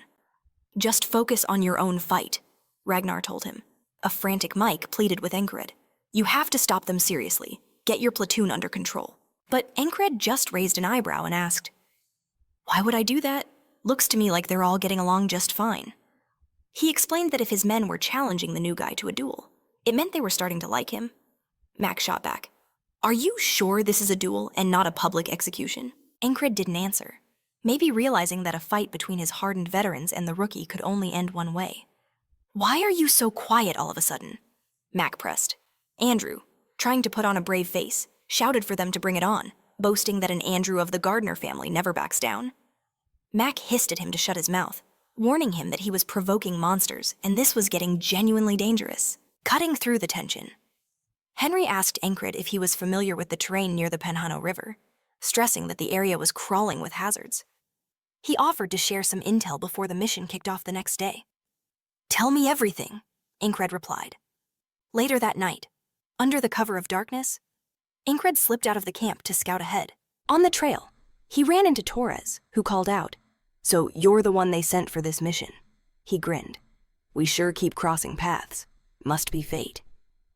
Torres mentioned he'd heard about Enkrid's promotion to squad leader. "Congratulations," he said. "Looks like we're equals now." Enkrid brushed it off, saying it was hardly on the same level as the Royal Guard. "Why so serious?" Torres chuckled. "You should learn to relax a bit." Then, out of the blue, he asked, "How old are you, anyway?" "I'm 30, Enkrid answered. Torres's jaw dropped. 30. With that face, you're telling me you're older than me." Enkrid was a bit confused by his reaction. Torres sighed dramatically. "Am I the only one aging around here?" Taking Torres's advice to relax, Enkrid dropped the formal tone. "All right then, what's the mission plan?" Torres explained. "First, we cross the Pennell River together. Once we're across, we'll regroup and go over the specifics." But he then noticed their boatman was missing. "Well, nothing we can do about it now," he said, suggesting they get some rest while they waited. Enkrid nodded in agreement, but then immediately drew his sword and started running through his drills. "I said rest," Torres pointed out, annoyed. "This is how I rest," Enkrid replied flatly. Torres just shook his head, admitting that Enkrid was relentless. He knew the man was a dedicated trainer whose abilities were widely acknowledged. As Torres watched Enkrid move, he couldn't help but think how young and good-looking the guy was. That thought quickly soured into resentment. It felt like Enkrid just had everything going for him. A wave of pure hatred washed over Torres. The fact that Enkrid was also single somehow made it all worse. Suddenly, Enkrid felt a powerful wave of killing intent rolling off of Torres. He figured Enkrid wouldn't last a minute against him. But as if reading his mind, Enkrid coolly stated, "That was then. You're not the only one who's been improving." Torres shot back, drawing his own blade. The challenge was clear, and Enkrid's face lit up. He'd been itching for a good spar. And just like that, the duel was on. Torres lunged, sword first, but the fight immediately escalated into a furious exchange. They were perfectly matched, meeting every single blow head-on. The pressure on Torres began to build intensely. "I saw a glimpse of it when you fought that monster," he admitted. "But I had no idea. You've gotten unbelievably strong." With a dead serious expression, Enkrid showed him just how much he'd grown. Torres, with a roar of brute force, managed to shove him back and then switched tactics, lunging forward with a powerful punch. Enkrid met the punch squarely, but in that split second, he realized it was a feint. The real threat was the hidden dagger clutched in Torres's fist. With surprising calm, Enkrid twisted aside, turning a fatal blow into a mere scratch on his cheek. He looked at Torres and asked, "What's this dagger all about? This little blade that just appeared out of nowhere?" Torres smirked. "It's my secret weapon, the hidden blade." Enkrid's eyes widened. "No way." Torres braced himself to be called a cheater, but instead, Enkrid broke into a wide, ecstatic grin. He was practically bouncing with excitement. "You have to teach me that," he begged. "That is the coolest thing I've ever seen." Torres sighed, thinking that Enkrid was truly a battle-obsessed lunatic. "All right," he instructed. "Start by flicking a smooth stone with your wrist." When Enkrid fumbled it completely, Torres told him to pay closer attention. "You have zero dexterity," he grumbled. "You have to do it completely differently from how you're trying." Just then, a boatman finally showed up, asking, "Are you two ready to cross the river?" With that, their impromptu training session was over as they boarded the boat. They finally made it to the other side, exhausted after spending the whole night on the river. "All right, shouldn't we be linking up with the recon team?" Enkrid asked. "Where's the rendezvous point?" "First things first," Torres said. "Let's get cleaned up. No point starting this off covered in sweat." Enkrid had to admit, a bath sounded really good right about now. So, they both undressed and got into the water. "Whoa, this is freezing," Torres yelled. "Come on, get in already." But the second Enkrid was completely naked, Torres's jaw dropped, his face twisting in disbelief. Torres just stared and muttered, "You absolute monster." Then he sighed. "Well, so much for my will to fight," he joked. "Don't you dare go easy on me. Bring it on," he goaded, before calling Enkrid an idiot and clarifying he wasn't looking for a real fight. Just then, an ally showed up. "I was wondering what was taking so long," she said. "And here you are, having a nice, relaxing soak." Enkrid whipped around. "How long were you standing there?" he asked. "I didn't sense you at all." Their ally, Finn, cut straight to the point. "We're on watch duty at Crossguard tonight. Get out of the water, now," Torres shot back. "What, you expect us to get out with you standing right there?" She just scoffed. "It's not like there's anything worth looking at." "Quit your whining." Without another word, Enkrid stood up to get out. The moment she saw him, Finn's eyes went wide, and a sly grin crept across her face. "Well now," she teased. "Looks like I was wrong. There was something to see after all, huh?" Torres just deadpanned. "Yeah, your face is making that pretty clear." She quickly tried to cover. I was just talking about his abs." "That's all," Torres grumbled. "Hey, I've got great abs, too." Ignoring him, she introduced herself to Enkrid. "Name's Finn. I'm the captain of the recon squad. It'll be a pleasure working with you," she added. Enkrid just gave a silent wave in response. Meanwhile, Torres was left wondering what was so wrong with his six-pack. Once they were dressed, they set off. "All right," Finn began. "Before we get into the mission specifics, let me give you the rundown on the current situation. Our inside man at Crossguard, an agent named Gateau, found some vital intel that was supposed to reach us 4 days ago. The problem is, he never showed up to the rendezvous point, and we haven't heard from him since." Enkrid immediately asked, "You think something happened to him?" Finn's reply was grim. "That's exactly what we're going to find out. Our mission is to sneak into Crossguard and locate Gateau," she explained. "The grounds leading up to it are a wasteland swarming with monsters. Fortunately for us, the enemy relies on that as a natural barrier, so they don't bother patrolling it much. We've identified 3 possible ways in. Option 1 is a smuggler's tunnel used by the city's black market merchants. The guards are aware of it, but they deliberately look the other way. Option 2 involves scaling the castle walls under the cover of darkness.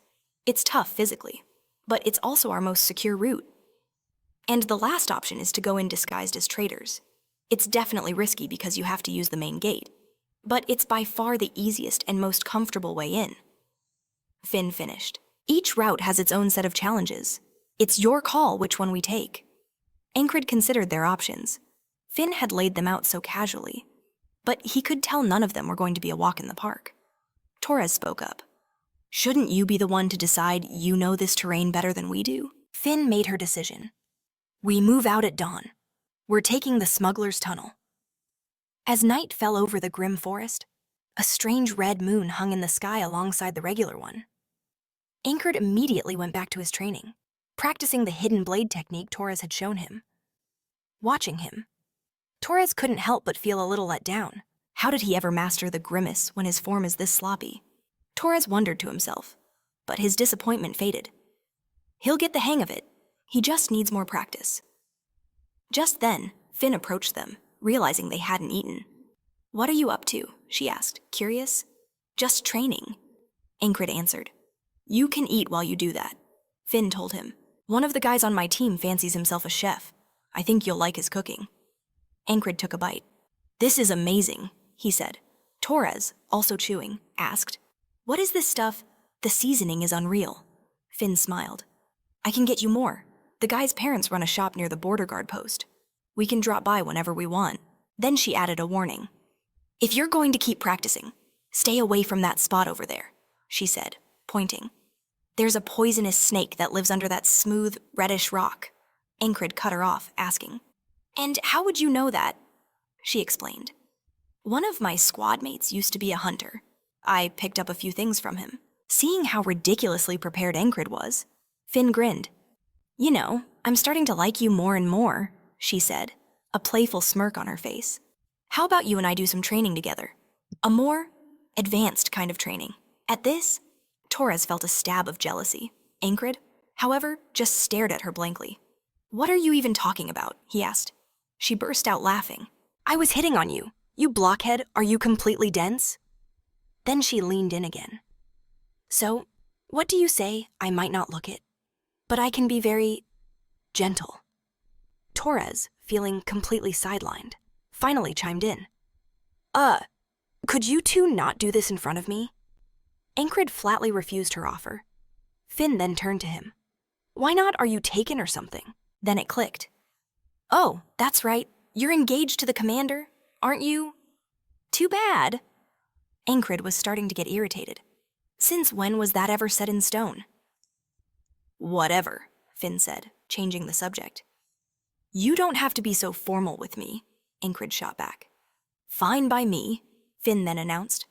"We leave for Crossguard in the morning. Get some sleep." Torres couldn't help but notice how she'd completely ignored him the entire time. Later that night, as the red moon cast its glow, Enkrid was drifting off to sleep when death paid him another visit. He snapped awake, thinking, "It's been a while since she showed up. She must be here for a reason." He figured. He recalled the fairy's apology for not being able to protect him. A slow, chilling grin spread across Enkrid's face as he realized this mission was going to be one hell of a challenge. The following morning, with the image of that colossal wall still fresh in his mind, he and the other two made their way into the smuggler's tunnel. Torres seemed confused. "Why are we going in broad daylight? Shouldn't we be doing this at night?" Finn shot back. "Are you an idiot? Just because the guards are lax about this tunnel doesn't mean they don't watch it at all." "It's the last thing they'd expect," Enkrid explained. "A morning assault will catch them completely by surprise." Torres had to concede the point. "I see your point. You two really are on another level," Torres admitted, then muttered to himself. Why do I feel like the third wheel while she's fawning all over Enkrid? Rangers, move out, Finn commanded. Enkrid watched her go, thinking about her role. Rangers always scouted ahead, finding the safest route, which required light armor and absolute silence. He noticed that as she moved, her steps were virtually silent. He immediately wondered if he could replicate that skill. But the moment Enkrid took a single step, soldiers burst out from ahead. "We've found the rats!" one shouted. The trio froze in shock. Finn instantly recognized it as a trap. "Fall back, now!" she yelled. "There's nowhere to go," a soldier taunted. "We've got you boxed in." Their commander gave the order. "Take them down," Finn shouted. "We have to break through their line." As they charged forward, a volley of crossbow bolts rained down on them. Enkrid reacted in a flash, his sword a blur as he deflected several of the incoming projectiles. Finn thrust her arm forward, taking an arrow that was meant for Enkrid. She then lunged at a soldier, felling him with a single swing of her axe. Torres was also fighting like a beast, dropping several enemies while defending himself from the ambush. Enkrid quickly realized that neither Finn nor Torres had been trained to fight multiple opponents at once. In a chaotic situation like this, they couldn't unleash their full potential. During a brief lapse in concentration, Finn left her back wide open. A soldier aimed a crossbow squarely at the back of the girl's head. At the same time, Torres was being pinned down by a single foe, hemmed in from the other side. He was quickly overwhelmed and killed. A fatal shot struck Finn in the head. Enkrid was the only one left. He saw the intimidating wall before him, but he refused to be broken so easily. He pushed forward alone, carving a path through the guards, sinking his howling daggers into their necks and taking them down effortlessly. He leveraged all his experience in group combat, wiping out a significant portion of their army. One of the men yelled out, ordering his troops to surround him. They finally landed a blow on Enkrid, knocking him to the ground, pinned down. He was stabbed repeatedly, but he kept fighting, clawing to survive until his very last breath. He saw the spears plunging towards him right before he woke up again that morning. Enkrid declared there was no way they could have amassed so many soldiers that quickly. It was undeniably a pre-planned trap. He wondered if the enemy had somehow anticipated their infiltration. While he was lost in thought, Finn asked him what he was doing, reminding him they needed to head for the entrance, Enkrid. However, had a terrible feeling about that route and suggested they try going over the walls instead. Torres backed him up, pointing out that Enkrid had already located and destroyed a source of sorcery. He advised they trust his instincts, saying it couldn't hurt to listen. Enkrid knew it wasn't instinct, it was the raw experience of the day's events. He always returned from death, so he already knew exactly what was about to happen. Finn agreed with the plan, but mentioned that climbing the wall would be safer at night. That meant they had some free time. Enkrid then suggested a duel. Finn's face turned red as she immediately assumed he meant something else. She teased him, asking if he enjoyed doing that in the middle of the day and called him courageous. Enkrid hurriedly clarified that he meant a standard duel, not an adult one. Looking disappointed, she accepted, but added that swords weren't exactly her forte. So, Enkrid proposed they fight hand to hand. She confidently stated she was ready to take on Enkrid. He mused that the enemy was likely aware of his infiltration. No matter which route they took, a fight was practically guaranteed. Testing Finn's strength would be valuable, not to mention good training. He offered her the first move. In response, she simply invited him to attack. Enkrid threw a straight punch at the girl, but she sidestepped it and drove a knee into him, which he barely managed to deflect with his hand, narrowly avoiding the hit. They both took a step back, but she instantly followed up with a powerful kick aimed at his head. He had to defend himself on reflex, contemplating his next move while her foot was just inches from his face. He chose to use the same tactic he'd used against the ferry commander, leverage his superior weight to overpower her. He lunged at the girl and tackled her to the ground. He thought he'd won, but then she grabbed his hand. It turned out Finn was a jujitsu specialist. She told him he'd made a very poor choice. After immobilizing his shoulder, neck, and hand, she moved to put him in an arm lock, threatening to break it. Torres yelled at them to stop, saying that was enough. Finn had scored a clear victory over Enkrid, who had foolishly underestimated her power, thinking his weight advantage would be all he needed. He noticed that despite her petite frame, she was built with solid muscle, making her far more suited for unarmed combat than swordsmanship. She declared that he had been completely defeated. Enkrid now saw her as the ideal training partner and asked if she was up for a second round. She blushed once more, finally getting that he just wanted a normal fight. He asked her how she had figured it out. Torres was getting tired of their banter, telling them to do that sort of thing when they were alone. As dusk fell, Finn announced they would be heading for the Morrow shortly. She looked at Enkrid and asked if he really planned to go so heavily armed. He shot back, asking if that was a problem. She pointed out that he was carrying so many weapons that the sheer weight would make him collapse halfway there. Torres asked Finn for her opinion on his own gear. She just glanced at him and said it seemed perfectly fine. He felt dejected by Finn's indifference, muttering that her comments were starting to sting. Enkrid, however, insisted he had the strength to scale the Morrow. Finn told him he was being naive. They weren't just going to climb the Morrow. First, they had to cross a treacherous, rocky mountain before they even reached the walls of Krord. Looking up, the peak seemed ridiculously high. Enkrid acknowledged it wouldn't be simple, but then again, since when was breaching a fortress wall ever easy? Enkrid explained that after returning to the wizard's cave, he had gathered some materials for a new sword because his old one had been broken. Shocked, realized Enkrid had a magical tool. He mentioned that selling just one of those items would be more than enough to equip the captain from head to toe in new gear. Enkrid replied that they would use the money to craft the finest sword possible. Unlike the captain, Christ's only passion was for swords. For Enkrid, who lived by the blade, his weapon was his life. Leaving it behind was simply not an option. He carried it on his back as he arduously climbed the mountain, from a higher position.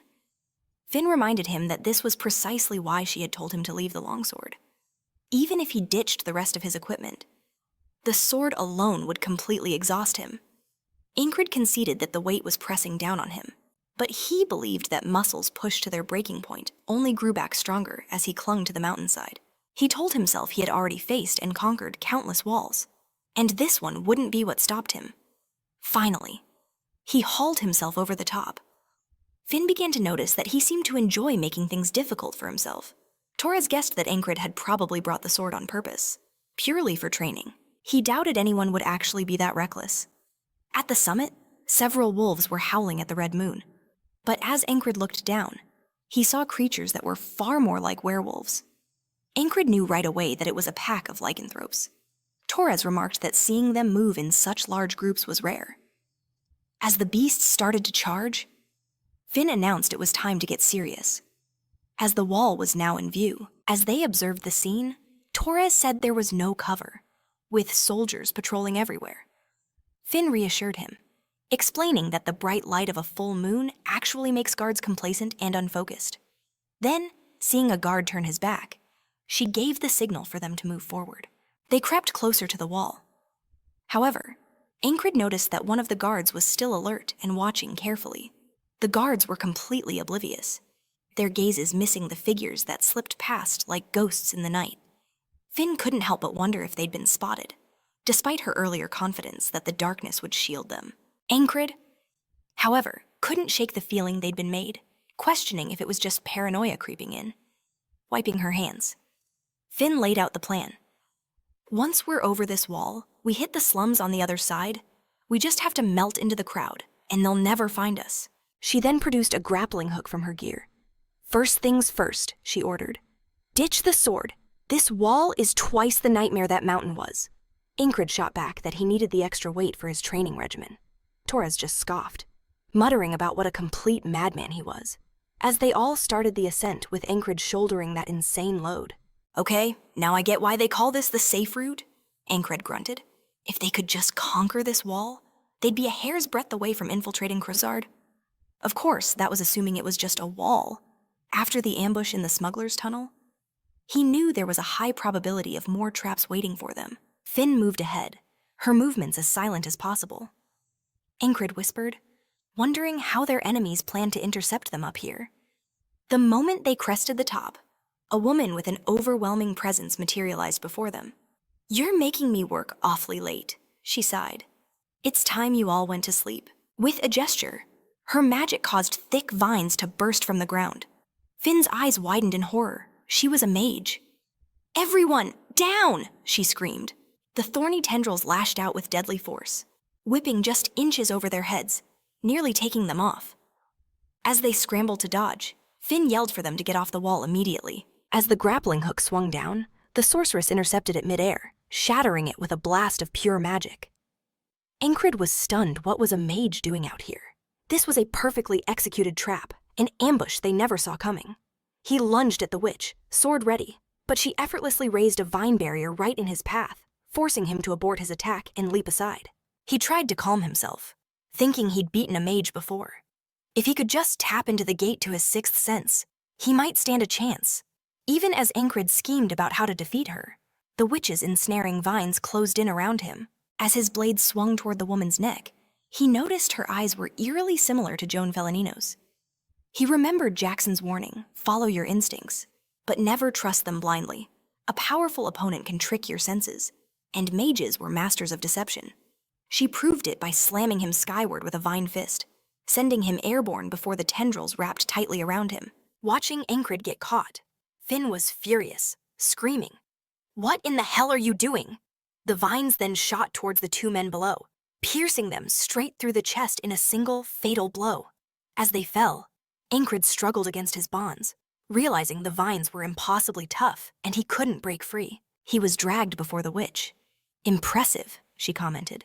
"Most run, but you're like a cornered animal, biting at the branches." "I am Lydia of the rose vines," she announced, looking down at him. Then, with a sickening crunch, she crushed his hand, finishing him for good. In that final moment, Enkrid understood that just as soldiers have different power levels, so do mages. He'd grown arrogant, drunk on his own progress, and had completely misjudged his enemy. Death appeared once more. "So, do you finally understand your place?" it asked. "A rare specimen indeed, trying to get stronger by feasting on your own pain. But before a wall this impossibly high, you are nothing more than an ant." Enkrid simply thanked the being. "Because of you, I've remembered my original resolve." "This was the obstacle I needed," he replied. "We'll see if you can still say that after facing the third wall," Death retorted. After his encounter with Death, Enkrid went straight to Finn. She was bewildered. "You want to sneak in by pretending to be with a merchant company? Why the sudden change of heart?" "I've got a really bad feeling about that wall," Enkrid explained. Finn tried to calm him down. "It's fine," she said. "We just need to blend in with one of the merchant groups that regularly pass through." Enkrid pressed, asking when they were supposed to head in tomorrow morning. Finn explained that if they couldn't conquer that wall, sneaking in was off the table. He asked about the wall's condition. Torres then chimed in, asking if that meant they had to wait another day. Finn suddenly grinned. "Since we've got some downtime, why don't we have a little party? Bring out everything we've got," she announced. Enkrid couldn't believe his ears. Moments later, jerky, beer, and other supplies were being passed around. Enkrid was flabbergasted. "Are you crazy? We're going to eat and drink right on the enemy's doorstep?" He challenged Finn, asking if it wasn't reckless to let their guard down. She just shrugged, saying that being wound too tight wasn't good for anyone. "When your body is tense, your vision narrows and you lose focus," she explained. "Your shoulders are as stiff as a board. Enkrid, come on, eat and drink something." Enkrid had always believed that pouring all his energy into fighting was the only path. But as he thought about it, he realized Finn was right. His perspective had become dangerously narrow. He'd always just charged forward without thinking. Sitting down with them, he began to understand that rest had its own purpose, and that relentless effort wasn't the only answer. It was time to pause and reset his mind. "I'm going to make today count," he declared, raising his sword and getting into a training stance. "I told you to rest." "What do you think you're doing?" Finn exclaimed. Torres just sighed. This is just how he relaxes. Finn was still skeptical as Enkrid began his drills. "Whatever," she muttered. "You've got a pretty good physique, I'll give you that." Torres quickly told her to knock it off. It was already dark, and they were still out in the open. Enkrid felt he'd seen something valuable today, and that alone made the delay worthwhile. If he'd gone with his original plan, he would have already been at the wall. He replayed the events Canzino's unit ambushing them, a mage guarding the wall. He was certain something else was waiting for them this time. He just had to figure out what it was. Just then, a lycanthrope's howl pierced the night. Finn, her crew, Torres, and Enkrid all froze. Enkrid immediately recognized the sound. It was from the pack they had spotted earlier. "Run!" Finn shouted. They scrambled to get away, but it was too late. The werewolves had them completely surrounded. Torres's voice was grim. It takes 10 soldiers to handle a single lycanthrope. There are 20 of them, and only 6 of us. There was no sign of them coming, Finn said, bewildered. Where did they spring from? Enkrid replied that he hadn't sensed their approach either, realizing it had to be some kind of disguise. Was this another one of that Mage Laetia's tricks, he wondered aloud, as the werewolves' howls intensified, signaling the attack was about to begin. Stepping into the oppressive aura, Enkrid declared, "I told you I wouldn't give in to despair, but that doesn't mean I'm just going to quit." And with that, he charged the beast. The wolf unleashed a savage 2-clawed strike aimed straight for Enkrid, but he somehow managed to evade it, even under the crushing pressure of non-stop attacks coming from every direction. Enkrid knew a counterattack was impossible. Focusing on one threat left him completely blind to the others. Just then, a werewolf lunged forward and latched onto his sword. Enkrid fought back with everything he had, convinced his fatal flaw was his narrow field of vision and that he just needed to see the bigger picture. But as he concentrated on that single point, he began to register the horror unfolding around him. His entire party was being massacred. He saw Torres get impaled, and then Finn fell, her neck caught in a werewolf's jaws. Even knowing he would just live through it all again, Enkrid felt the profound sting of watching such a gruesome end. In the chaos of the fight, he managed to take one down, then spun on another, sinking his blade into the creature's throat. But a different wolf came at him like a seasoned boxer, landing a brutal shot to his solar plexus that made him cough up blood. The thought that this monster knew how to throw a punch stunned him. It was clearly smarter than the rest, and he instantly wondered if it was their leader. It was a hulking, heavily muscled werewolf, distinguished by a massive scar running across its eyes. After that devastating blow to Enkrid's gut, the beast seized its chance, grabbing one of his arms in its teeth and using the bite to swing him around before launching him through the air. Enkrid flew backward, watching helplessly as the pack closed in. He felt a surge of desperation looking at the bodies scattered on the ground right before he met death. She informed him that no matter which wall he chose, every single one would be a struggle. "So long as this today exists, you are doomed to relive these moments," she proclaimed. "Are you still finding this enjoyable?" Enkrid answered yes, explaining that a restless feeling drove him. His companions, overhearing his strange one-sided conversation with death, began to question if he was sick. "That's exactly why I can't just stand by and do nothing. I'm fine," Enkrid insisted, urging them to get a move on. He knew that even if every route was a dead end, he would have to carve out a new one himself. He considered the 3 timelines he'd experienced, the one with the soldiers, the one with the mage, and the one with the werewolves. He told himself that if all known paths were blocked, he'd just have to find another way through. With that, he chose to return to the path with the soldiers. Enkrid admitted to himself that he'd thought about what to do if surrounded, but he had come up with nothing. He knew he couldn't take on the Caninos one-on-one, and if they cornered him in that tight space, it would be over. The only viable strategy was to avoid being surrounded in the first place. He figured if he could just use his instincts to sense their location, he might have a shot. So when the soldier appeared, boasting he'd caught the rats, Enkrid immediately adopted a battle-ready stance. Looking back on the memory, he recalled that his instincts had told him nothing, and he'd walked right into the trap. He was completely run through with no way to fight back, realizing he stood no chance because magic had to be involved. He then went after the mage, demanding to know if the spell in that cavern was her work too. Her strange reaction told him everything. "Was Captain Roger that incompetent?" she muttered, wondering how she'd been exposed. Enkrid died again, but this time with a clue that might change everything. Later, while training with Torres, Enkrid couldn't figure out why the stone wouldn't leave his hand, and Torres just called him hopelessly clumsy. Enkrid reasoned that whenever a mage was involved, relying on instinct to detect traps was useless, and even if he could avoid them, he was still up against a horde of relentless fanatics. He wondered how it was possible to fend off so many attackers. The same problem applied to the lycanthropes. It was always a battle of the many against the few. He had to discover some method to bridge that gap in numbers. As he pushed forward, he realized that simply attacking with all his might was pointless.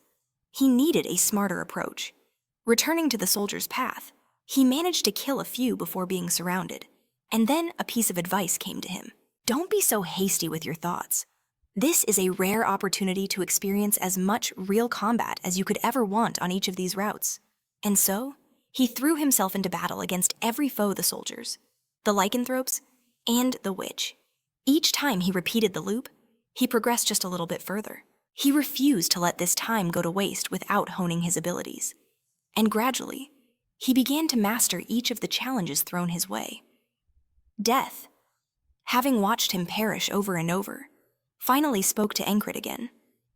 "How much longer are you going to fool around if you don't want to be trapped in this today forever? You need to pick a wall and break through it." Enkrid replied that the more he repeated the day, the more he understood. All 3 paths were insurmountable walls, and it felt like a waste to only conquer one of them. Back on that fateful day, Enkrid was already up and training before Torres even woke. He practiced the technique Torres had shown him relentlessly until he could perform it without a single flaw. Torres was dumbfounded. "You couldn't do that yesterday. When in the world did you learn how?" Enkrid calmly answered. "It was about 30 days ago." Torres was completely baffled by his response and asked what he could possibly mean by that. But Enkrid knew he had finally gathered enough skills. Realizing this was his 79th loop, he declared, "Now, I will shatter this wall and walk into tomorrow." He mentioned they still had some time before heading into the smuggler's tunnel and asked a companion if she could make him a small pouch. He specified that it should be about the size of his wrist, as he planned to strap it there. One of them replied, "Of course, that's simple enough." Next, Enkrid turned to Finn, pointing out that her boots seemed different on the inside. She explained that they were lined with extra fur to silence her footsteps. "There are a lot of sharp-eared beasts in these parts," she added. Enkrid remarked that he should do the same, which prompted Torres to ask what he was talking about. Enkrid simply repeated that she'd mentioned beasts in the area, but Finn clarified that it wasn't like they were guaranteed to run into any by nightfall. However, Enkrid had managed to get a pair of those boots for himself. Torres asked if he had experience as a ranger. When Enkrid said no, Torres noted that walking so quietly, even with fur-lined boots, was incredibly difficult. Enkrid merely thought to himself that it was the result of practicing over and over again by repeating that day's today. He knew that to survive the tunnel, he first had to locate the ambush and then create an opening. Spotting signs of an ambush in the pitch dark is nearly impossible, but luckily, they had a specialist with them. Enkrid then posed a question. "What if enemies are already lying in wait for us inside the tunnel?" She replied that the tunnel was long enough that if they encountered enemies, they could simply retreat. "But what happens if our escape route is blocked too?" Enkrid pressed. The girl began to see the alarming logic in his questions. He kept going, asking about the tunnel's height and length, and if their rear was sealed. He asked Finn if any side passages existed. Torres finally interjected, asking if Enkrid was just scared or having a bad premonition, because he was asking far too many questions. Enkrid argues that if there are armed troops waiting for them, it's a suicide mission. Finn snaps back that if he's scared, he should just bail instead of making grim predictions. With a dead serious look, Enkrid insists he's just telling them to be cautious. She takes his warning to heart. Enkrid racks his brain, trying to figure out how to guide his companions without revealing his hand. After the tall grass incident, he knows he can't just use brute force with his current status. He has to convince them. That intense pressure he unleashed in the old infirmary, that invasive force that communicates intent more clearly than 1,000 words, would be far more effective. She finally relents, admitting she had let her guard down. Enkrid sees the shift in her demeanor and realizes she's finally taking the threat seriously. Once Finn taps into her senses, she's bound to notice something is off. Lando picks up on it. 2, there are tracks that look like they've been deliberately erased. Suddenly, it all clicks into place for her. Annoyed, she yells for everyone to pull back, saying something's not right and they need to secure an escape route immediately. But the soldiers lying in ambush hadn't actually spotted them yet. Rose is completely terrified. Enkrid calculates that the archers are positioned directly on their path of retreat. He bolts out into the open, shouting that he's a messenger from Captain Rogers. Finn is stunned, thinking he's lost his mind. The archers hesitate. They hadn't been told to expect any messengers. This is perfect, Enkrid thinks, because the conflict will kick off right there. He remembers Roger is the enemy commander's name, a piece of intel he got from Latia, who described the guy as a slacker who doesn't take his job seriously. Enkrid figures it's too dark to make out faces or uniforms. He yells that there's a demonic beast in the city, which makes the soldiers turn to their commander, Roger, asking what on earth he's talking about. Enkrid smirks, just by hearing the name Roger. They've mistaken him for one of their own from Aspen. Once he's within striking distance, he draws his blade. He knows that if he gets any closer, they'll recognize him. But in that split second, he's already taken one of them down. It's too late for them to react. The soldiers finally catch on that he's an intruder, not an ally. The enemy leader screams for everyone to kill Enkrid, but Enkrid grabs him and uses him as a human shield, daring them to shoot. The terrified soldier orders his men to hold their fire, but the others are screaming at them to take the shot anyway. Enkrid scoffs at their lack of training, mockingly asking if they're the so-called kings of Aspen. He taunts them, saying even he can't fix this mess and demanding they make a move. Hiding nearby, Torres and Finn have no idea what Enkrid is doing by deliberately provoking the enemy. They realize if more hostiles are nearby, this is about to turn into total chaos. Enkrid taunts them, asking if their crossbows are just for show and if their brains are purely for decoration. It finally dawns on Finn that she needs to start sensing for other enemies. Enkrid keeps laying into them, asking if this pathetic display is what Commander Roger taught them. Finn curses the incredible noise, complaining she can't hear a thing over his shouting. But then, she understands his strategy and whispers that it can't be possible. Enkrid keeps yelling Roger's name, calling him the commander of a bunch of morons. He gambles that in the darkness and confusion, with all the nonsense he's shouting, his crazy plan to draw all the attention to himself might actually work. Finn materializes from the shadows behind a soldier and silently takes him out. She continues to move like a ghost, eliminating the enemy while Enkrid keeps them completely distracted. Finn and Torres methodically finish off the remaining soldiers. Enkrid declares that anything can become a weapon when it's about survival. Finn can't help but think Enkrid is a genuine genius. The enemy troops finally sense something is wrong behind them, wondering if there's another attacker. But the realization comes too late. Several of them fall without ever seeing who hit them. The enemy soldiers whisper that the darkness is consuming them and the light is fading. Enkrid just keeps talking as the slaughter continues around him.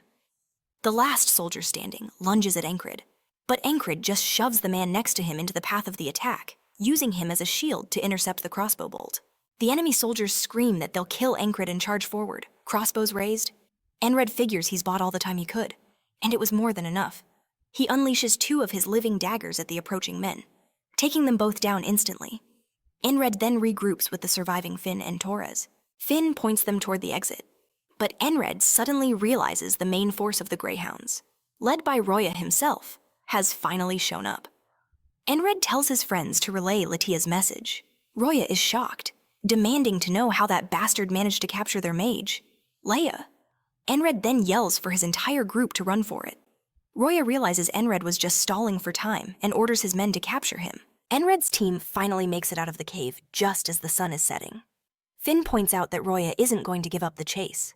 She asks where they should go to lose him down by the stream or maybe toward the cliff. But Enkrid tells her they're heading straight for the camp. She has no idea why. Enkrid tells her not to overthink it and just run as fast as she can. Finn agrees and rallies the others. Enkrid thinks to himself that with the sun setting, it's almost time to summon those things. He begins smashing every large rock in his path. He recalls Henry mentioning that near the Pennanal River, there are flat, muddy stones that house deadly poisonous vipers. Enkrid throws his sword at one of the stones, shattering it and kicking the pieces toward the pursuing soldiers. They just scoff at his pathetic attempt. But from the broken rock, a viper lunges out, striking one of the soldiers. Enkrid then unleashes a horrifying storm of venomous snakes that leap onto them, their bites causing instant death. The soldiers scream in panic. "There are vipers under the rocks." Finn asks why on earth he's stirring up such a hornet's nest, saying that all this commotion will just make things even more chaotic. "Exactly," Enkrid replies. "With ears that massive, there's no way they won't hear this racket." As Enkrid sprints up the mountain, he sees the moon is already high in the sky. Night belongs to the demonic beasts. Right on cue, all the lycanthropes begin to emerge at the campsite. Enkrid explains that to those creatures. It doesn't matter who's in front of them, they only crave flesh and blood. He tells Finn and Torres to get clear. Finn can't believe what he's saying. Torres asks if he really expects them to just abandon a comrade. Finn chimes in. "That's right. Where does he think we're going to go and leave him alone? But Enkrid just orders them to leave, insisting he has a plan and that they'll only get in his way. As Finn and Torres reluctantly flee, Enkrid remains behind. Roger sees them splitting up and commands his men to pursue the others. Enkrid smirks, thinking that by gathering the greyhounds and the lycanthropes in one spot, he can make them tear each other apart. This is the turning point. He just needs to become the sole focus of their attention to stop them from going after Finn and Torres, who have already gotten a head start. This level of overwhelming bloodlust was the perfect bait to make them snap and charge in recklessly. Enkrid focuses his entire aura into that killing intent. Roger feels it immediately, his instincts flaring up. The lycanthrope leader also senses the threat, prompting Roger to roar. "Take that one out first." Without hesitation, the lycanthropes begin scaling the mountain, eager to tear Enkrid apart. He sees them coming and casually steps aside, letting the two attacking forces collide with each other. Enkrid muses that with no one able to tell friend from foe, everyone is just a chaotic mess. And just like that, a real battlefield erupts, with the lycanthropes unknowingly serving his exact purpose. As Torres escapes with Finn, he starts having doubts. He remembers Enkrid saying he had a plan, but seeing this carnage makes him wonder if they should turn back. A piercing scream suddenly rips through the air, startling both of them. They glance back and see the lycanthropes mercilessly slaughtering the soldiers. Torres realizes Enkrid is trapped alone in the middle of that enemy horde and declares he has to go save him. But then he spots something, even rubbing his eyes in disbelief. Finn sees it too. She whispers in awe. How is he dodging so perfectly? He's weaving through those arrows like they're nothing. Even in the swirling chaos of the melee, Enkrid feels the ones who sensed his bloodlust converging on him from every direction. He manages to evade every single attack by a hair's breadth. Enkrid notes that he's expanding his senses beyond his line of sight, covering every angle. This requires split-second judgment, as a single misstep would mean instant death. Yet Enkrid pulls it off flawlessly, a confident smile playing on his lips as he fights. He scoffs that death certainly won't be claiming him today. Frustrated, Roger shouts to his men, "Grey Dogs, get into formation." Enkrid knows the Grey Dogs are an elite unit. If they organize, the lycanthropes stand no chance. To achieve his goal, he needs this pandemonium to continue. He recalls something he discovered purely by chance the last time this day repeated a perfect weakness to exploit. He remembers a fight with one of those soldiers. That soldier had called Enkrid a fool, shouting that he'd attacked Rogers, the man who never removes his helmet. The soldier had mocked him, asking if a nobody like him ever stood a chance. That memory made Enkrid wonder why Rogers was so attached to his helmet. So he went straight for it, knocking it off and revealing a shiny, bald head. Everyone froze, staring at their captain in stunned silence. Enkrid had told Rogers there was no shame in being bald. However, Rogers reacted poorly, exploding into a blind rage. Enkrid realized Rogers was deeply insecure about his hair loss. He began to taunt him, yelling, "Take off the helmet! You sent your own hair to an early grave," he bellowed. "Show me that barren desert where not a single strand of life can grow." Rogers became even more livid but tried to calm himself, thinking he shouldn't fall for such a childish provocation. Then Enkrid simply ran a hand through his own thick, luscious hair, a move that filled Rogers with so much envy he could only glare with pure contempt. The two watching from afar could see Rogers was about to blow a gasket. Unable to control himself, Rogers shrieked that Enkrid was an insolent punk who would die a painful death. He charged at Enkrid, who dared him to try, meeting the assault with everything he had as his sword flashed under the light. Rogers pressed his furious attacks, but Enkrid parried them effortlessly before launching a vicious counter. He nearly tore off Rogers' helmet, forcing the captain into a desperate defense. "Time to reunite with your hair," Rogers roared, bringing his sword down in a massive overhead strike. But before Enkrid could even respond, a lycanthrope's hand shot out and clamped around the enemy captain's neck. Rogers' head was ripped clean off his shoulders, and he was dead before Enkrid could land the finishing blow. The lycanthrope then turned, locking its eyes directly onto Enkrid. Rogers' men screamed their captain's name just before they were cut down themselves. Enkrid realized then that the lycanthrope's true target had been him from the very beginning. The monster lunged, but Enkrid deftly dodged the attack. He recognized that the werewolf had waited for the perfect moment to strike when he was surrounded and his guard was down. This creature, Cow, was clearly a far more dangerous opponent than Rogers ever was. He gloated that with his monstrous power and superior intellect, he was the one who had forced this day to repeat itself countless times. Then, Cow teleported behind Enkrid, his fist cocked back for a decisive blow. Enkrid whipped his head around just in time, deciding to end the fight right there. He thrust his sword forward, completely halting the monster's assault. As the beast went on the attack, Enkrid matched it with his own offensive. The werewolf threw a powerful punch, but Enkrid's blade swung true, lopping off the creature's hand before slicing deep into its abdomen.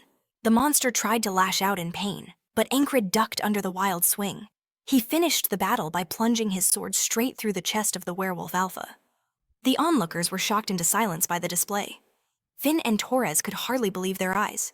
Finn thought to himself that he would never, ever consider fighting Enkrid. Torres, meanwhile, vowed that he wouldn't even dream of facing him. With the werewolf alpha defeated, everyone came to the same conclusion: Enkrid was unbelievably powerful. Finn made up his mind to side with him. But while Enkrid was catching his breath, exhausted from the fight, Finn and Torres started screaming at him to get out of there. Enkrid focused for a moment and then simply vanished. The soldiers saw him disappear and shouted for his capture. But the remaining lycanthropes kept them pinned down, creating a diversion for the three to regroup. Finn demanded to know if Enkrid had orchestrated the entire thing from the start, asking how he could have possibly known the lycanthropes were coming. Enkrid just replied that it was luck and that things had worked out. Torres then asked when Enkrid had become so powerful and how he knew the enemy commander's name was Rogers. Enkrid explained that for people who didn't know the whole story, everything must seem bizarre, and it was only natural for them to have so many questions. He knew he couldn't explain the truth just yet. Instead, Enkrid stated that a crucial piece was still missing and that his work wasn't finished. He gazed up at the enormous mountain where the witch lived, telling the others that was their next destination. The witch was waiting for them at the very peak, on the mountain where the witch waited. Enkrid climbed far ahead of the others. Finn wondered who this person scaling the cliff so easily was, asking if he'd always been this skilled. Torres was sure he hadn't. Finn then asked how they were managing to do so well. Torres was starting to get agitated, admitting he didn't know what to believe about Enkrid anymore. Enkrid explained that while the mage was jamming his senses, he knew her exact location. In all the previous loops, the mage had never moved from her spot. He saw Finn raise a hand, signaling that enemies were just ahead. He said he would handle it and go first, but Finn questioned what he was talking about. Before he could finish, Enkrid launched himself forward in a surprise attack aimed directly at the mage. She spun around instantly, having sensed him, and whipped a vine out to send him flying. Enkrid was ensnared, but managed to slice the vine with ease, freeing his hand as the mage stared in shock, asking how he found her. Convinced her creatures were the first to move, Enkrid shot back that they were just playing with the gray dogs, adding that maybe she should have trained them better. The enraged mage lunged again with her vines. Enkrid deftly dodged every single one, narrowly avoiding being impaled, and even managed to parry a strike with his sword. He figured his best bet was to evade the thick, spear-like vines while slicing through the thinner, whip-like ones. Finn could only watch, astounded by Enkrid's prowess against a mage. Torres asked if he should jump in, but Finn warned that if they interfered now, they would only be in the way. A group of soldiers appeared, offering to help Lydia and provide cover, but Finn materialized behind them, sinking her axe into one of their necks and ordering Torres to keep everyone away from Enkrid. More enemies were closing in. The witch, growing more frustrated with the swordsman by the second, launched a new volley of vines sprouting roses. "Do you really think you can go all out?" she sneered. She unleashed her barrage directly at Enkrid, who entered his zone, causing everything around him to slow to a crawl. He mused that he'd already figured out how to shatter her magic last time. After all, mages were still human. Cut them or stab them, and they die. The challenge was creating an opening to land the blow. Luckily, Enkrid had an idea, a trick he'd picked up from Torres. He charged headfirst into the volley of darts, batting each one aside. He closed the distance on the mage. As he drew near, she began to fall back, casting more spells his way. That's when Enkrid raised his hand, preparing his secret move, clutching the hidden dagger. He remembered Christ asking about the leftover magic artifact after they'd acquired the sword. Wondering if they should just sell it, Enkrid had shot down the idea, telling him to hold on to it for a rainy day. And at that very moment, He held that magic stone in his hand.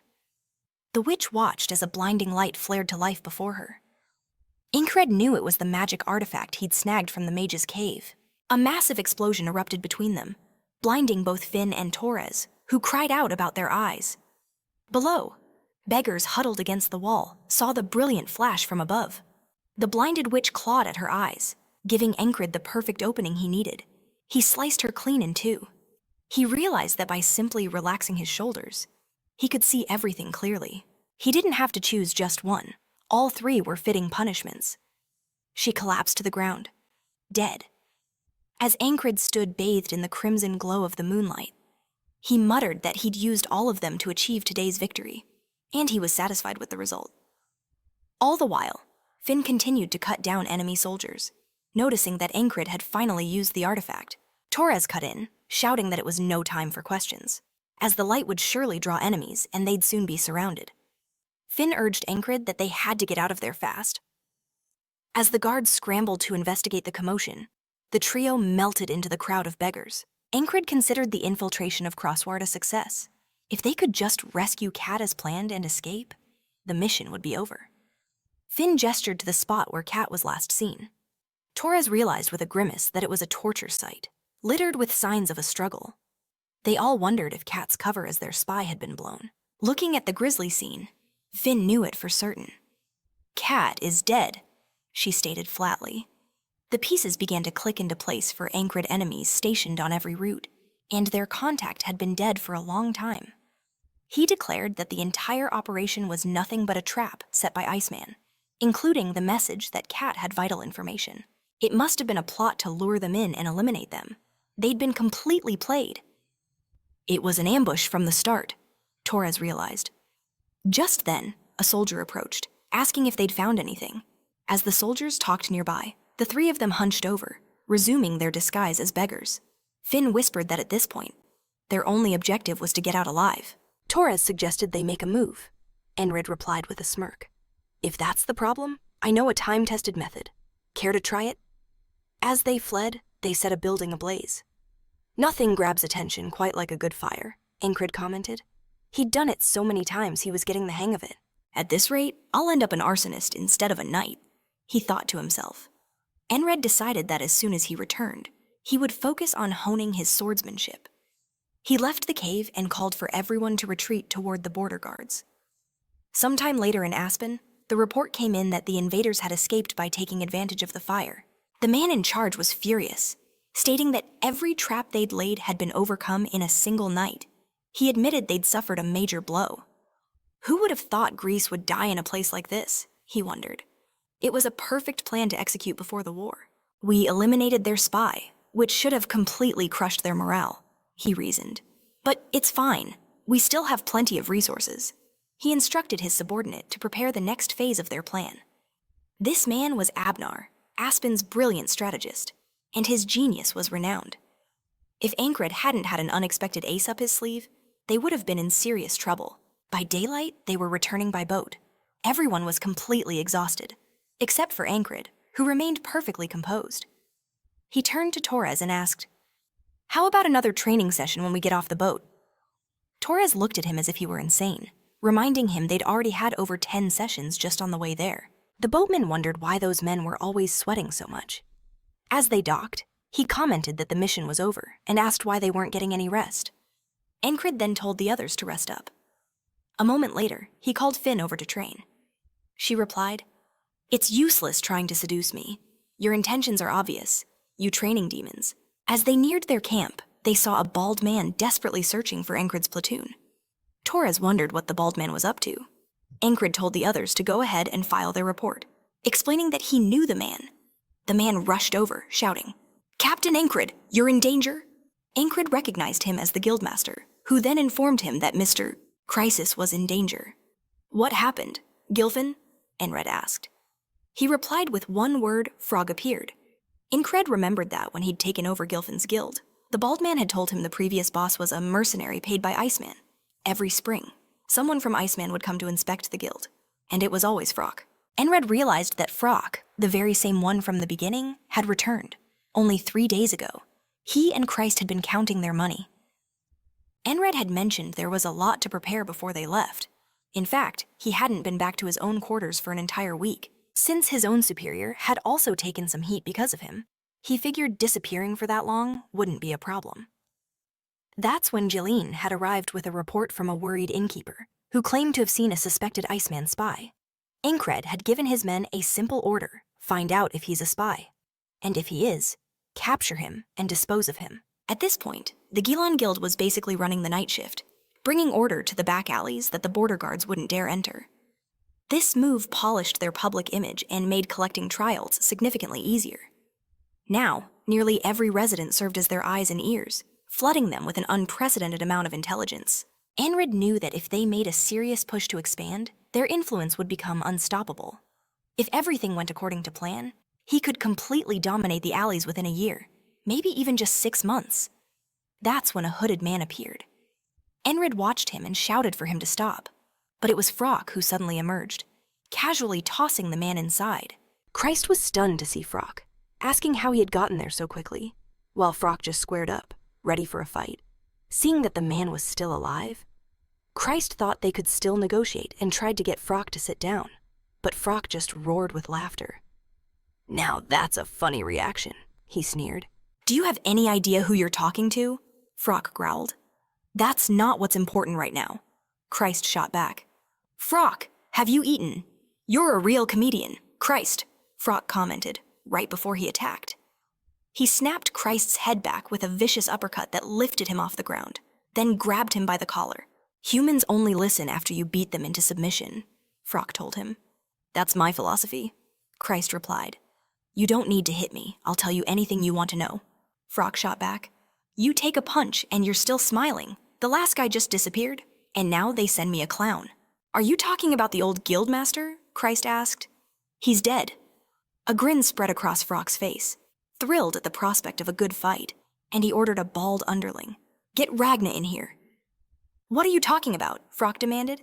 Christ simply gave Gilfin a look and said, "Bring me your true guildmaster." Gilfin understood immediately and bolted out the door. Enkrid assumed Christ had sent them to find Ragna, even though he knew the independent squad had already been dispatched with the advance force. Then it clicked for Enkrid. Christ's plan was brilliant. Ragna was the laziest person they knew, and simply getting him out of bed was a monumental task. In other words, the order wasn't just to fetch someone, it was to bring the one man who could actually kill Frock. Enkrid was sure Frock had no idea all their heavy hitters were already on another mission.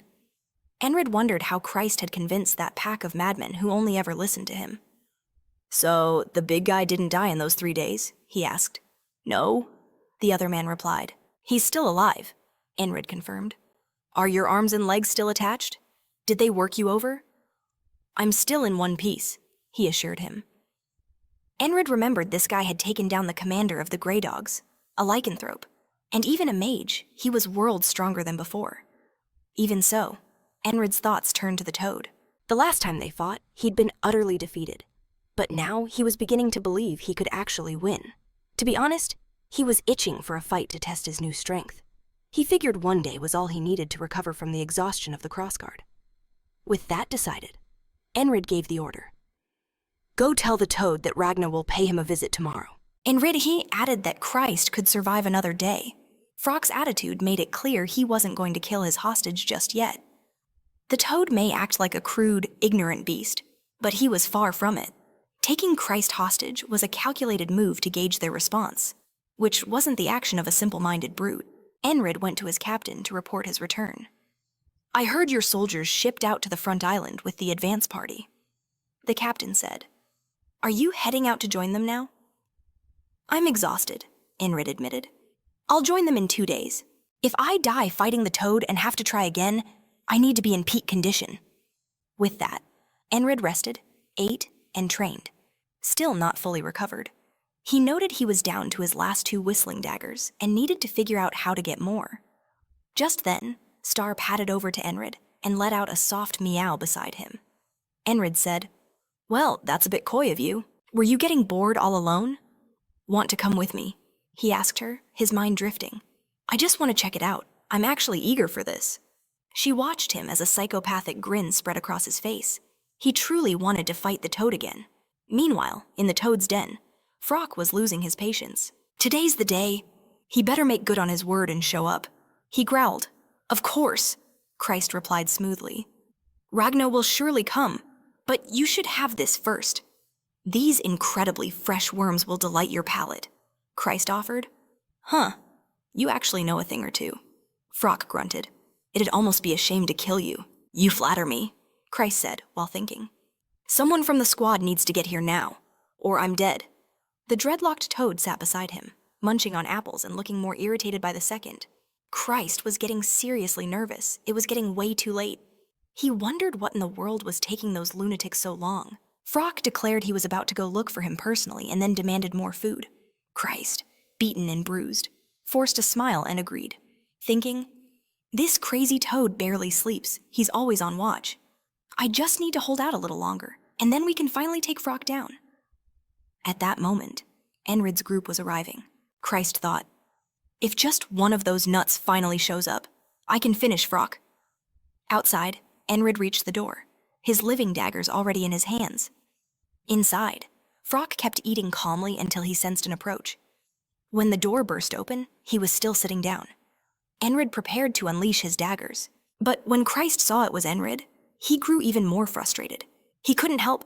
He was, after all, the weakest member of their squad. Regardless, Enkrid charged straight at Frock, letting his daggers fly. But the toad casually dodged them and leaped onto a table. Enkrid immediately followed up by throwing his sword, which almost caught him. But the toad dodged again, soaring over the boy and delivering a counterattack that nearly took his head off. Enkrid dove to the ground, narrowly avoiding getting decapitated by a few inches. The exchange left them on opposite sides of the room. Enkrid stared him down with absolute resolve, while Frock, now furious, charged at the boy. They erupted into a frantic clash of blows right in front of a stunned Christ. Is that really your boss? Christ wondered in disbelief. He's fighting Frock on equal terms. That's completely impossible. The intense exchange of strikes raged on. Enkrid was starting to realize that simply blocking Frock's brute strength was a defensive strategy, and a single mistake would lead to shattered bones. Frock then decided to charge one last time, aiming to end it all. However, Enkrid managed to halt the attack, using his shoulder to brace his sword. Frock was shocked that he was deflecting the raw impact with such a fluid swordsmanship technique. As his own blade pushed forward, Enkrid knew he had to aim for Frock's only weak point, his heart. He had to pierce it in a single, clean strike to stop the monster's regeneration. Before he could even react, the frog-like creature slammed a powerful kick into Enkrid's gut, launching him backwards. He went airborne, smashing through everything in his path. Christ saw Frock land a clean shot and knew if Enkrid got knocked out again, it was game over. He desperately started shouting Enkrid's name. Frock growled. You've got some nerve aiming for my heart. His annoyance was growing. He'd always had an eye for talent, and people even used to call him a scout, but this kid just didn't make any sense. He should have hit his ceiling ages ago. How is he still pushing past his limits? The thought baffled Frock, who couldn't process what he was seeing. Yet, Enkrid staggered to his feet again, realizing he'd somehow managed to tank Frock's kick. As Enkrid stood up, he showed no signs of fatigue, looking eager for more. A grin spread across his face as he taunted, All right, let the real game begin. So, it was worth the wait, Frock snarled. You're one annoying brat. I'm ending you, right here, right now. With that, he rushed Enkrid with murderous intent. As Frock lunged forward again, attacking from a high angle, Enkrid dropped into a low stance. He figured Frock was going for his heart again and braced to block the strike. But just as the blow was about to connect, Enkrid dropped even lower, letting the attack whistle harmlessly over his head. Seizing the opening, he lunged for Frock's heart again, thinking, a direct stab to the heart is the only way to stop his regeneration. But he probably has other tricks up his sleeve. Then, in a shocking move, Enkrid ripped off one of the giant frog's arms. His plan was simple. Frock would be too busy fighting to waste energy regenerating a limb. That created the perfect opening to aim his sword for a final decisive blow to the heart. Frock's irritation boiled over. Even with one arm, I can crush a bug like you, Enkrid, he roared. And just like that, Frock unleashed another devastating kick, stopping Enkrid's attack cold. The force was so immense that Enkrid's sword was sent flying from his grip.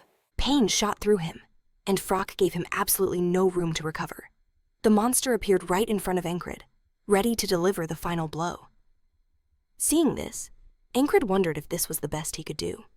"Looks like I'll have to give it another shot with the next life today," he muttered to himself. And so, as the frog's overwhelming killing intent washed over him, Frock's blade froze just centimeters from Enkrid's head. The killing strike never landed.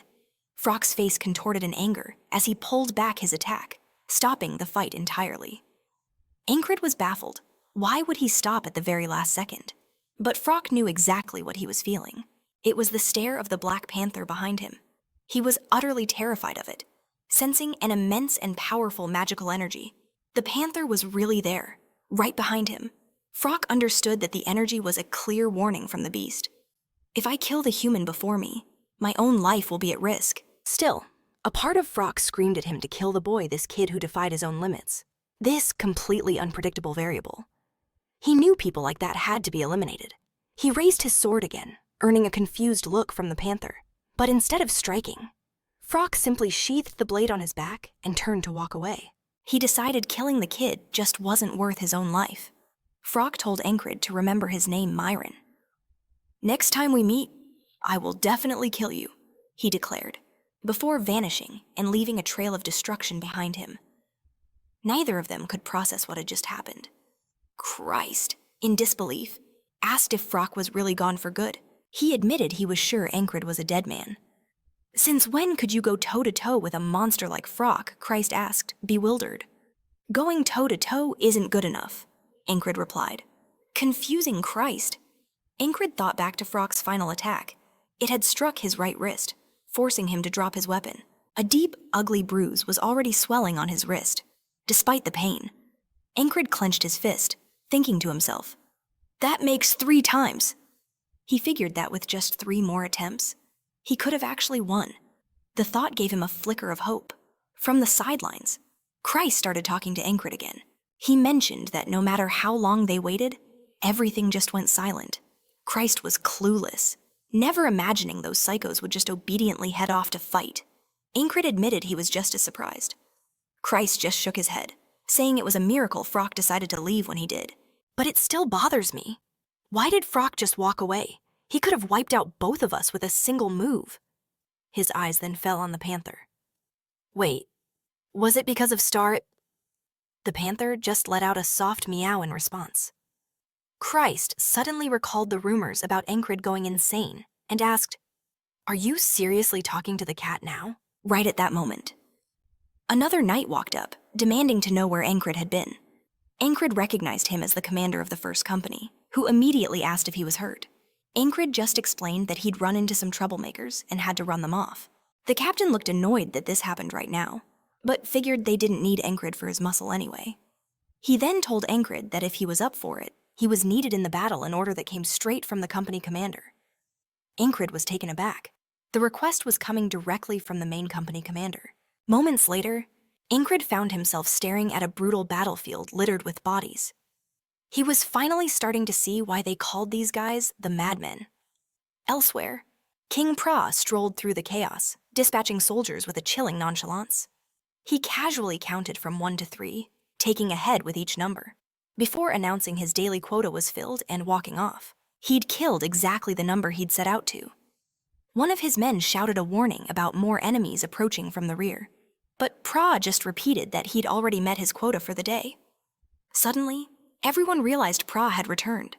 They had all assumed he was dead, but there was Ragnar, standing right before them, looking completely unfazed. He was holding a severed head after having wiped out scores of enemies, yet somehow he still looked like he was half asleep. Ragnar grumbled that if they were going to move his post, they should have told him, when they insisted they hadn't. He just shrugged, said whatever, and announced he was going to take a nap and not to be disturbed. Then someone pointed to what he was holding and asked what it was. They realized it was the head of the enemy commander. Everyone was in shock. He had walked straight into enemy lines and come back alive. Over in another section, a different member of Pra's crew was causing a scene. People were shouting that Alden was an absolute giant. He'd snatched a man by the arm like he was a toddler, telling him he was being too noisy and needed to learn some manners. As he held him, a sickening crack echoed through the air. The man let out a blood-curdling scream. Onlookers realized in horror that Alden had just torn the guy's arm clean off like it was a tree branch. Then they noticed their own allies starting to back away from him. They shot back, daring him to go over there and get his own arm snapped. Meanwhile, Jackson was absolutely decimating the enemy forces, who were struggling to even touch him, screaming in frustration.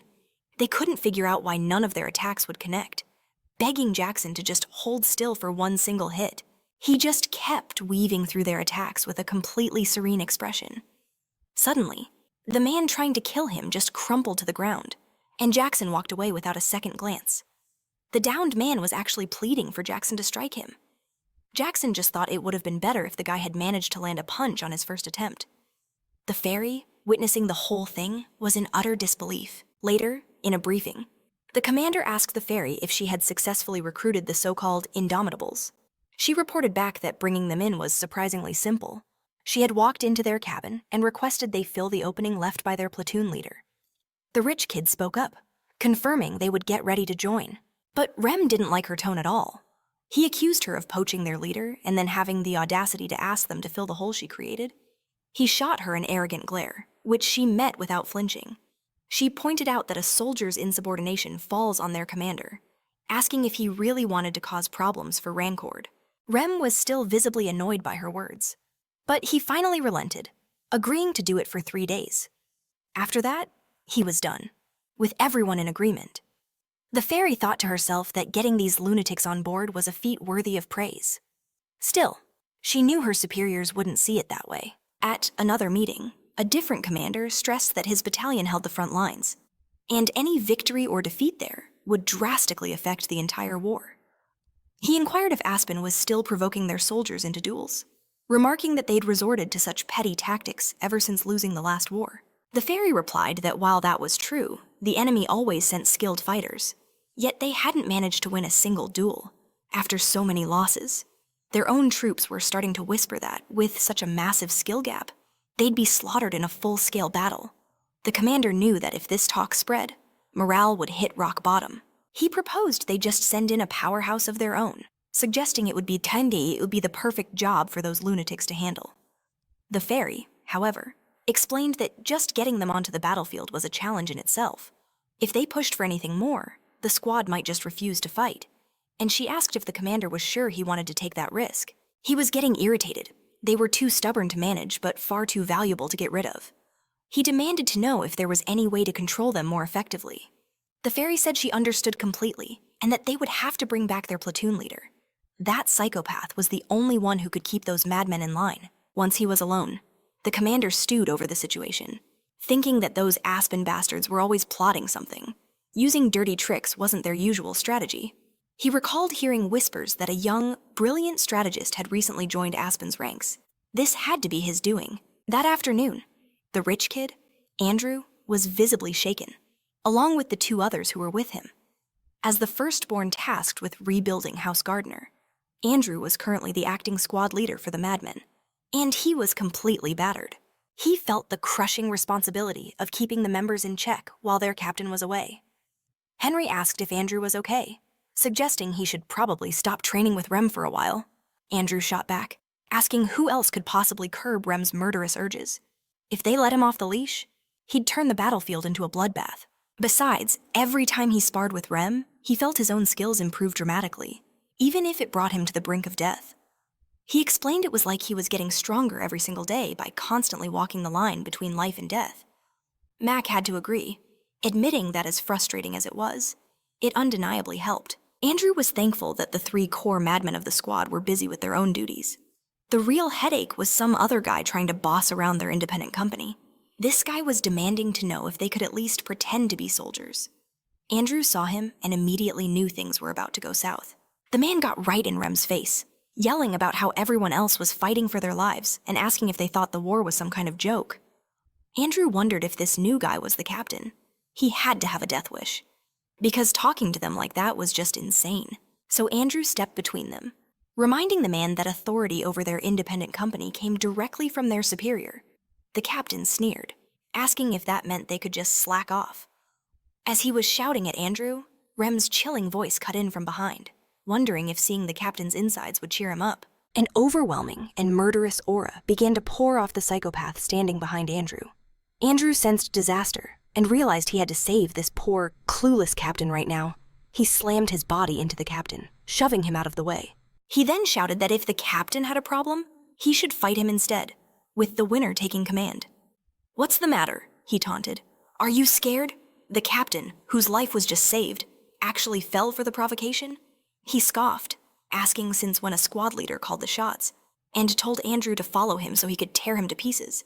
Rem saw exactly what Andrew had done. A profound boredom washed over him. Fights were already dull, and whenever one was about to start, Andrew always interfered and ruined it. He remained silent. There was a little fun to be had, but glancing inside at his neatly made bed, he began to think it might be time to leave the soldier's life behind. And so, the squad continued to wait for their captain, with no news of his whereabouts.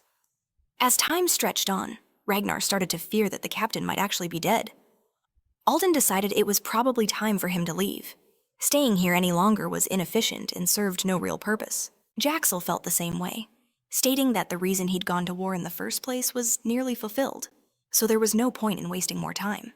They all agreed that if he didn't appear by the end of the day, they were leaving. Just then, Enkrid finally arrived. The fairy was with him, ordering her fiancé, Enkrid, to get back to his company immediately. When he stepped inside, the entire room was stunned into silence. The four who were about to desert suddenly lit up. Enkrid announced that he was back.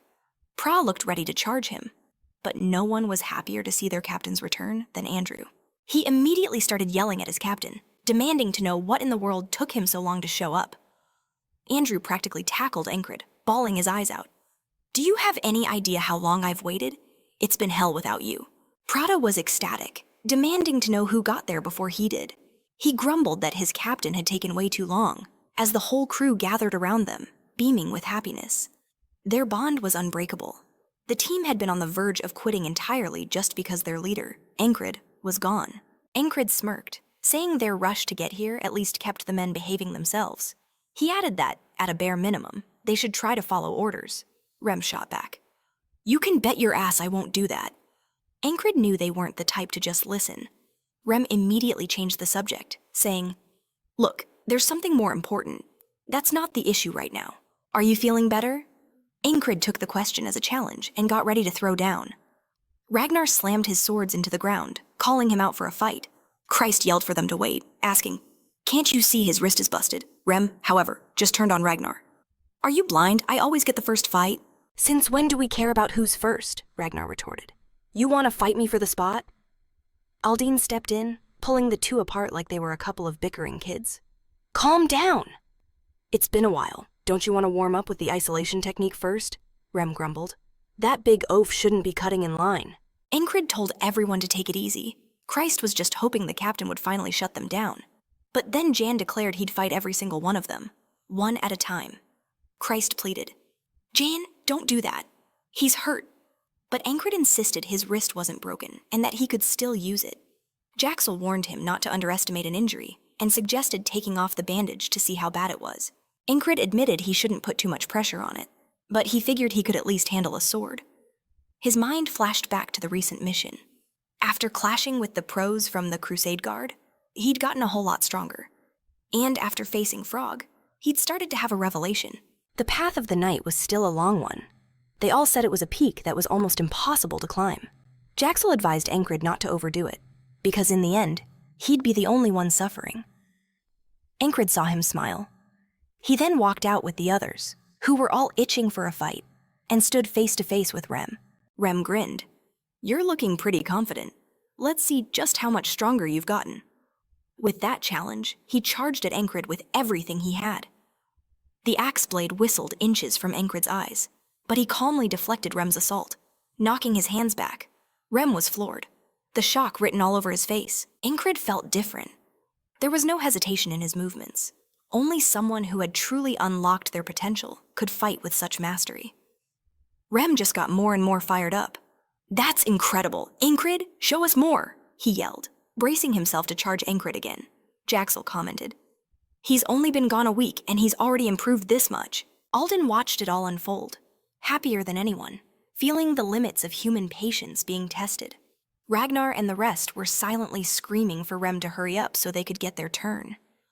Rem glanced back, thinking about how badly those guys wanted to be in his shoes. But then he wondered who could just stand by and watch something this intense. Enkrid came at Rem with even more force. After a good while, once he had faced every single one of them, they all headed back to the tent. Jaxel demanded to know what happened on the mission. Enkrid just said it was nothing. He'd simply fought Frog. That response left Jaxel completely stunned. Nothing, Rem questioned. What about that eternal mission with the Crusader Guard Frog showed up there? Christ explained that Frog appeared because of the guild and got hurt after heading back to the border guard. Rem scoffed. You let some furball land a hit on you and leave a scar. Alden asked if the mission went smoothly. Enkrid explained that the enemy had set up an ambush. The Grey Dog unit, a lycanthrope, and a mage were all waiting for them. Jaxel was getting more and more surprised by how impossibly casual Enkrid was while talking about it. He thought it was bizarre. He had also been training and fighting like a madman, but the power gap between them hadn't closed one bit. He was just amazed Enkrid had survived at all. Enkrid replied that it was honestly just dumb luck. The candles were blown out. Enkrid lay down to sleep next to Esther. He figured they probably couldn't tell he was holding back because of his wrist. All he wanted was to heal up quickly so he could come back at 100%. He was eager to see just how much power he could draw out of this squad with his current strength. Before they fell asleep, Rem spoke to him. From now on, we stop losing to guys like Frog, Ragnar added. There's still a ton to learn, and a captain to answer to.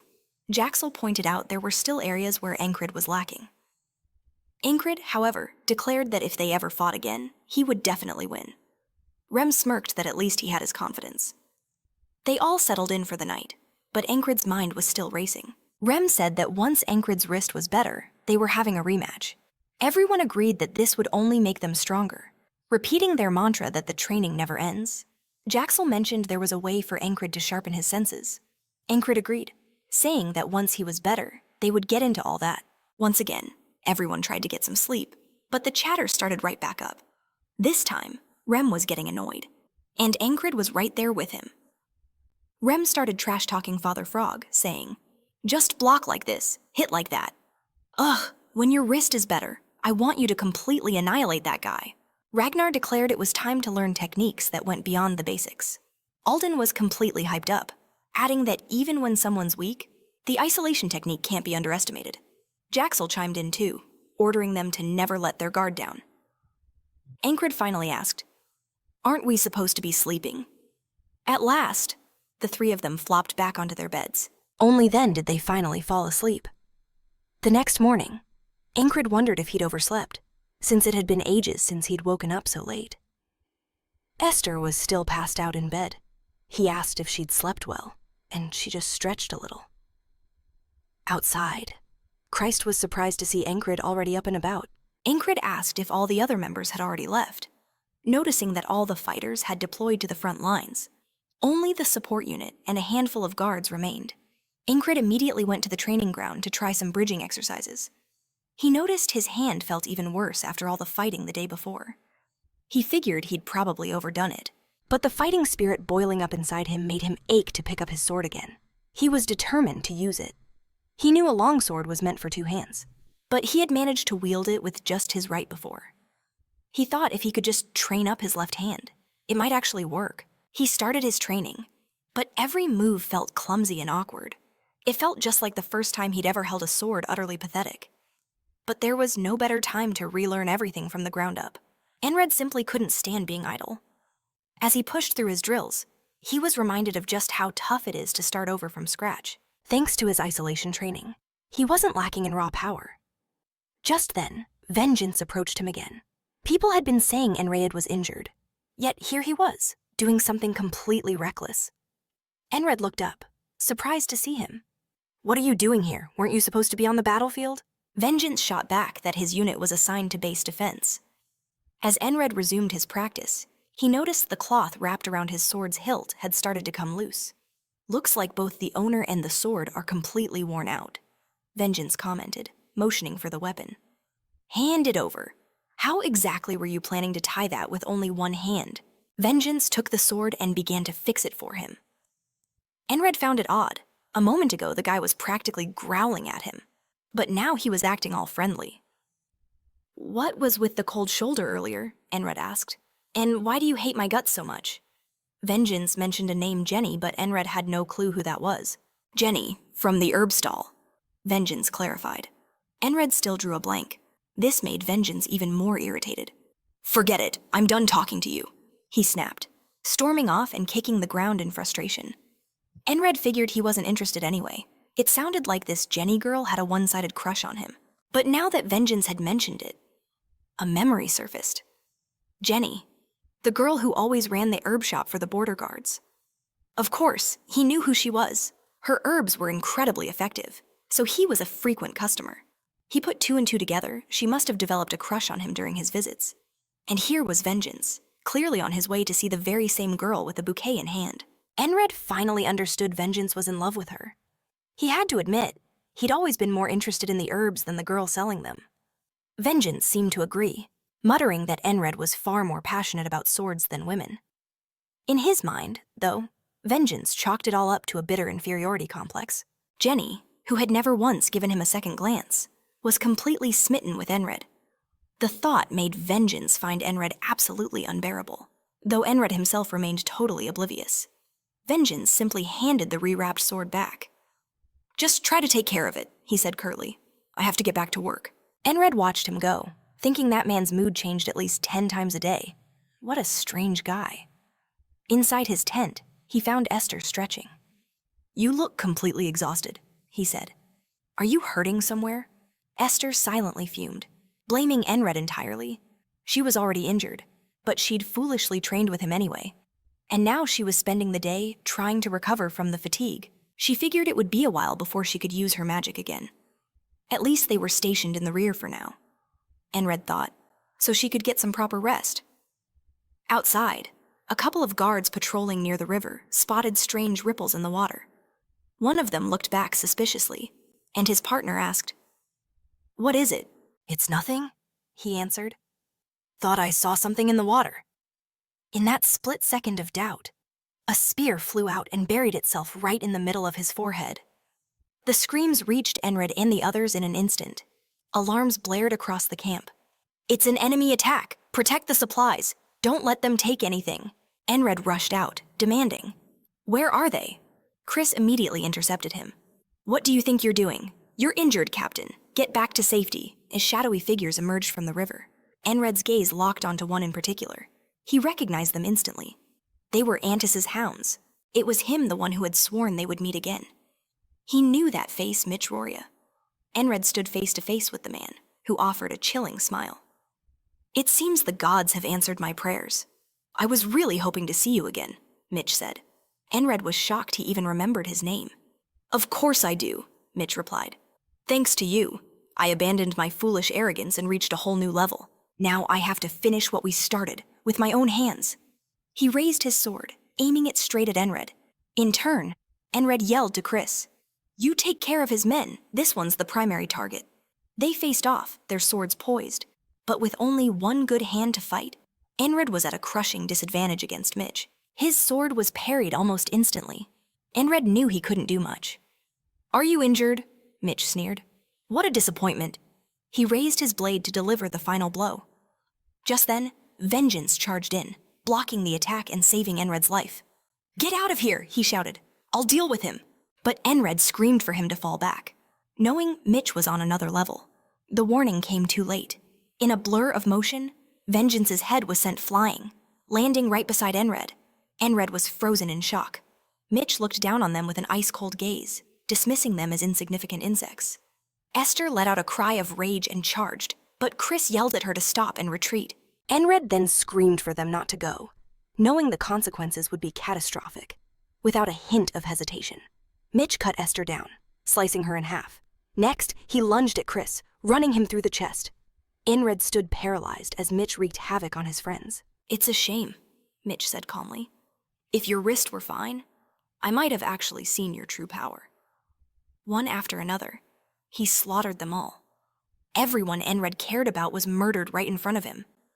With that final, nightmarish image burned into his mind, he woke with a jolt.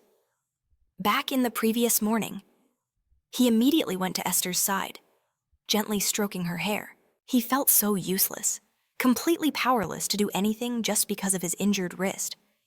It was then that Chris noticed Enkrid was already awake.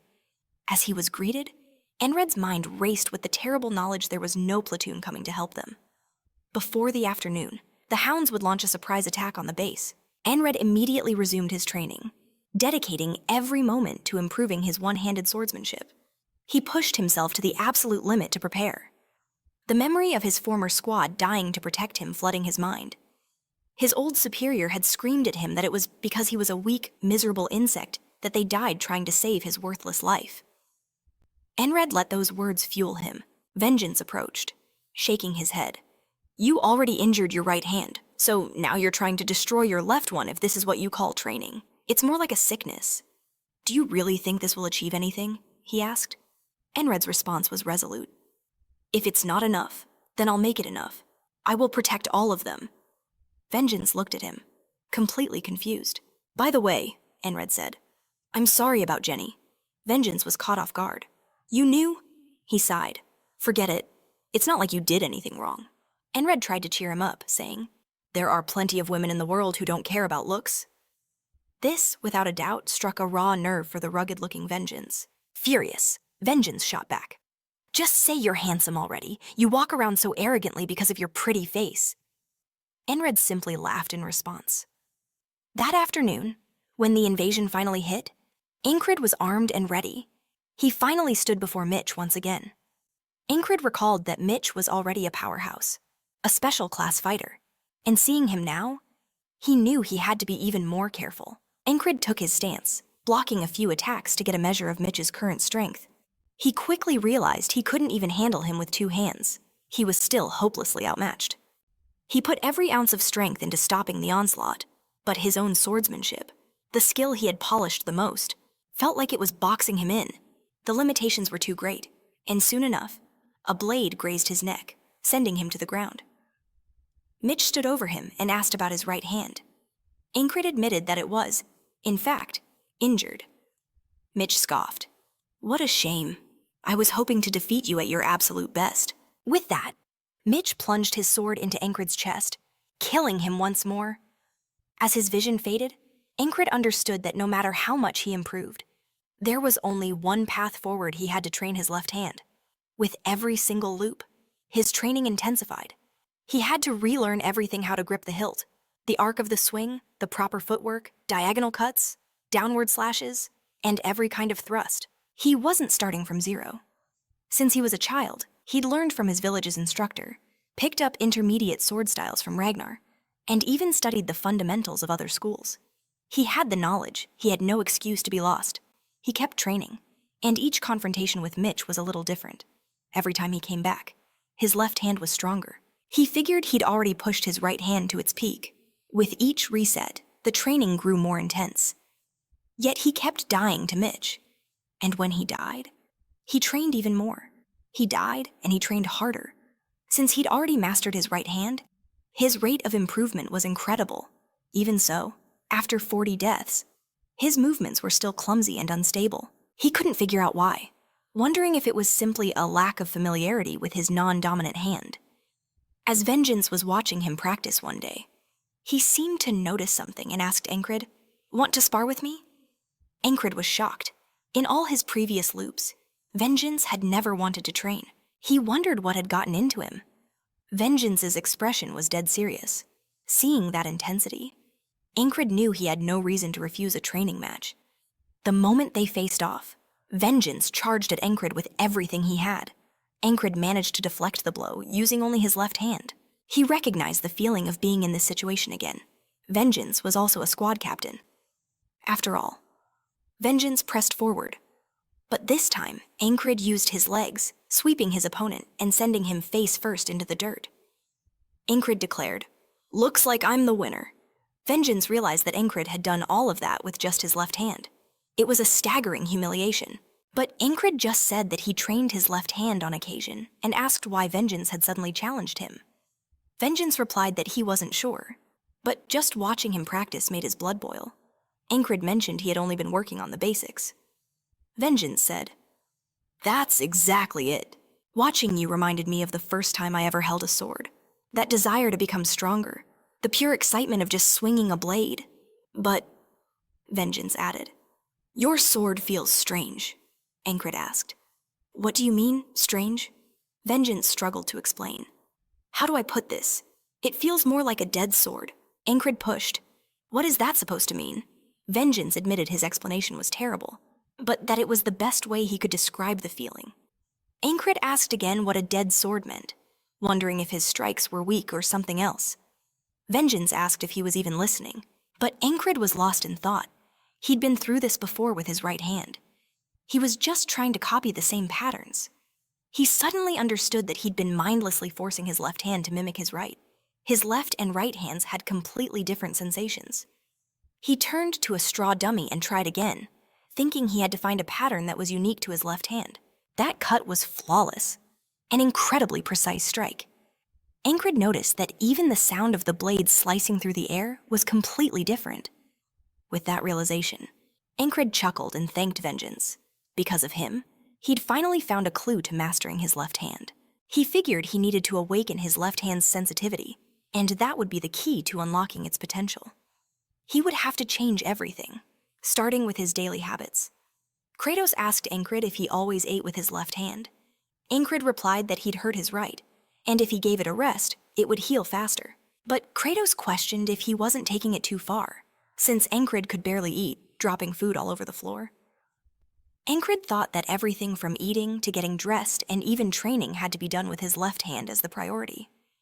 After a training session, he slammed his sword into the ground and decided that to awaken its sensitivity to the extreme, he would need to integrate all of his other techniques. He recalled the hidden blade technique and how he was told its subtle sensitivity was the key to pulling it off. He tried to use it with his left hand, but the first attempt wasn't great. He knew he could use the hidden knife, and the method he had learned from Torres ought to work. And so, on the 50th day, Vengeance came to Enkrid, asking if he wanted to train. This time, Enkrid delivered a colossal beating.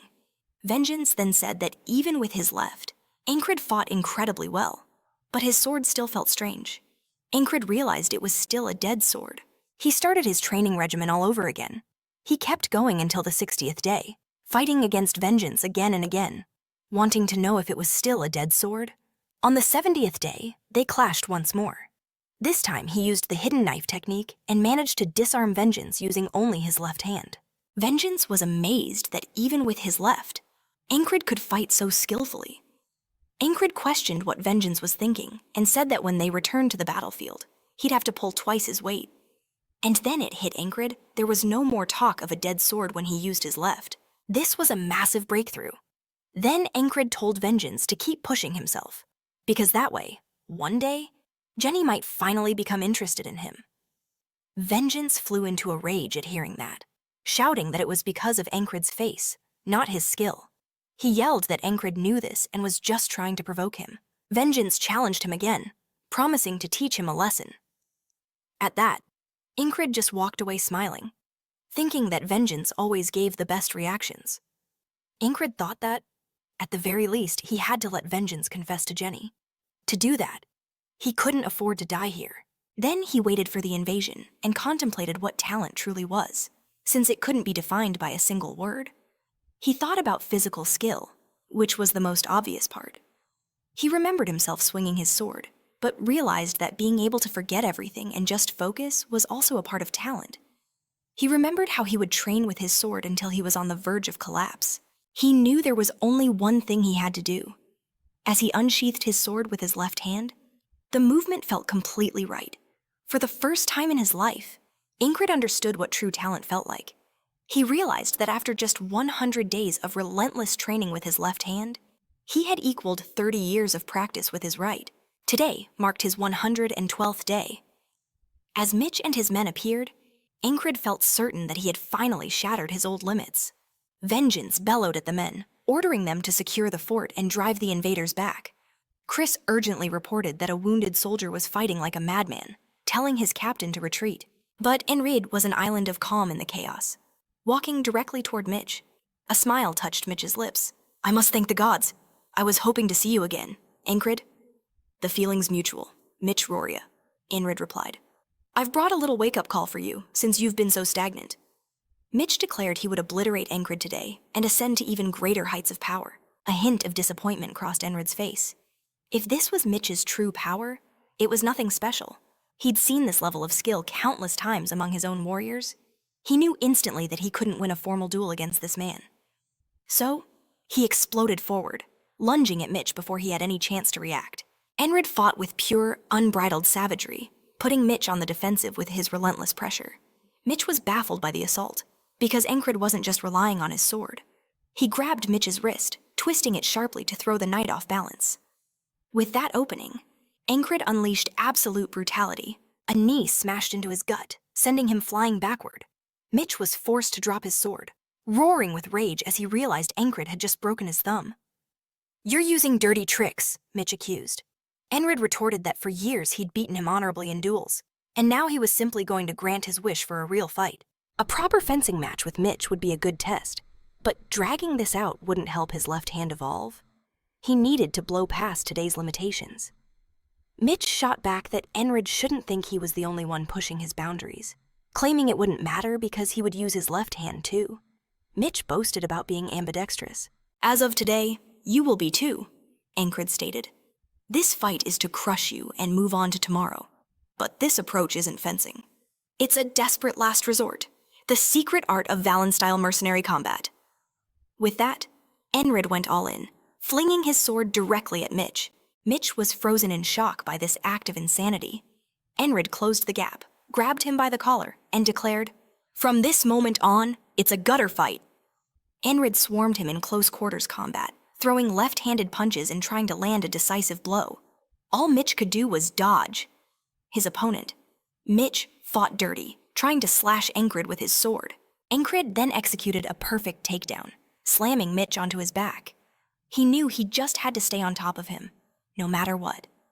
On the ground, Mitch's sword was useless. Enkrid dropped a knee on his arm, pinning him. He was prepared to bite his enemy if that's what it took to win. Bracing himself, Enkrid started hammering Mitch's face with a vicious volley of punches. Mitch quickly became dazed and confused. Enkrid knew he had to use every tool at his disposal to secure the win. This is a real street fight, he told himself. With a relentless storm of punches coming down on him, Mitch had to think fast. He used the raw strength of his legs to launch Enkrid upward. Enkrid tumbled away, giving Mitch the opening he needed to scramble up and grab his sword again. Mitch demanded that Enkrid take this seriously and draw his sword, yelling at him to fight with honor. Even in that moment, as Mitch swung his blade at his collarbone, Enkrid surged forward, blocking the attack with his chest plate. The sword bit into the metal and got stuck. I am being very serious right now, Enkrid said, while faking a punch to distract Mitch. Enkrid drew a hidden knife and slashed it across his opponent's face, seeing the blood pour down his own cheek. Mitch screamed. The blade had barely missed his eye. He had come within an inch of being blinded. Consumed by pure hatred, Mitch drove his sword into Enkrid's shoulder, but the armor stopped it from going deep, only tearing into his arm. He was forced to pull it back. Enkrid knew that after his wrist injury, a direct hit to his shoulder could mean defeat if he let the fight drag on any longer. Mitch figured with his eye damaged. His depth perception was a total mess. It was now or never. But once again, Enkrid threw a dagger at Mitch, catching him by surprise. Mitch raised his sword to deflect it. But instead of blocking the blade, he moved to dodge the injury. The dagger slammed into his hand, embedding itself to the hilt. Mitch's grip failed him. Enkrid took him down again, sending him crashing onto his back and knocking the sword from his hand. As his sword flew through the air, Mitch started screaming curses at Enkrid. He was absolutely livid. Enkrid, however, was completely focused. He applied a brutal leg lock, intending to snap Mitch's bone. As Enkrid twisted, Mitch began to howl in pain and tried to hit Enkrid with everything he had. But Enkrid dodged easily, avoiding the desperate swings. Once more, he seized Mitch's arm, twisting and pulling until it broke. This time, he clearly succeeded, as the roar Mitch unleashed across the battlefield was absolutely deafening. Everyone stopped to see the enemy platoon commander being maimed, screaming in agony. Enkrid offered no mercy, proceeding to break Mitch's leg in several places. It was often said that Mitch was a genius who never bothered to try, a man whose innate talent was shackled by his own boredom.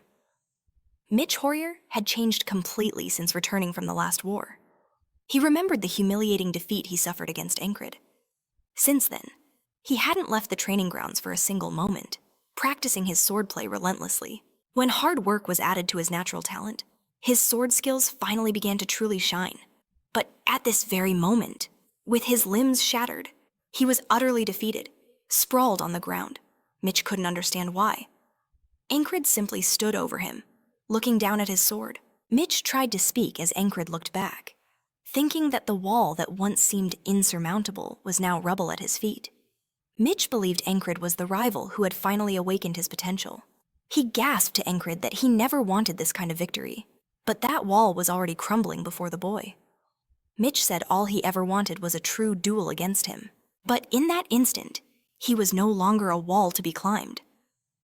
Enkrid then spoke to Mitch Roria, saying that this was a battlefield as he raised his sword to plunge it into his neck.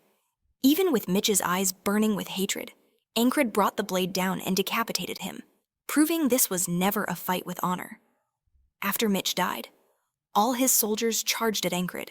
They screamed their platoon commander's name, but vengeance gave the order for everyone to fire and kill every last one of the enemies there. And so, the survivors mowed them down without mercy. Enkrid just stood there, next to Mitch's lifeless body. In the dimension of death, the final piece had just fallen into place. Enkrid couldn't stop replaying it, muttering to himself about Mitch. He acknowledged their fight was ferocious, but now he could only see Mitch as a wall he had to overcome. He left him behind, vowing to ascend to even greater heights. Sometime after the chaotic battle at the tents, Christ remarked on the situation. He pointed out that if they'd lost that position, things would have gotten incredibly messy. They had sensed the peril facing the main army and had to deploy the assassins. That split-second decision was the only reason they were still breathing. Vengeance walked up to Enkrid, insisting their survival was all thanks to him buying them precious time. He held out a sword, asking, "Isn't this yours?" Vengeance couldn't believe Enkrid would just leave his weapon lying on the ground and told him to treat it with more respect. Christ chimed in, asking if he hadn't already retrieved it. When Vengeance looked back, Enkrid corrected them, explaining it was Mitch Roria's sword, the weapon of the foe he had just vanquished. Vengeance commented that it looked like a quality blade. Intrigued, Christ moved in for a closer inspection. As he held it under the moonlight, a faint blue aura caught his eye, and he realized it must have been crafted from damp iron. When the others looked confused, Christ explained that damp was a legendary ore mine in Aspen. The iron from there was worth far more than the Valon steel or Noir's malleable iron that their captain typically used. He added that if Enkrid decided to sell it, he could fetch a small fortune. Christ then turned to Benzin, asking if he was heading to the front lines soon, and what for. Benzin shot back, asking if Christ was planning on going too. Enkrid stated he couldn't just abandon his unit members for an extended period. That led them to wonder if he planned on switching swords, arguing that even a superior blade was no match for one he was familiar with. But Enkrid countered that he didn't have to pick just one. He could probably learn to wield both. Later, as the soldiers marched back, Rem began to believe his captain was ready to ascend to the next level of power. He thought to himself that he never dreamed he'd be fighting alongside a man from the continent. But for someone like his captain, it might be possible to master the secret technique that originates from the beast's heart. He concluded that perhaps it would be worthwhile to teach it to Enkrid.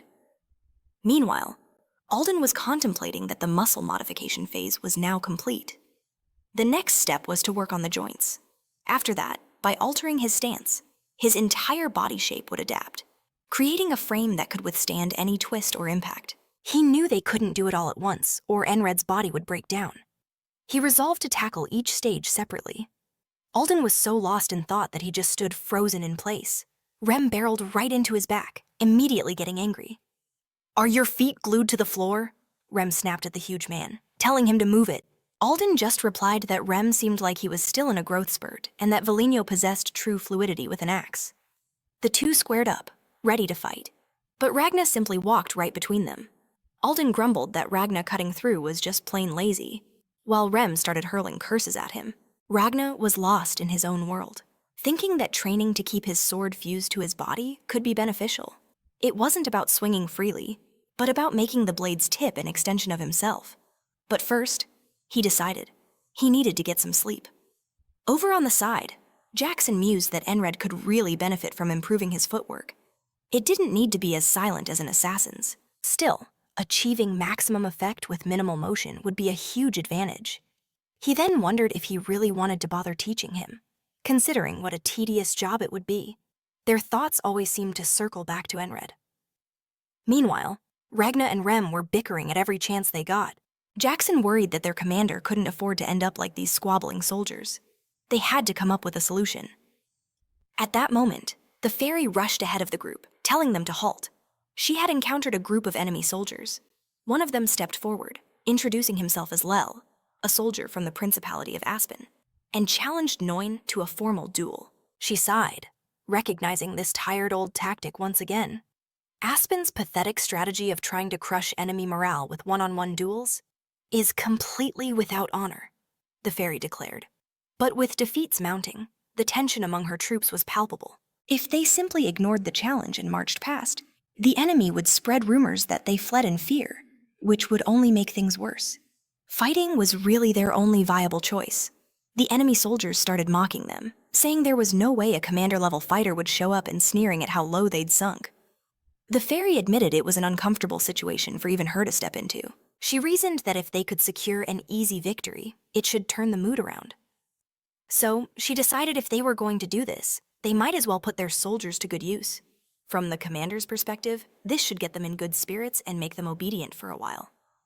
Pleased with her plan, she called for Han. He glanced at the challenger and scoffed. "Is that just some barbarian?" Han figured this would be a good distraction and charged toward the soldiers. They started laughing, jeering that they had to send a savage because they had no one better. Han didn't waste a second, lunging at the first soldier and tearing his head off in a single brutal motion. The enemy began to scream in terror as Han, looking utterly satisfied, asked who was next. The carnage was relentless. The other soldiers thought he was an absolute madman, but they couldn't deny his fighting skill was on another level.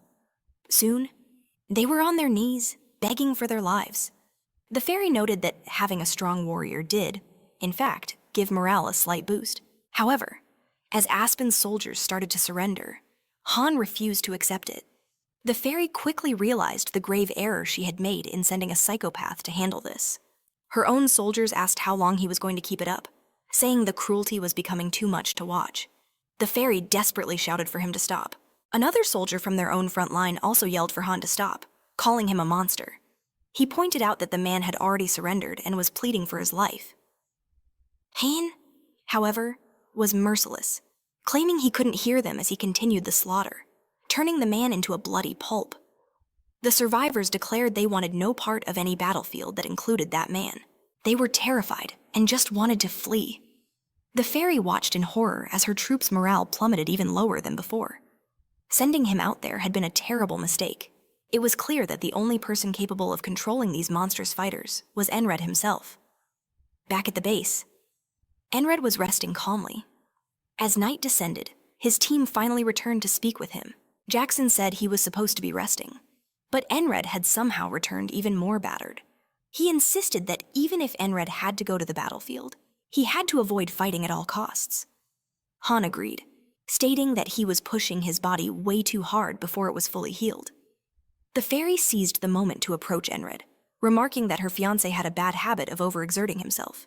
Enkrid was caught off guard when the captain appeared. She offered him a small item, and he cautiously inquired what it was. The fairy explained it was fairy medicine. Jackson gasped, realizing it was far more potent than his own ointment, while Han remarked that the captain was certainly looking after their leader. Enkrid told her he was grateful for the medicine, but had to ask why she was giving it to him. She admitted that she'd been giving the matter some thought. She reminded him that while they had promised each other a future, they had never actually exchanged any tokens. Because of that, he should think of this as a small gift of engagement. A look of utter shock spread across Enkrid's face. She simply wished him well on his return and told him to get some rest, leaving the three onlookers completely lost. Christ appeared, sarcastically asking if they should all open the hall together. Enkrid shot back, telling him to go to hell. Han added his own jab, saying Christ was more skilled at that than he was with a blade. Ragnar had to agree, noting that he really did possess a peculiar sort of charm. Enkrid couldn't figure out what the captain found so amusing about calling him her fiancé. The hearts of fairies remained a total mystery to him. Days drifted by after their arrival, and the kiss. In the meantime, Aspen's forces continued their small-scale infiltrations, waiting for a true battle to erupt.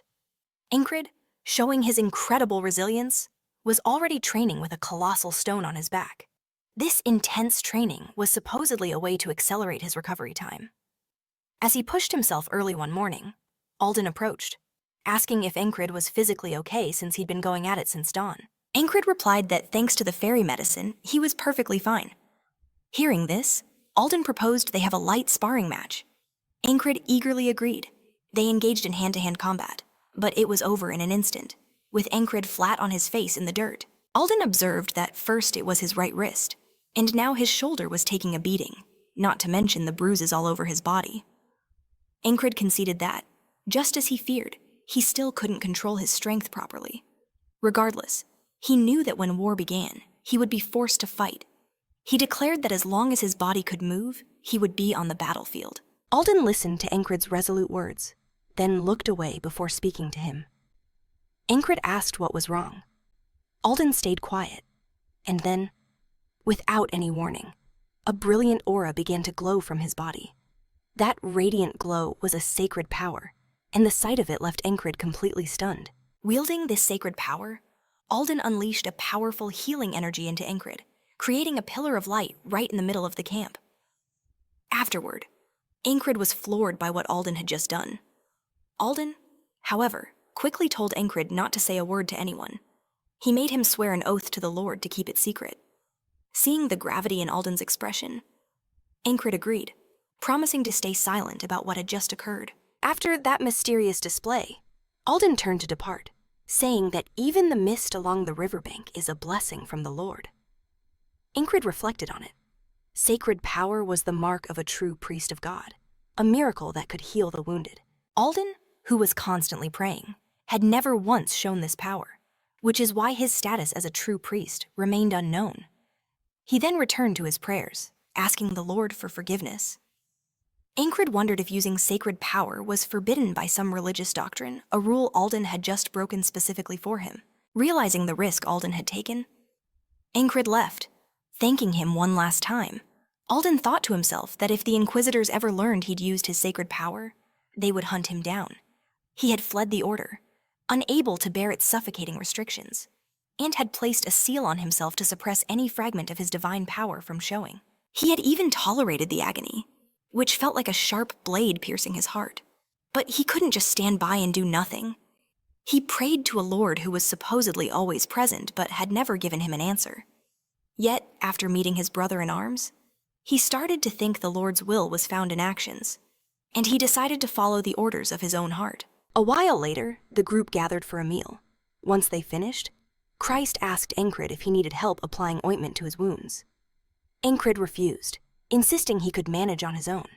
He knew he wasn't fully healed, but his external injuries had vanished in a flash. If he was going to keep this a secret, he couldn't let anyone see. He would need to be careful not to draw any unwanted attention, even on the battlefield. Enkrid then asked when the fighting would start. Christ replied that for now, both sides were just observing each other. Their battalion, commanded by Marcos, was tasked with blocking the bypass routes. The main force, as a result, was on standby in Green Pearl. During the last war, both armies had already broken taboos by using shamans and shield bearers. It seemed likely the night forces were being deployed there in preparation for a major clash. Enkrid grumbled that they should be on the other side, since their current location was nothing but a dull cycle of duels and meaningless provocations. Christ, however, asserted that this stalemate couldn't last much longer and that the tension from this inaction would soon break. True enough, the atmosphere on the battlefield changed dramatically. Soldiers rushed to their posts as war horns sounded.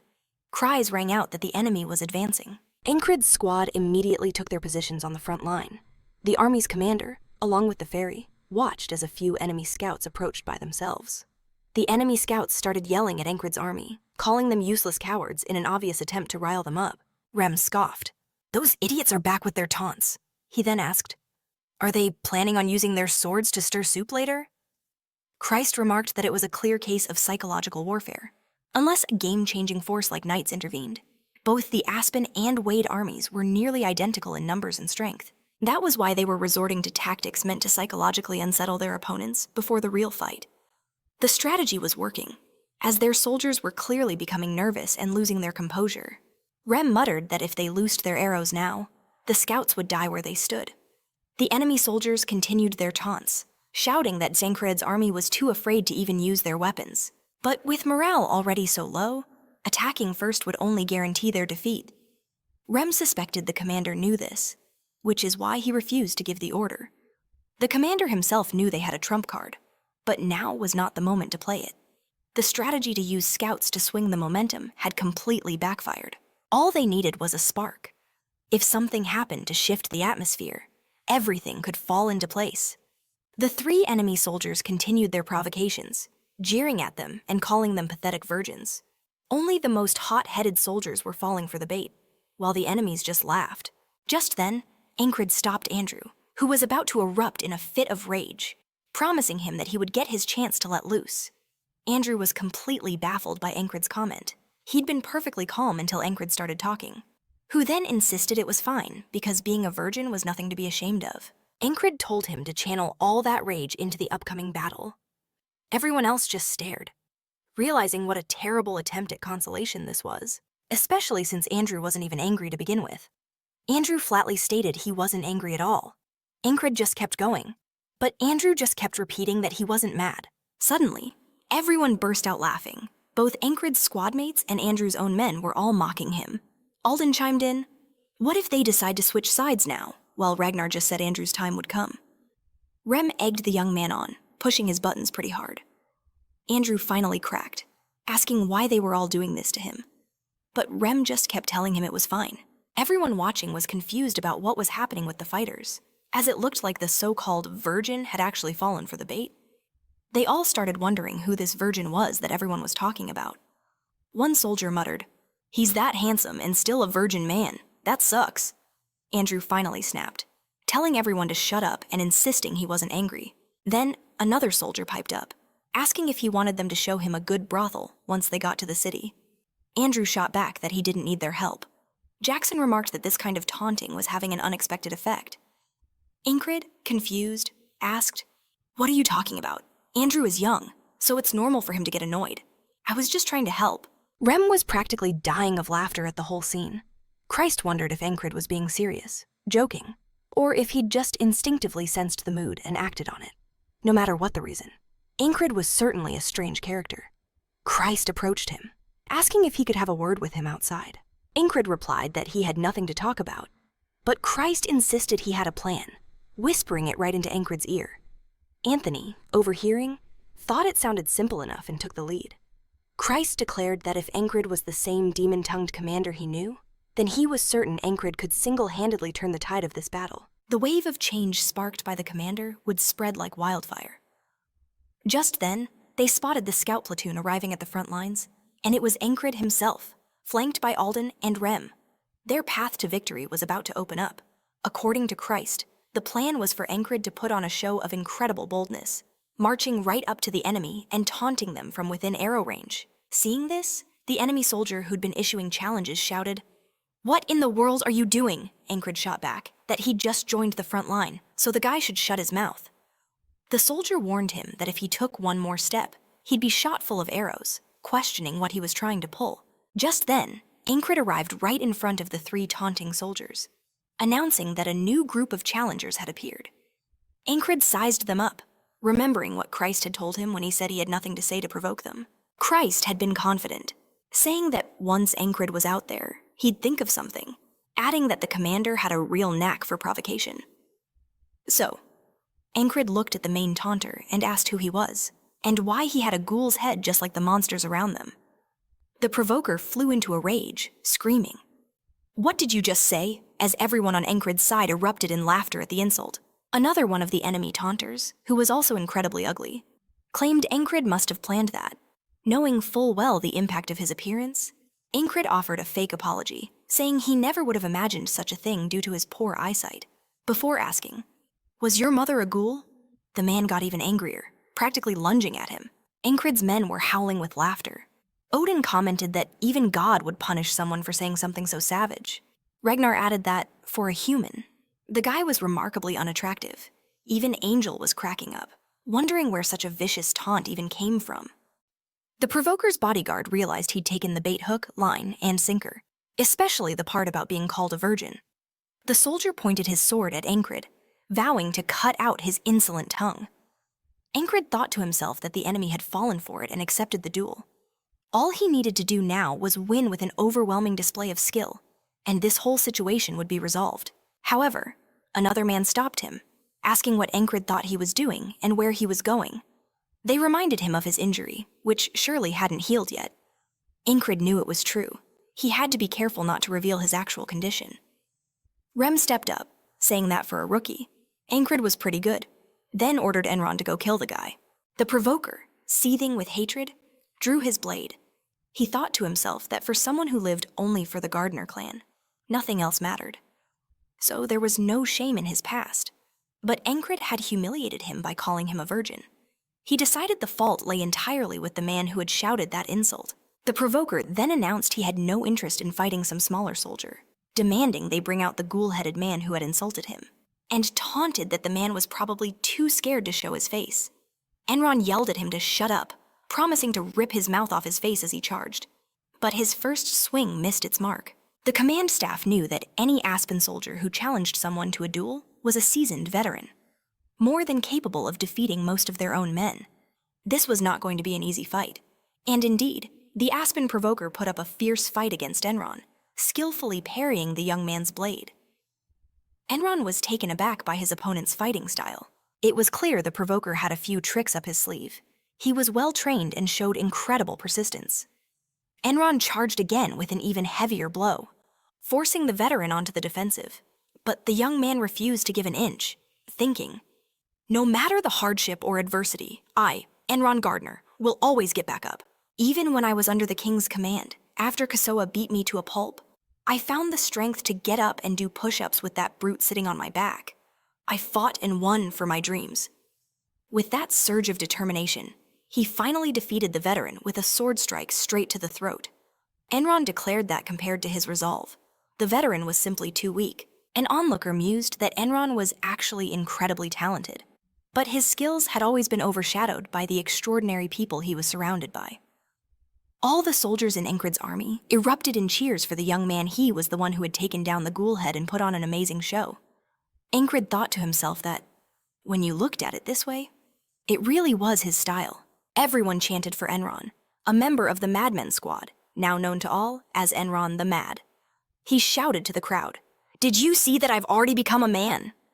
Rem cringed in embarrassment, wondering why on earth he had to say that right now.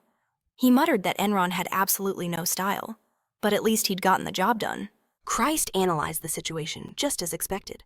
The commander hadn't fought himself, but this alternative had been incredibly effective. The commander knew this was their moment, ordering everyone to advance and smash the Aspen Army's formation.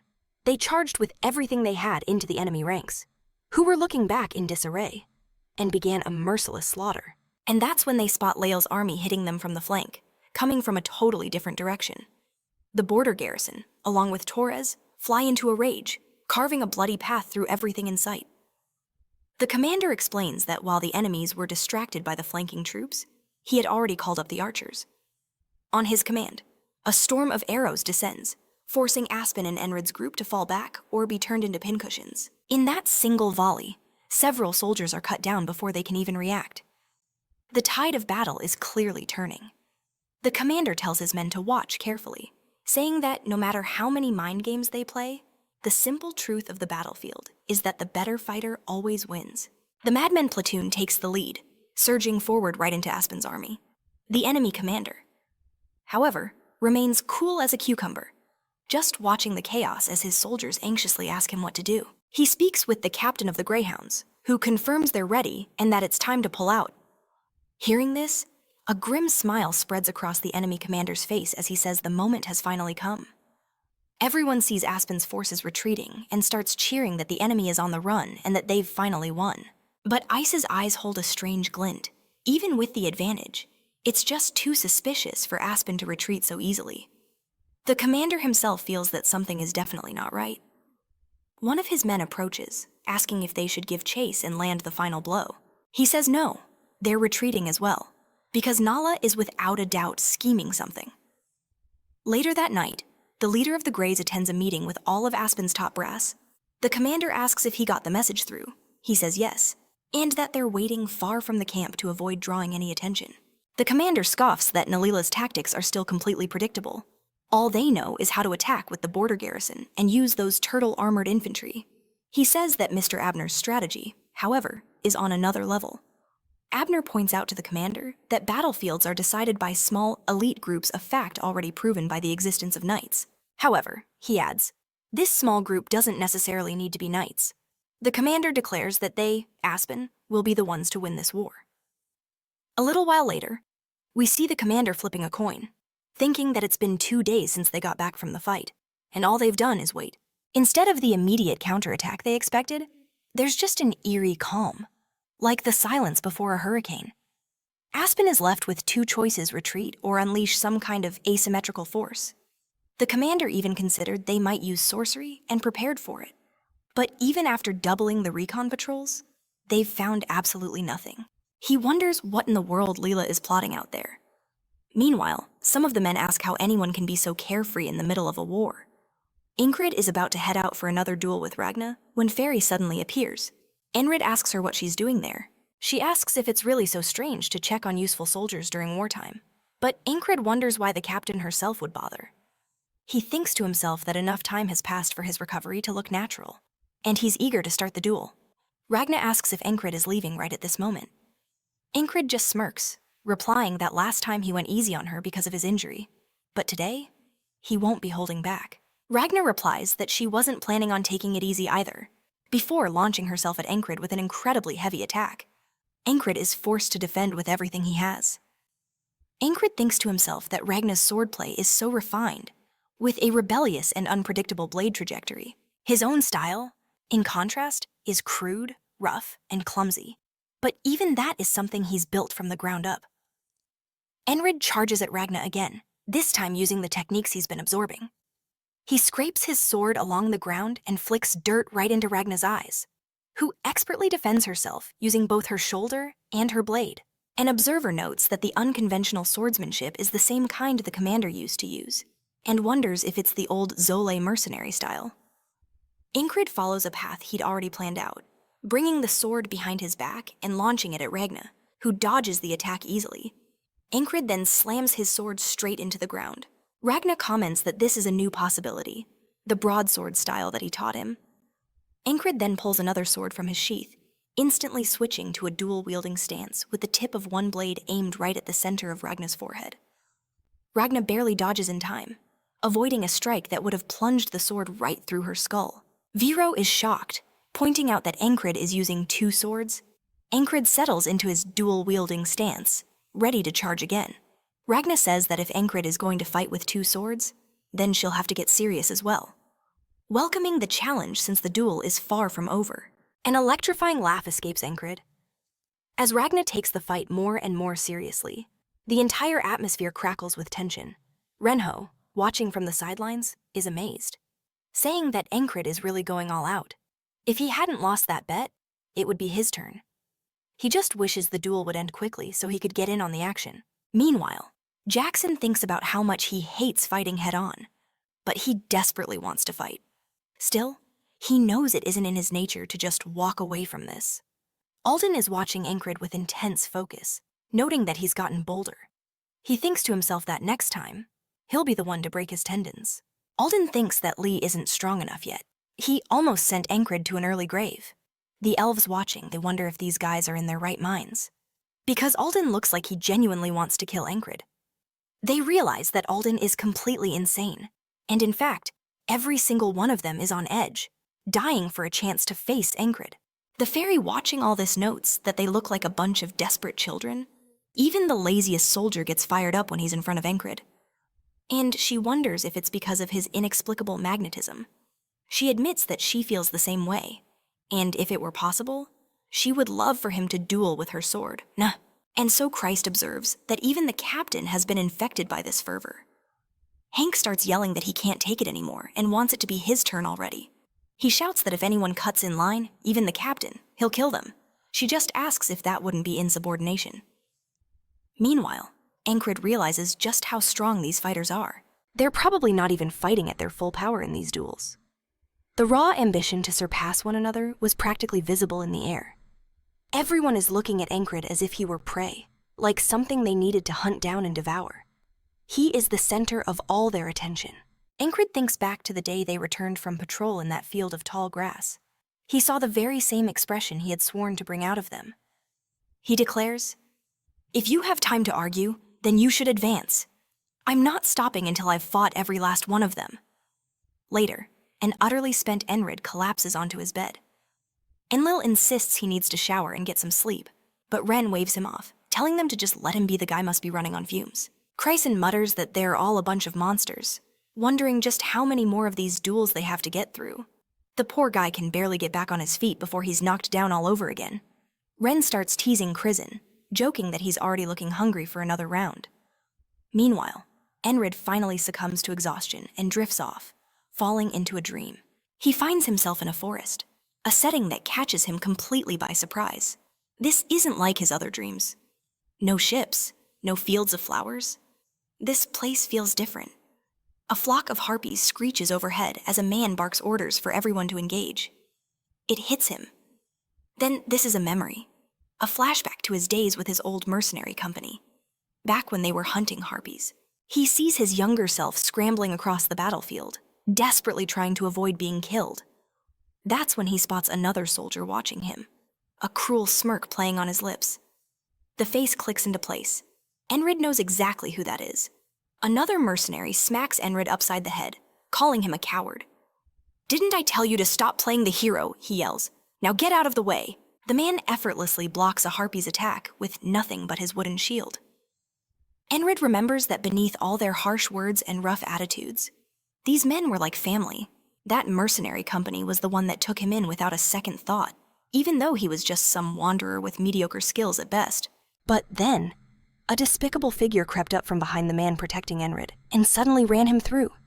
Enkrid could only watch, stunned, as his defender crumpled to the ground. The dying man, who was bald, gasped out, "Why?" But there was no time for an answer. A harpy swooped down, snatched his body, and carried him away. Another mercenary screams for the captain as he's dragged into the sky. But that brief moment of distraction costs him dearly. He's also captured and taken away. One of the others shouts to Enkrid that they need to fall back, but he's silenced by a dagger thrown by that same individual, the strongest fighter in their entire company. He was using his overwhelming power to butcher his own allies. The traitor then sneered, declaring that no one was getting out of there alive. A younger Enkrid demands to know why he's doing this. The traitor just scoffs, saying he got a much better offer than this pathetic, washed-up crew. He adds that it's best to eliminate nuisances cleanly to avoid any future regrets. He went on, saying all their weak, sentimental talk about camaraderie made him sick. To prove his point, he spat on the head of one of his fallen comrades. Enraged by the blatant disrespect, Enkrid charged the traitor, but he was disarmed in an instant, thrown to the ground, and pinned with a hand crushing his throat.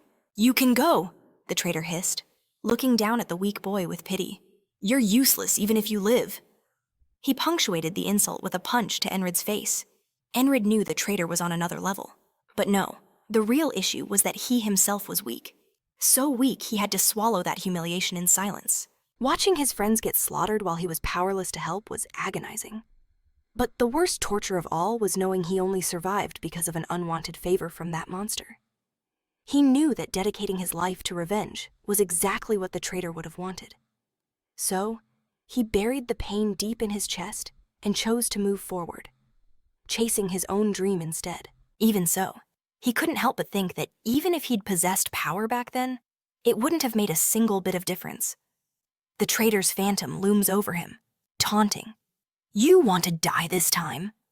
The figure seems to grow impossibly large, choking him with an old, familiar fear.